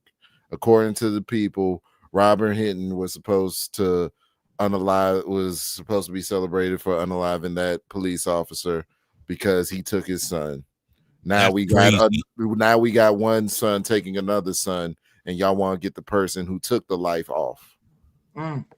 Meanwhile, back at the ranch, y'all still running around here and talk about some OJ didn't do it. Hey, real quick, can I ask a question? Sure. Has it been confirmed, or since you got people in the clouds, can it be confirmed whether or not Karmelo Anthony was actually there as an athlete or as a spectator? Good question. Let me ask. Because It if he was doesn't there, matter what he was there well, as. it does, because if he was there as a spectator, they have spectator expectations as well in the handbook. Was Karmelo? Hey, some man said we're gonna go all the way down the rabbit hole right now. For real, dude. Why not? I mean, listen. Since I got somebody that's on the inside. I mean, I know that me and LA and OG Do Dirty one day we went through and did the due diligence of going through the school's track roster, and he was on the roster, but he wasn't on the roster as an active participant. Bang! Byron says if Diddy is a sex trafficker, then Cassie is too. Absolutely. I believe Cassie, Jane Doe, Mia, all of them. KK, the Isn't that Mule. why Ghislaine Maxwell ended up in prison? Because she was Absolutely. But Cassie got $30 million. Maybe it's because she black. Boop. that white privilege, man. That white privilege. Absolutely. Listen, like I said in that video by comment, that testify. See, look at this shit. Wait a minute. Look at this shit. OJ didn't do it. Judge Joe Brown went over that and the other things around the case. Now, Dale, I try to be nice with y'all. Judge Joe Brown is a respected legal authority, but I tell you what, OJ did it. And that's all I'm gonna say, because I don't want to disrespect Joe Brown. That's all I'm gonna say. OJ did that shit. OJ did that shit. I don't give a damn what nobody say. OJ did that shit. And you know what? Here's the proof that I have. That motherfucker put that glove on. He didn't put the glove all the way on. OJ did that shit. So what's his attorney name? What was his attorney Johnny name? Cochran. Johnny Cochran told him don't put the glove all the way on. He did that shit. well, no, what it was is, if you recall, he put a rubber glove on his hand before he put the glove on his hand, which made it hard for that glove to slide on his hand like it would naturally. If OJ didn't do it, then his son did it. But OJ did that shit. Wait, hold on a second. There's no physical proof that he did it, but there's physical proof that Karmelo Anthony did it. There's that. Yeah, I walked that right down there. You like that, right? I know you do. But back to the thing, if Karmelo was expected, Stop! No, your question was Karmelo there as an athlete or a spectator? He only could have been there as a spectator because he had been disqualified.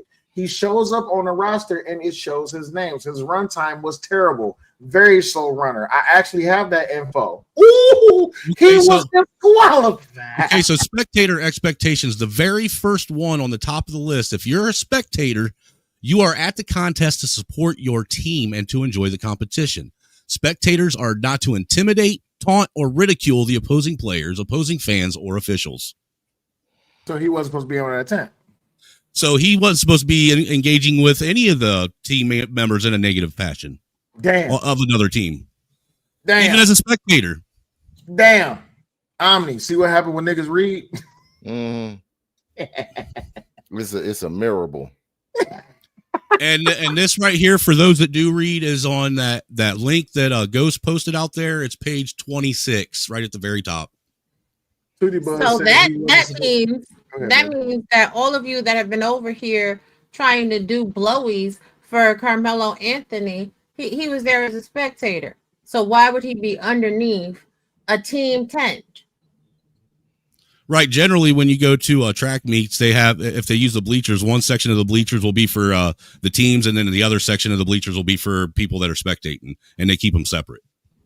So now this speaks to another vein of theory. This is just allegedly, this is just conspiracy theory. This is my very, very personal opinion. This is very, very allegedly, with a little bit of backed up proof. Now, there are some footage, some video clips and footage out there that do show that Karmelo Anthony and the Metcalf twins had prior interactions. So, allegedly. Wait, baby, I have to stop you now. I have to stop you because I asked that question. I had to get permission to say this out loud, but I did just get permission. Even Dominique Alexander had to admit they never knew each other. That's why I had to stop you, because certain people are watching the stream right now. So we have to make sure that very, very allegedly. okay, my bad. I wasn't listening. My bad. Hey, you couldn't even let me get my very, very personal opinion. I thought now my feelings are hurt. Forget about it. Well, your theory has been shot right in the ass. Right, I can't even get it out. Y'all heard me say my very, very personal opinion. Y'all heard me say allegedly. I didn't say it was a matter of fact or legal truth. My bad. Sorry. I'm sorry. Did I just question you and now I'm about to find out? I'm sorry. My bad. Here, let me cut you off again. Is you gonna shoot me? No, she's too smart to do it on a live stream, dude. You know what? I'm going by my avatar. Divorce.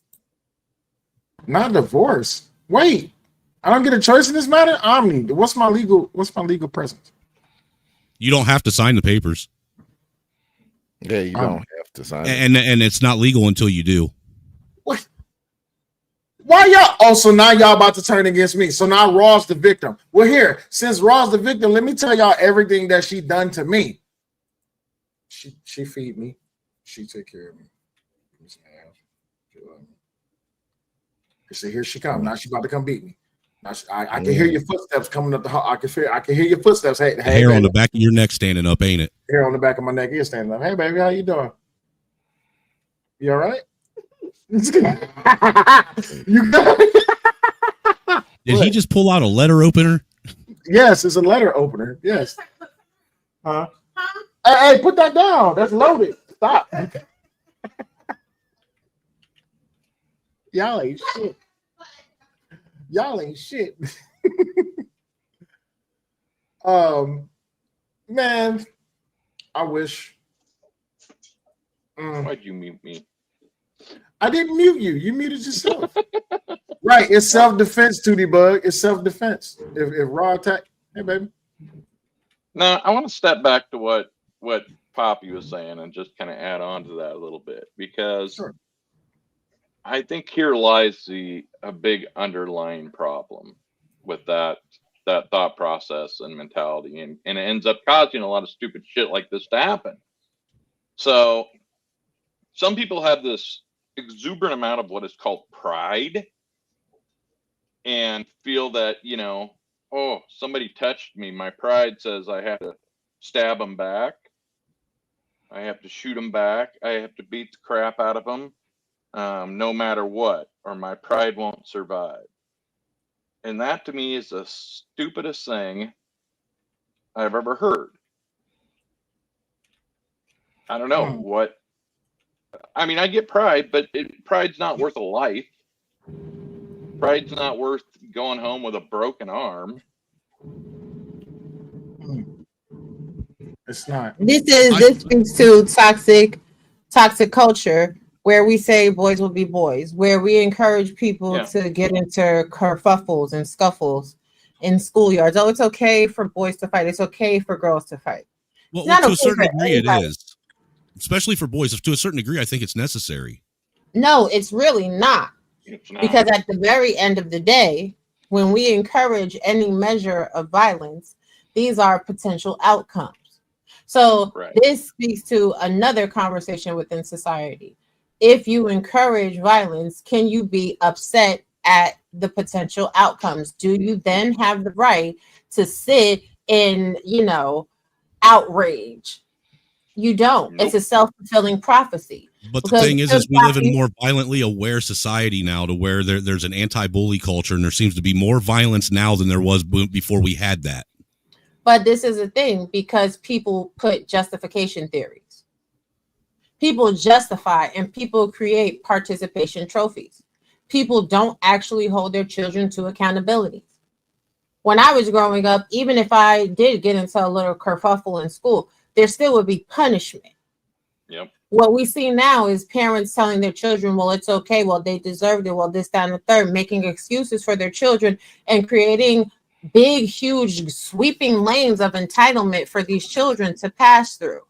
So either way you slice it, this is a societal problem. This is also a problem for the school, because if these are the parameters and you guys have up there the meat rules, why were the meat rules not actually honored? So now the school board has to go back and find ways to implement that.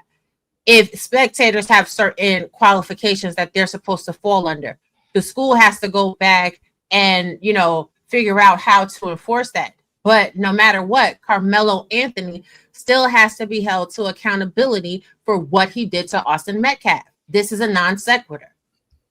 Right. And I can tell you, as a school teacher, a long time ago, there has been this fight against bullying, but this whole movement is not really centered just around the bully victim, but the bullies as well.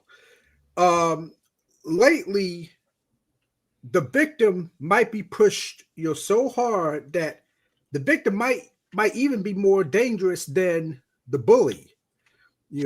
That's what it looks like in this case of Karmelo Anthony. But I think that could be put out the window. But if that was the case, Karmelo Anthony still made the wrong decision. Okay.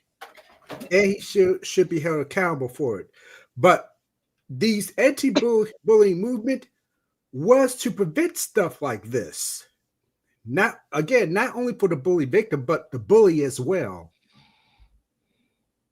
It doesn't seem to be doing that, though. Well, the thing is this, right? I mean, I don't feel I'm wrong for saying this. Should Austin have touched Karmelo? No. No. Should not have. Nope. Does him touching Karmelo, should that have resulted in the ending of his life? Definitely no. Does that mean that it should be overlooked that just because he touched Karmelo, that his life being lost should be overlooked? Hell no. No. Should Karmelo be held accountable for taking the life of Austin just for touching him? Hell yes, without question. And that is without race. That is without me mentioning race. That is without me when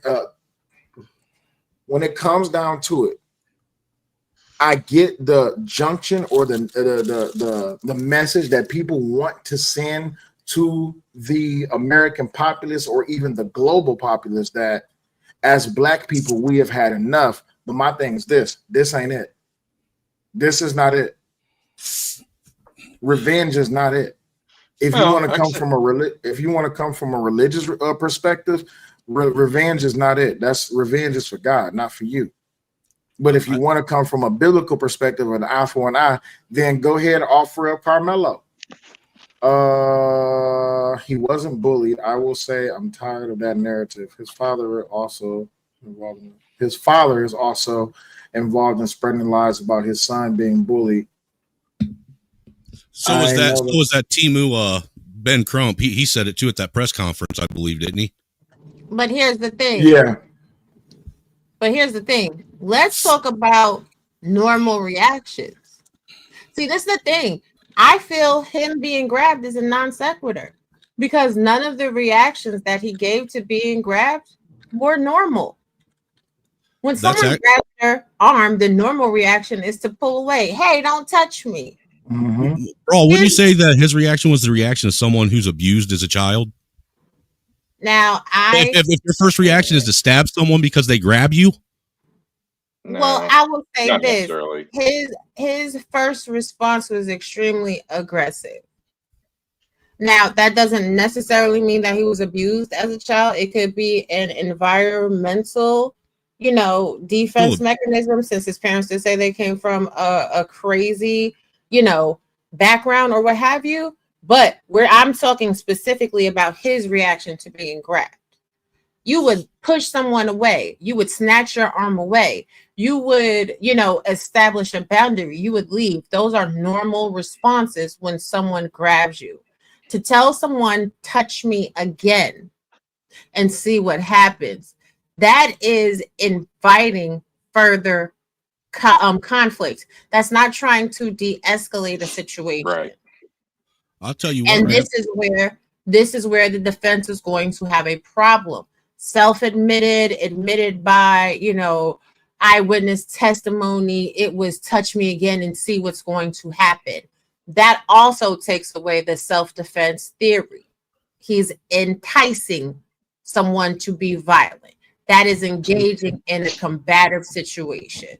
Yeah, they both escalated the situation. I mean, the touching escalated it up one, and then Karmelo saying do it again and see what happens escalated it another notch.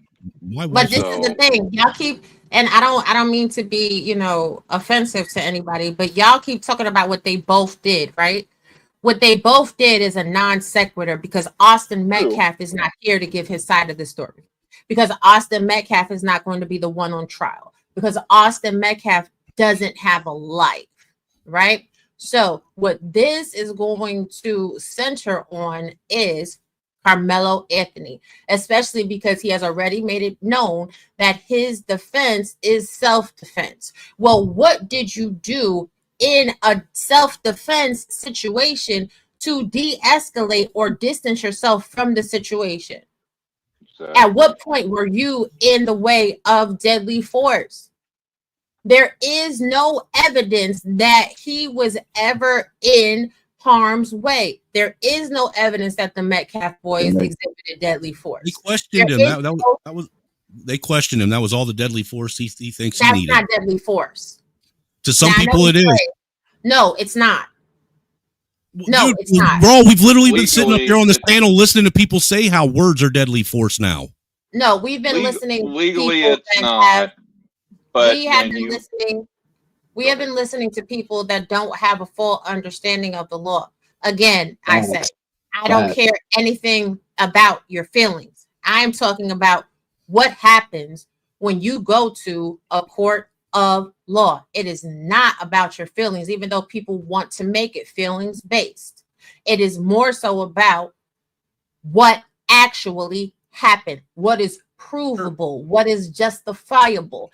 And if there is no proof, if the Metcalfs didn't even say, I'm going to delete you, even if they would say, I'm going to delete you, then there's a possibility that there was a fear of deadly force. But if they just said to them, which is documented in multiple occasions, why are you in our tent? Get out of our tent. Whatever that is not deadly force. And even still, unless somebody actually harmed you, unless there is a defensive wound, that is not deadly force. It's a super hard sell, even if they said, I'm going to delete you. That's a super hard sell to say that that's deadly force. Well, I'm still trying to figure out why he wasn't allowed to be told to get out of their team's tent, but his dad was told to get out of his parents' team's tent when they had that conference. Because this is filibuster. This is salacious filler meant to distract and distract the masses. No, it just they want you talking about everything else. They want you to be in your emotions, and all that's great. The court of public opinion can feel however they want to feel. But when it comes down to that courtroom, it's going to be, what is the law? Can the prosecution prove the elements of the crime for first degree murder? Can they prove the elements of the crime for lesser included charges? That's it, and that's all. And when the jury goes to deliberate, no matter what they've seen all over social media, what they are going to be instructed to do under penalty of the law is actually base the case on the elements of the crime, and did the prosecution actually meet that burden or not? Yep, it's at the end of the day what you can get the juries to believe. Because that's what it all boils down to, whether or not the jurors believe what the story you're telling them. And I'm sorry to everybody that wants this to be a win for Karmelo Anthony. The prosecution has a pretty great case right now, and they're not rushing it because the prosecution doesn't give a damn about the court of public opinion. The prosecution in Frisco, Texas, is on some federal level shit. You know what the actual rate is for the feds when they actually get their people? It's like 98%. Frisco is trying to make sure they have an airtight case before they proceed. They are crossing their T's, they are dotting their I's. They're not playing any games while y'all are out here speculating and trying to pity people and everything else. Fuck pity. You know, just dawned on me. Pity for Austin. I don't. Go ahead. No, something just dawned on me. I'm surprised that didn't you say that Anthony's mom is moving back to New Orleans or something silly like that? Her mom or his mom or his dad, one of them, or we're talking about it. Who cares? Well, what's interesting, I would think that the courts would not allow them to move during an impeding investigation in court hearing, because now that would make it real easy for a kid that is out on bond on an ankle monitor to just disappear. So this is the thing that people don't understand about ankle monitors too. Ankle monitors is not that easy to shake. If you have an ankle monitor on and you cut off your ankle monitor, guess what? The police department is showing up to where you're supposed to be in surrounding areas pretty quickly. They're going to put bolos out and everything else. You're not going to be able to get on a plane. You may be able to get on a car, but if they already know where your potential address that you're going to land is going to be, they're going to be watching and they're going to be plotting locations along the way to pull up on you. Like, come on now, let's be serious. And like how I said earlier, if the father is moving and him and the mother are not getting along, the court can't make the father stay there. They can't be like, oh, you have to stay. He's not under trial. He's not under anybody's suspicion. It's just Karmelo Anthony. And if it becomes that much of a problem, they will revoke that little boy's bail and throw that little boy in jail. Well, the only reason why I brought it up is because of the simple fact he's on house arrest. So now his parents technically are involved. They're basically his wardens. No, they're not. So he's on house arrest. As long as one of the parents maintain the household that he's on house arrest at, the other one is free to leave. Dude, I I didn't know how it worked. I know, I've never been on house arrest. To me, it just seemed like a conflict of interest to the case and making, things a whole lot messier than they have to be. And you know what? I hear you and I could get that. But the point is simply this. They have no rights or recourse to hold either one of them parents. Hell, even if the mother decided she wanted to get up and leave, they would simply take Karmelo Anthony and throw him in jail. Well, I guess that would be an option. You're right. Let me share this right quick. The truth will come out. There were too many people that were there that saw what happened. My own son told me what happened. There was never a punch even thrown. So I don't care. There was never a phone broken. We've never had contact with this individual ever. So unless you were there, I don't appreciate all the gossip and all the mistruths that people are speaking at this moment. The truth will come out. Sorry, the reason I wanted to play that, right, is because that's a lot of what's going on. And I understand we're trying to talk around legal terminology, the what if I bottoms and all that and the other. The truth of the matter is this. Well, let's just be honest, because I'm getting tired now, and we 30 seconds away from 6 hours in. And I'm gonna just say this. At this point, I don't know if people are still looking for a reason to try to push the black victim narrative. I think that's a disgusting way to try to push this thing. But when you look at everything surrounding this case, it comes down to what I said so with passion before. A young man's life was taken by another young man. And that young man has to suffer the consequences of the decisions that he made, whether intentionally or unintentionally. It comes down to the fact that you are an adult. Whether you took that knife there just because you had it on you or you took it there for defense, you diverted to that knife and in the situation that you thought deemed deadly force or the use of deadly force. And you're going to have to answer for that. My condolences still goes out to the Metcalf family because they're the ones that suffer behind this the most. This is not a race issue. This is not a black people problem. This is not a injustice. No, this is an injustice. I'll take it back. The injustice here is that Austin Metcalf is decaying in the ground and his father, mother, brother, and all of those who feel for it and been through, not just on the white side, but the black side as well, people who have been through situations like this this is a consistent reminder that the people who are the loved ones of the one who took the life feel like they're the victim. It's the same stupid analogy where someone broke into a man's house and that man ended up shooting that person, and then now the family can sue that man. Kills. If I break into your house, you can shoot me, but I could also sue you for attempted murder for breaking into your house. I never said that justice nor the judicial system was perfect. I just said it has to be worked on, but there has to be a stepping stone somewhere. And going around in a circle using all of these anecdotal experiences of past transgressions towards a specific race just because you have a bias or you have prejudice is what is crazy and messing up this whole entire situation. And because people are trying to grift off the back of this situation by using race as bait to garner emotions out of people, is really leading people down a pathway where delusions are at an all-time high. And yet when you open up the floor for discussions like this, a lot of people want to bring situations that they've been through or what they think should happen.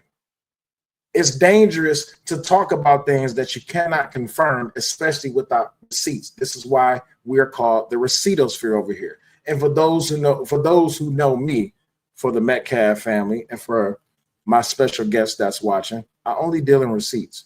I wouldn't say it if I didn't have it. Follow my track record. Joseph, Daryl, JP, what was his name? The real Pookie. I don't play. And unfortunately, what happens because of society's degenerative love for felons and criminals, society wants to see everyone stick it to the man. And in this connotation, a lot of people are just happy that Austin Metcalf is dead, and that's disgusting. It truly is. That's beyond disgusting. It's no other way I can describe it. That's how this else space. can I? Go ahead, Kills. Nah, You've yo. been quiet this whole time. Go ahead, Kills. My bad.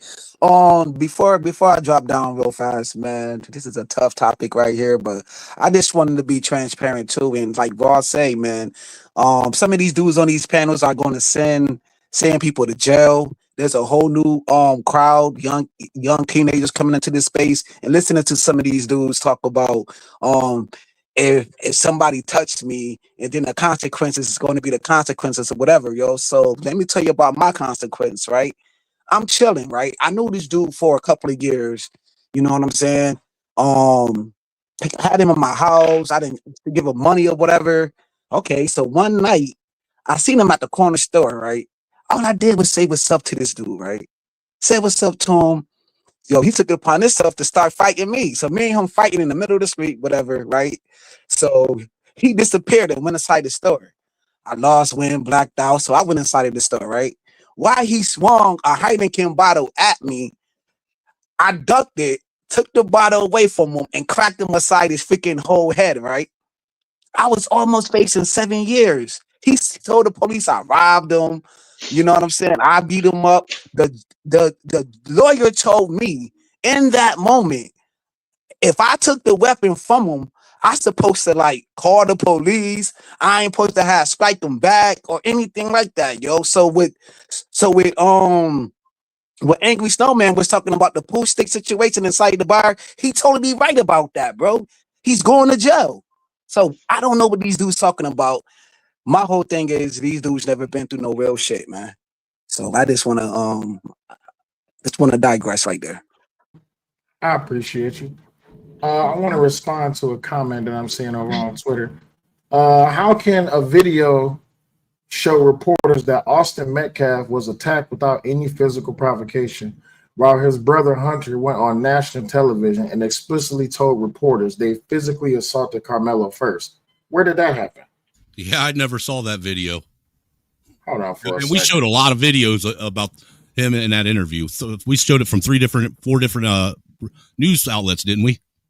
Right. Hold on. Where you stand at on the whole Hunter Carmelo issue? Most of y'all made it about race. When it's not about race, it's about who's right and who's wrong. I'm not gonna keep going over the story 100 times like everyone else, because once all the facts come out, you're gonna see that Austin was in the wrong. Did he deserve to get unalived over it? Maybe not, but he was in the wrong. But I know the law does state that if you're in the commission of a crime and someone loses their life, the surviving person who's in the commission of the crime with that person is charged with the death. What? Can we also address the ominous music that he's playing in the background to make it sound worse? Where did he Fuck get the that music? Thank you, Omni. Where did he get that from? For those who had a hard time at hearing, I'll re-explain. He said, for those who was in the commission of a crime, if Raw is committing a crime, if I'm committing a crime and I lose my life, and Raw is in the commission of a crime with me, then Raw should be charged with the loss of my life. Can somebody Google this for me, please? Omni Bad Duck Snowman kills Dr. Steel Raw. Can somebody tell me? Hold on. I'm having a hard time processing what was just said. Can you say that again?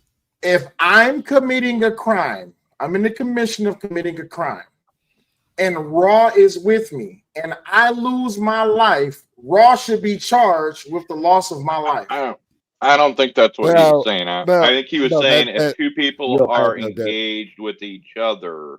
No, Bad Doug, that's what he said. No, we can't. No, play it again. Let's hear from his mouth again. We can't say what he meant or what that lower life form said was if two parties are in commission of a crime and one dies and the other one survives, the surviving party is assumed to have some responsibility over the unalive party. Right. Is he I don't using know, yo. Hey, yo, did y'all ever hear that? Like in certain states, like that's liable to happen, though, right? Seriously, That's what I was about I to don't ask. know. Is he getting that based off of like, I think it's in Ohio. No, you're not if you're in the you're not automatically charged with being responsible for the unalive party. No, you no, will but I mean, likely no, because I'm tired of niggas. What happened is in those cases, Kills, right? And I'm not saying I'm tired of niggas like I'm tired of you, but god damn it, people just like to go hither and yon, and I just want to keep it right here. What happens is you were the number one witness or suspect. You're not going to be immediately charged. You're the only other person that was on the scene at the time. So you're the only one that has a story to tell as to what happened. Doesn't mean that they assume that you unalive the person. They can't make that assumption yet because they don't have any details of the case. They just have a body and an alive person. Chris Sanger says that's Texas law. Texas law, if you with someone that's committing a crime, you can be charged too, especially if you don't snitch. Right. Right. That's Well, great. obviously. That's great, standard. right? That's great. What crime was Metcalf committing at the time? Thank you. Well, look, and the only time I've ever heard of anybody getting critical thinking skills are so. Wait, hold on. Wait, I'm trying to wait. I know it's hard to Snowman. I know you got something important, but I have to let this ride. I know the music with is. this. It has to do with this. Oh, okay. Go ahead. Go ahead, Dan. It's actually relevant because, like I said, the only way that I could think that he could get what he's saying is if he's trying to apply that to, like, if someone ODs and you're another person that was with them when they OD, you can be charged for their death. In a lot of cases, that's true. All right, all right. I know the music is terrible, y'all. Just ride with me on this one for a second. We're gonna play it. I don't know where you stand at on the whole Hunter Karmelo issue. Most of y'all made it about race when it's not about race. It's about who's right and who's wrong. I'm not going to keep going over the story 100 times like everyone else, because once all the facts come out, you're going to see that Austin was in the wrong. Did he deserve to get unalived over it? Maybe not, but he was in the wrong. But I know the law does state that if you're in the commission of a crime and someone loses their life, the surviving person who was in the commission of the crime with that person is charged with the death. So Hunter, his brother, needs to be charged with Austin's death because Hunter and Austin was in the commission of a crime, possibly a felony. They was robbing him when they took his property, and then they assaulted him, and that led to the unaliving of Austin. While Hunter is very much lying in the details of what happened because he's trying to protect himself and the image of Austin. But the cry should be, instead of arrest Karmelo, it should be arrest Hunter. What the fuck did I just hear? Dude, people that blatantly lie like that, dude, they're man, that is. I'm glad he said that shit, though. At least Pookie and Ray don't got nothing to do with this bullshit. That nigga's a middle class nigga who said that bullshit. Pookie free from this bullshit. Go ahead. Ron, please explain this to me, baby, as my lovely wife. That was funny. This law, codified in section 7.02 of the Texas Penal Code, allows you to be held criminally responsible for a felony committed by another person if you helped plan. Baby, question for you. What felony was Austin and or Hunter committing? They were just running their business because while y'all were listening to the idiot on the other platform, I've been sitting here looking at the interviews from April 3rd of 2025, and in no point, I'm almost finished listening to one, have I heard you know, Austin's brother say that they beat up Anthony. What he said was they had a little altercation, and then he explains what happens where his brother was talking to Karmelo Anthony, and then he turned his head and he didn't see the stab, and he turned right back around, and his brother was on the floor. So this is why listening and having comprehension skills matters. For those of you that miss the nuance while you're watching these videos, most of these videos have transcripts that you can go through and you can read again. I have timestamps for one. I'm going to finish listening to the other one. I'll be back when I finish. So now altercation means that you were in a physical fight with someone every time. Apparently. No, I want to get to the felony. So, Omni, you ain't supposed to be under this tent. Is that a felony? That's a stab, felony. stab. That's a felony. Telling somebody that they're not supposed to be where they're not supposed to be. That's a felony now? That's a felony, apparently. Okay, wait. All right. So if that's not a felony, if you don't get your ass from up under this tent, I'm gonna move you, and then I grab your arm. Is that a felony? Felonious activities, 100%. Hey, Sel, can I ask you a question? Is your I cloud really still here? hate the world, bro. Like I'm so like people. I just want to strangle. Like No, I got a relevant question. I thought you were done. What's the question? Were the Anthony brothers part of the organizing that event? No. Because that's been one of the things that have been brought up too, that they helped organize it. That's why they had the right to question him. There's not enough oxygen. There's not enough trees on Earth replacing the oxygen people are wasting. Byron says it could be felony assault if he touched Karmelo unwarranted.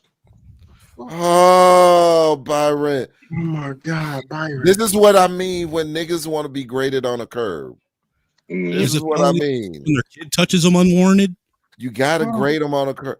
Some kid, look, this is what like George Bush was a horrible president because some of these niggas need to be left behind.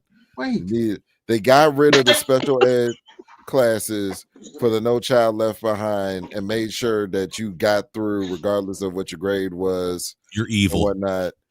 A lot of them needed to repeat a grade or two. Omni, could you do me a favor and read that's on the screen, please? Yeah. Felony assault, often refers to as aggravated assault, involves an assault with a dangerous weapon, causing serious bodily harm, or targeting a vulnerable victim. Did Austin have a weapon? By all accounts, no. Okay. No. Did he grab him? Could that grab have caused serious bodily harm? No. Was Karmelo Anthony a vulnerable victim or a potential was he a victim of targeting? All black people are a victim of targeting, sir. By default. I will kick your ass off of this damn street. He's not lying though. He's not lying. I don't like to use the word retarded. And Byron, I'm not calling you retarded, but to the dude whose video, this guy right here, you retarded fuck. How in the fuck to any of you low brain, vibrational brain, low hanging fruit motherfuckers? Where the fuck was the goddamn potentiality for aggravated assault or felonious assault when there was no weapon from Austin? Where was what the fuck? He wasn't vulnerable. He broke Will. He broke him. Nigga logic kills me. I swear. Oh, I felt my heart palpitating. What the hell? Now, I mean, the reality is there, by law, they could count him touching him as a misdemeanor. But who cares? Doesn't matter. It doesn't matter. I just said it doesn't matter. I'm just pointing out facts. Are you arguing with someone in your head?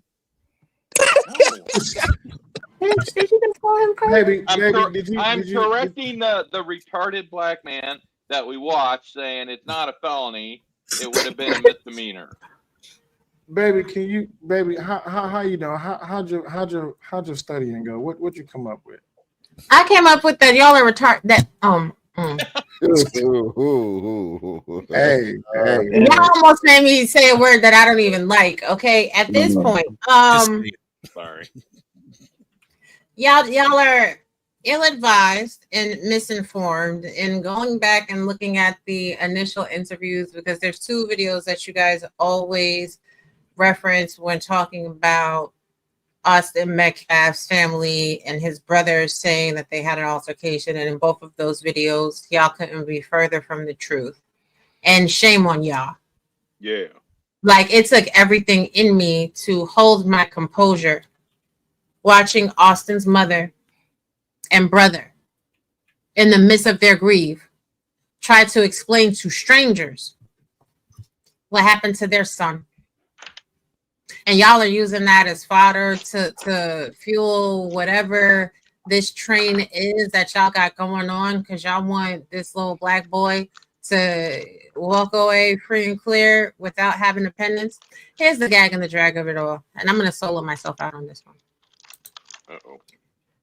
In the off chance that the prosecution cannot prosecute this young man, do you know what it is to take someone's life? Do you know what it is to have their soul to walk with you? Do y'all understand that every time Karmelo Anthony looks in the mirror, the only thing he's really seeing is Austin Metcalf? Or are y'all that devoid of humanity that you don't really understand the full weight and consequence of taking someone's life? I pray to God that none of y'all ever have someone to take your family members' lives away.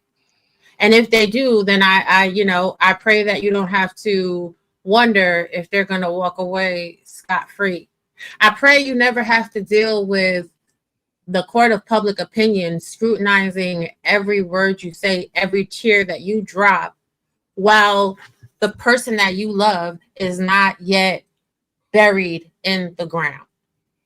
Y'all are all full of the devil's energy. Y'all are all demons. There's not a shred of humanity in any one of you that are trying to defend Karmelo Anthony. It's really not. And this supersedes race. This is just that demonic energy coming up out you. The fact that y'all can't see right from wrong. The fact that y'all are trying to make this boy the bad person in the situation when he doesn't even have the ability to defend himself. The fact that y'all are trying to vilify his brother, his twin brother's defense of what happened. His twin brother that shared a womb with him. From the womb to the tomb. Yeah. Been there with him every breath of the way, even when he took his last. Y'all are animals. Every last one of you. Every last one of you. With that being said, let me go ahead and go, because I'm beyond annoyed. I'm beyond annoyed, and I'm tired of this conversation. I'm also going to say this. When this case goes to trial and the outcomes are what the outcomes are, all of you that wanted to defend Karmelo Anthony, don't come back over here and talk about y'all were right, because it's futile and it means nothing. Nobody needs accolades or you doing blowies and doing pink meth or none of that. No, we don't give a damn about none of that shit. It is about being mentally aware enough to know what the laws are and what the potential outcomes are. It is being mentally aware enough to know what to teach our children, what to teach each other in society. It is moments like this when humanity gets to stand up and say, you know what? All of this bullshit aside, human being first. Because y'all all know that race is a social construct. It doesn't even really exist. Doesn't even really exist. It's some shit that society told you to make you feel better than or less than someone else. But one thing they cannot take away from you is the way that your blood pumps through your heart, the way that your soul enters and leaves your body. Yeah, y'all will say y'all are Christians. Yeah, y'all will say you'll believe in God. Yeah, y'all will say y'all are NOI, that you're this and you're that and the third. You're not. Y'all are heathens and y'all are all going to go to hell. Anyway, bye. Bye, baby. Quack.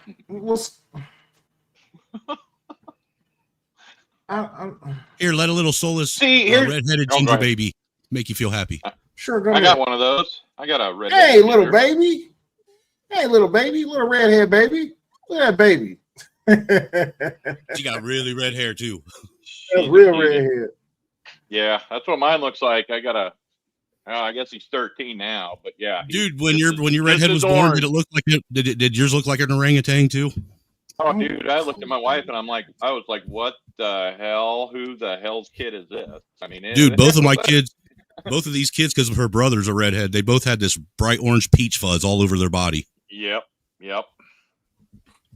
I asked a question to my insider just to see if something is true or not before we go. I really want to answer to this question on whether or not it's true. Go ahead. While you're doing that, so I just want to say something so everybody understands. There's no doubt in my mind that Karmelo is guilty of murdering another person. Period. And to be honest with you, that part of the story is so cut and dried that I'm past that. I'm in the what led up to this point in his mind frame that this was okay to do.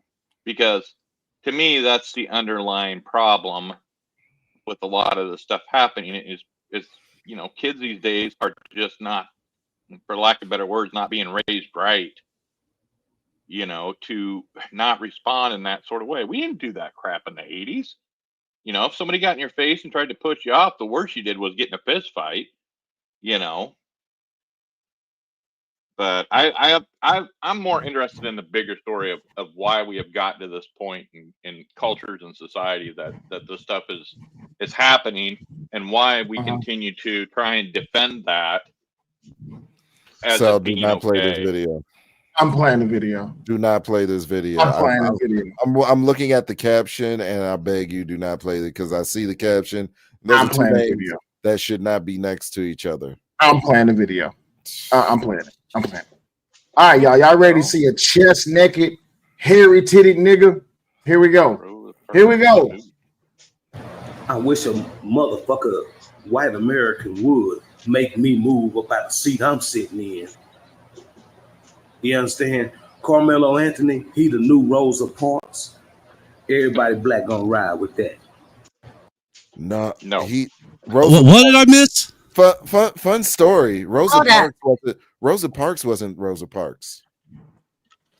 Fun story. If you don't go brush your goddamn tartar riddled teeth, if you don't go ahead and get you a bleaching session, sir, if you don't go ahead and cut the rest of that little half dead peach fuzz off your hair, if you don't put some clothes on your body, if you don't go to the gym, my guy, if you don't put a bra on for them AA cups that you got going on, talk about some you wish white America would make you move. White America wish you would get a job. White America wish you would put some clothes on before you come trying to address people. How the hell is Karmelo Anthony the new Rosa Parks? Guess what? Even if Rosa Parks was Rosa Parks didn't kill nobody over that damn seat on that bus. In fact, a whole bunch of black people actually died over the bus boycotts. But you too goddamn ignorant to know that even white people died over them bus boycotts. I suggest you take your ass on down to the Martin Luther King Jr. Hotel and go ahead and look at their Black History exhibit. See, a lot of y'all foolish ass ninjas in this goddamn world, y'all don't know a bit more about y'all fucking history and always talking dumb, stupid shit. You have got taught 2 lines of history in school, and then you wind up going ahead around and keep repeating stupid ass shit. Stupid ass shit. Hey, yo, Raw. Hey, yo, Raw, this is crazy. Your drag game is phenomenal. But, Raw, did you hear these spaces? They calling Karmelo the new OJ? Did you hear that? Child, these people need to shut the hell up. Shut up. Shut up. Just everybody shut up. Shut up. You know, it is better to be thoughtful than to open your mouth and remove all doubt. I want all of y'all to shut up. Where's the belt? Y'all asses whooped. Shut up on social media. Get a job. Wi-Fi is education. Y'all embarrassing to black people. Let me go. I am 100%. Gotta love you off. I know this if nothing else, right? So I know this if nothing else. Wi-Fi is entirely too cheap.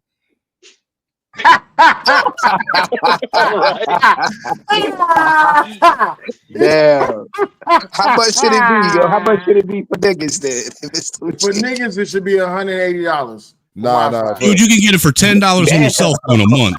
Nah. For niggas, I think you need to take a competency test in order to have access to the internet before you have that. Really? You gotta take an IQ and civil service test just to get Wi-Fi? You know how they had us take the standardized test back in the day, the bubble sheet test? Yes. Yeah, the Scantrons. That's what they need for access to Wi-Fi. He said Wi-Fi is too cheap. Now, guys, let me be real with y'all. White people deserve some credit today. Because why in the hell is Karmelo Anthony, that 17-year-old murderer, walking around the streets of Texas a free man? How is that even possible? This is an animal who killed a 17-year-old boy over a damn book bag, and right now in the state of Texas, he is a free man. Not only is he a... Is that Bob's brother? I don't know, but hold on a second. I got a little somebody in the back. Give me a second, y'all. Hold on. New phone. Who this? The phone operator. Oh, okay. What's going on, phone operator? How can I help you, sir? Not too bad. Just spending my Sunday kind of bored. Your Sunday? Sunday already? Saturday. Oh, okay. Time's All right. got me messed up here. Yeah, we talking about the Karmelo Anthony and the Austin Metcalf case. What you got on it? Yeah, the Karmelo Anthony case. Yeah, what you got on it? I just wanted to join to hear y'all. Okay. So you didn't have nothing to add to the conversation? Well, I mean, like, he murdered Austin Metcalf. That was a sad state of affairs, but... Mm-hmm. Do you think he's innocent? Me personally, I'd say the one that stabbed him, no. But then again, I'd also say what he did was messed up, definitely. It was. So you don't think it was self-defense then? Well, do you mean like for him like trying to hit him and all that? No, I'm saying you don't think that Karmelo Anthony killed him out of self-defense. Me personally, I'd say no. Do you think this is a miscarriage of justice? No. And why so? Let me ask you that. Why so? Why don't you think this is a miscarriage of justice? Well, because the stabbing in itself, like for example, you're bringing the knife on the school, you're using that on the person. It's not right.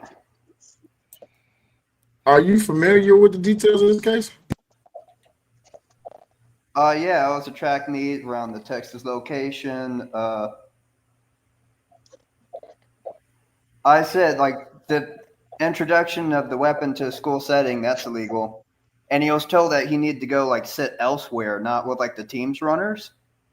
And he was where like he shouldn't have been, and he asked to leave and he refused.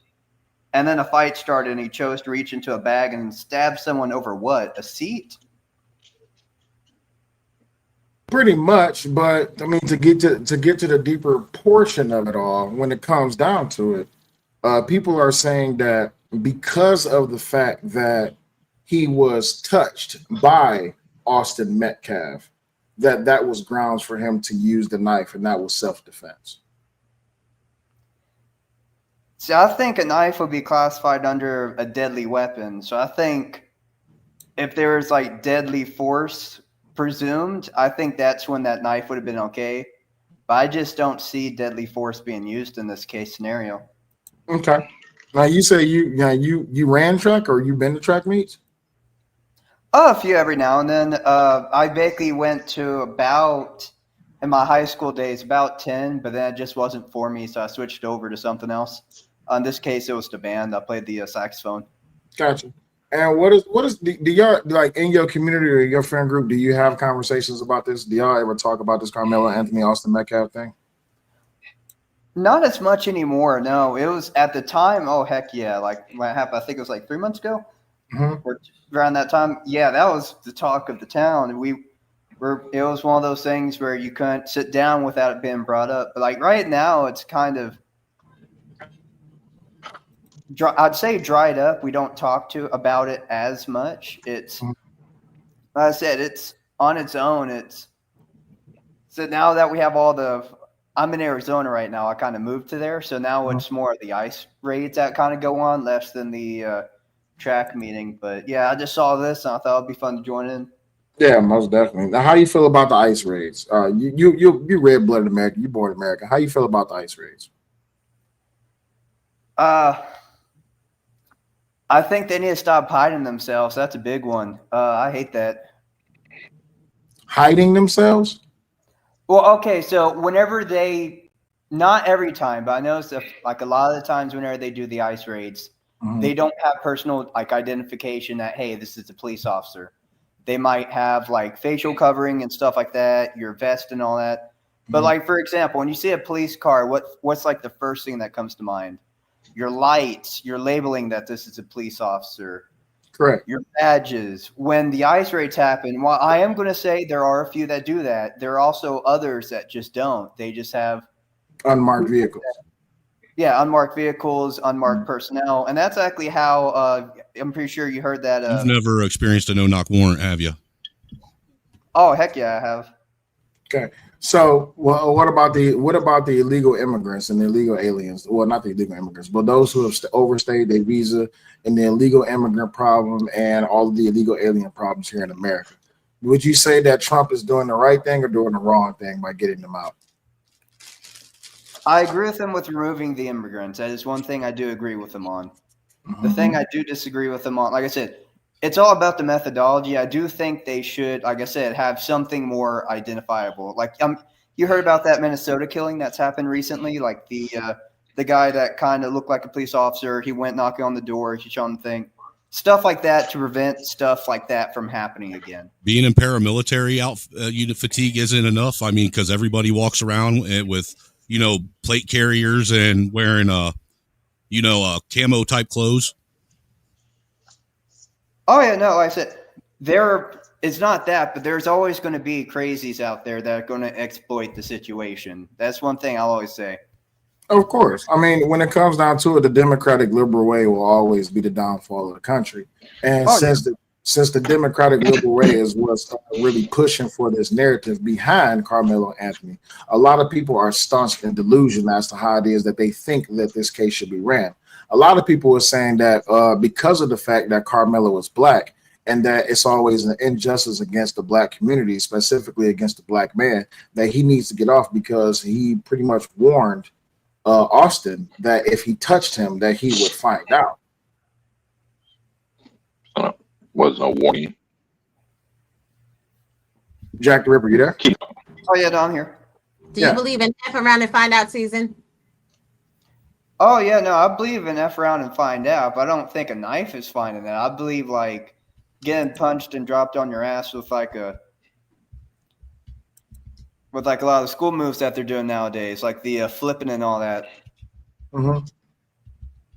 So in other words, you want to see justice be had.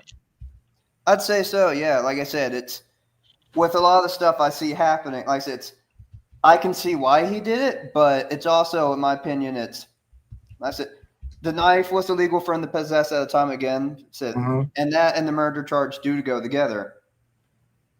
And like I said, it's just to stand your ground doesn't mean you can use any level of lethal force to defend that. Like I said, it's fine if, like I said, if let's say the fight happened, he kicked him, or did like a wrestling move on him. I forgot what it's called. It's where you pick the person up and drop them. It's like a suplex, I think is what you call it. Like if they like suplexed him and broke his neck, made him paralyzed or killed him, that's still bad, but I wouldn't say that's kid's fine. You know what I mean? But like I said, the knife itself, I think that's the part that has me messed up. Like just has me fucked on that. Because if you're in a location where you're not allowed to be, if you provoked another policy or you're breaking law, like given that he was asked to leave the area and wasn't allowed to be in that space, and had some background with this other kid, and then he had been like harassing him and all that, and then he brings the knife. So at best, he may qualify for like an imperfect self-defense, but due to the multiple like instances around the situation, I'm just going to see how this goes with the jury, definitely. That's going to be a fun thing to watch, because if the laws get explained in depth to a jury when the victim is so sympathetic, that's a sympathetic victim. He was an athlete who worked around, had like, I forgot what his GPA was, but 3.7.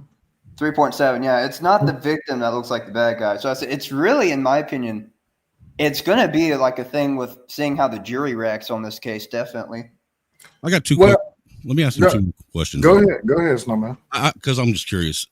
What, as far as Rittenhouse, was it self-defense or was he a murderer? In your opinion, sir? In my opinion, okay, let's see. I'd say Self-defense or murder? Yeah, I'd probably say it's a murder. Okay, and George Floyd, did he die of a fentanyl overdose or was it a knee on his neck? Oh yeah, no, that was fentanyl overdose. So you said Kyle Rittenhouse. Wait. You said Kyle Rittenhouse was murder? Yeah, that dude, he's got me all kinds of, because it's weird how he answered the questions. That's right. It threw me. Yeah, that's what I want to get to. Jack the Ripper, really quick. Mind you, don't take no offense to this, but I usually don't let people up that I don't know, and especially because they're not on camera. Do you mind coming on camera for like 2 seconds? You're not on the screen. I'm soloed out on the screen, but I see you in the back. Do you mind coming on camera for like 2 seconds, just so I can confirm you're a real person and not trying to form on the show? Oh yeah, sure. Wait, people still do that now? All the time. All of the fucking time. Especially when you get multicultural panels like this. I'm not a real person. I'm a duck. Here, let me try to get my let's see, my camera kind of get kicked in. Is it okay if I rejoin with a different camera? Sure, go ahead.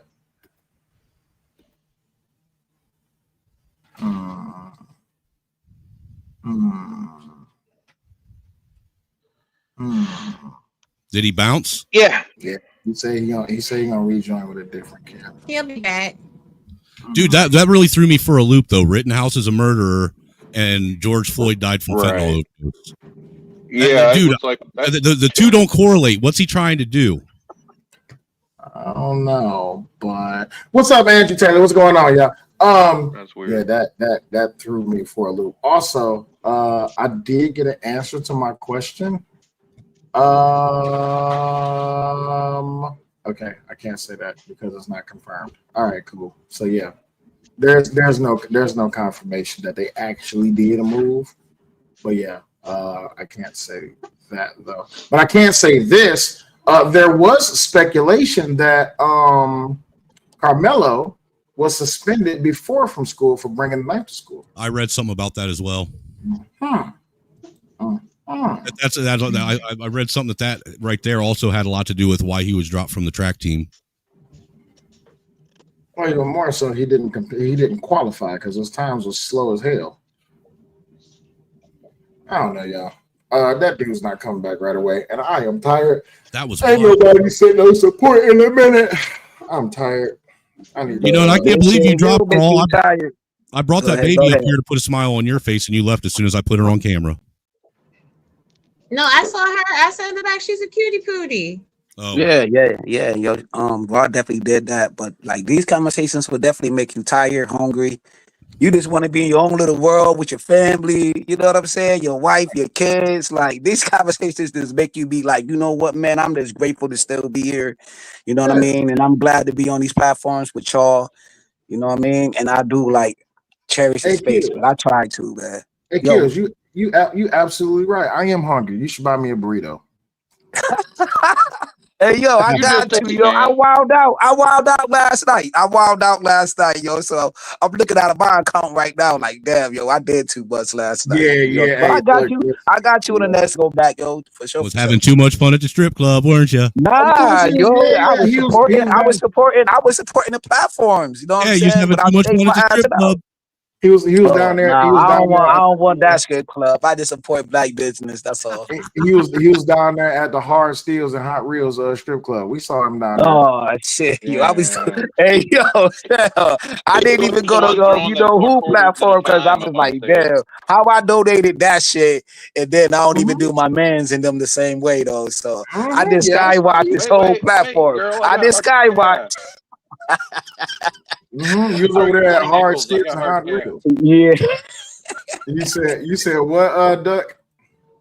I said, let me support you with hard cash. Let me throw you these 20 nickels I got. That's $1. Hell yeah! Listen, I'll take 20 give you these 4 You quarters. trying to give him a concussion? Why are you throwing nickels at him? I'm gonna Susan B. Anthony Anyway. that girl up. Y'all are so simple. Anyway, I want everybody to go relax, get you a snack, and then come back on Mind Chaos Brew channel at 6 o'clock. Well, in 45 minutes, because we're gonna be talking about this whole situation with DJ Vlad, Lord Jamar, and Godfrey the comedian. It's about to be going down. Oh, yeah, that's gonna be a good one. What channel is that going to be on? I forgot. The Mind Chaos Brew. I gotta finish playing that video. Hold on, let me find that video that I was just. There it is, right there. All right, share this tab and this one right here, right there. All right, cool. There we go. Y'all, white people deserve some credit today. Because why in the hell is Karmelo Anthony, that 17-year-old murderer, walking around the streets of Texas a free man? How is that even possible? This is an animal who killed a 17-year-old boy over a damn book bag, and right now in the state of Texas, he is a free man. Not only is he a free man, he is a man who is a lot more wealthier today than he was when he went into the jail cell, because the social justice warriors and BLM domestic terrorists have raised hundreds of thousands of dollars in his name, because apparently murder is excusable just because he looks like us. Yeah, that's a damn shame. It's disgusting. Now, imagine if the roles were reversed. Imagine if Karmelo Anthony was a white man, or actually imagine if he was a white man who was a police officer. And all of a sudden, his bail was reduced heavily and he was just allowed to walk out of jail scot-free. Oh, America would be burning to the ground right now. And that's not me speculating. I know this to be true because it happened just a few years ago. When the BLM thugs didn't get their way, they set America on fire. That is exactly what happened. But you won't see that happen in this case. Wait a minute. Now that he just said that, what was the chick name that got off for killing an old dude in the house, in the apartment? What was her name? Amber Geiger. Amber Geiger. Exactly. Damn, I just remembered that. I just remember that. All right, y'all. We're about to get out of here. I'm tired. We need to go take a break. I need to chill out. I need to get some food up in me. And we will be back on Mind Chaos Brew at 6 p.m. That's about 44 minutes. So I appreciate each and every last one of y'all. I would usually call for last words, but today, my last words for everybody on the stream is to leave that dope alone. Leave that dope alone. You haven't.